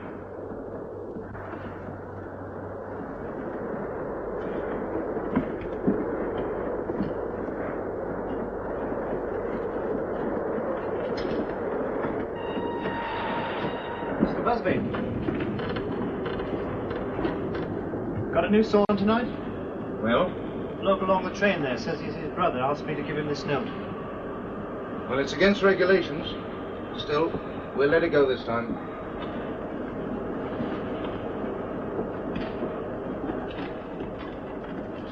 You're still on that lot? Well, let me tell you, if everybody here worked at the speed you're going, this post will arrive in about 3 years' time. Here. Talk about a nagger. I'll soon be at home with my wife.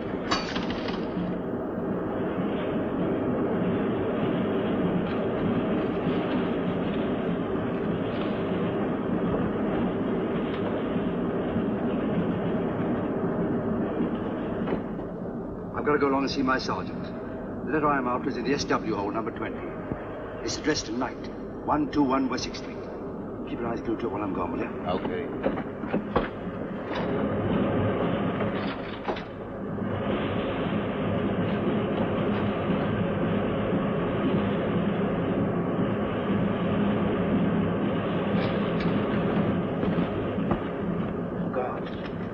I'm a CID man.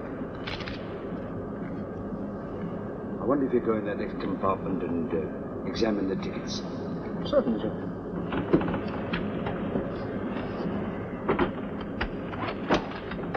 Tickets, please.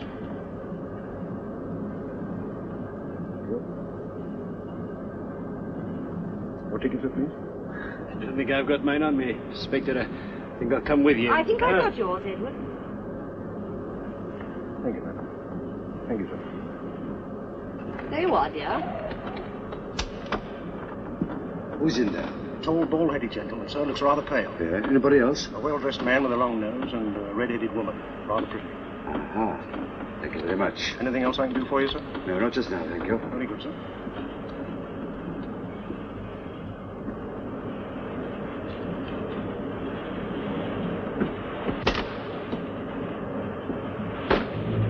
Excuse me.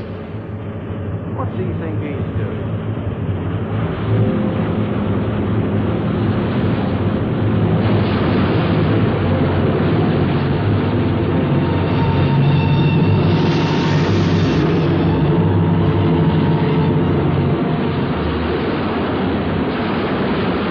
The inspector's rather a long time. I hope for your sake, Sergeant, there's been no hitch. Don't move. Good work, sir, good work. Well, Dr. Caversley, I think you've had my credentials. Go on, watch him, Bingham. I'll be back in a moment. Yeah. And don't let this redhead try any more of her tricks. No, sir.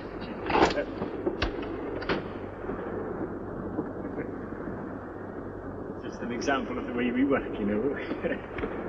Now I'll have my fountain pen back. Yeah, Corporal. Look after those two. This is what is known as a matter of national importance. All right, Inspector. But I ain't a corporal. Well, you will be. Come along, Bingham.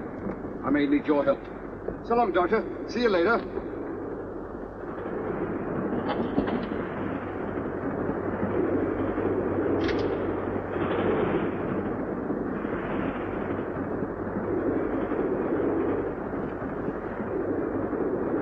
Here, where's that registered letter?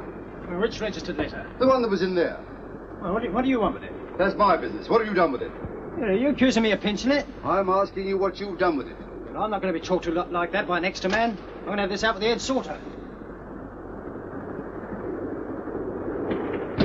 Well, Mr. Busby, the devil in here accusing me of...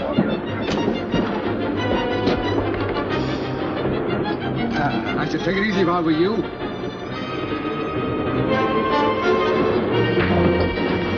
All right, fellas. We're from Scotland Yard. This is Inspector Hornleigh of the CID. Look out there, Billy. He's a fifth columnist. Come on, out of it.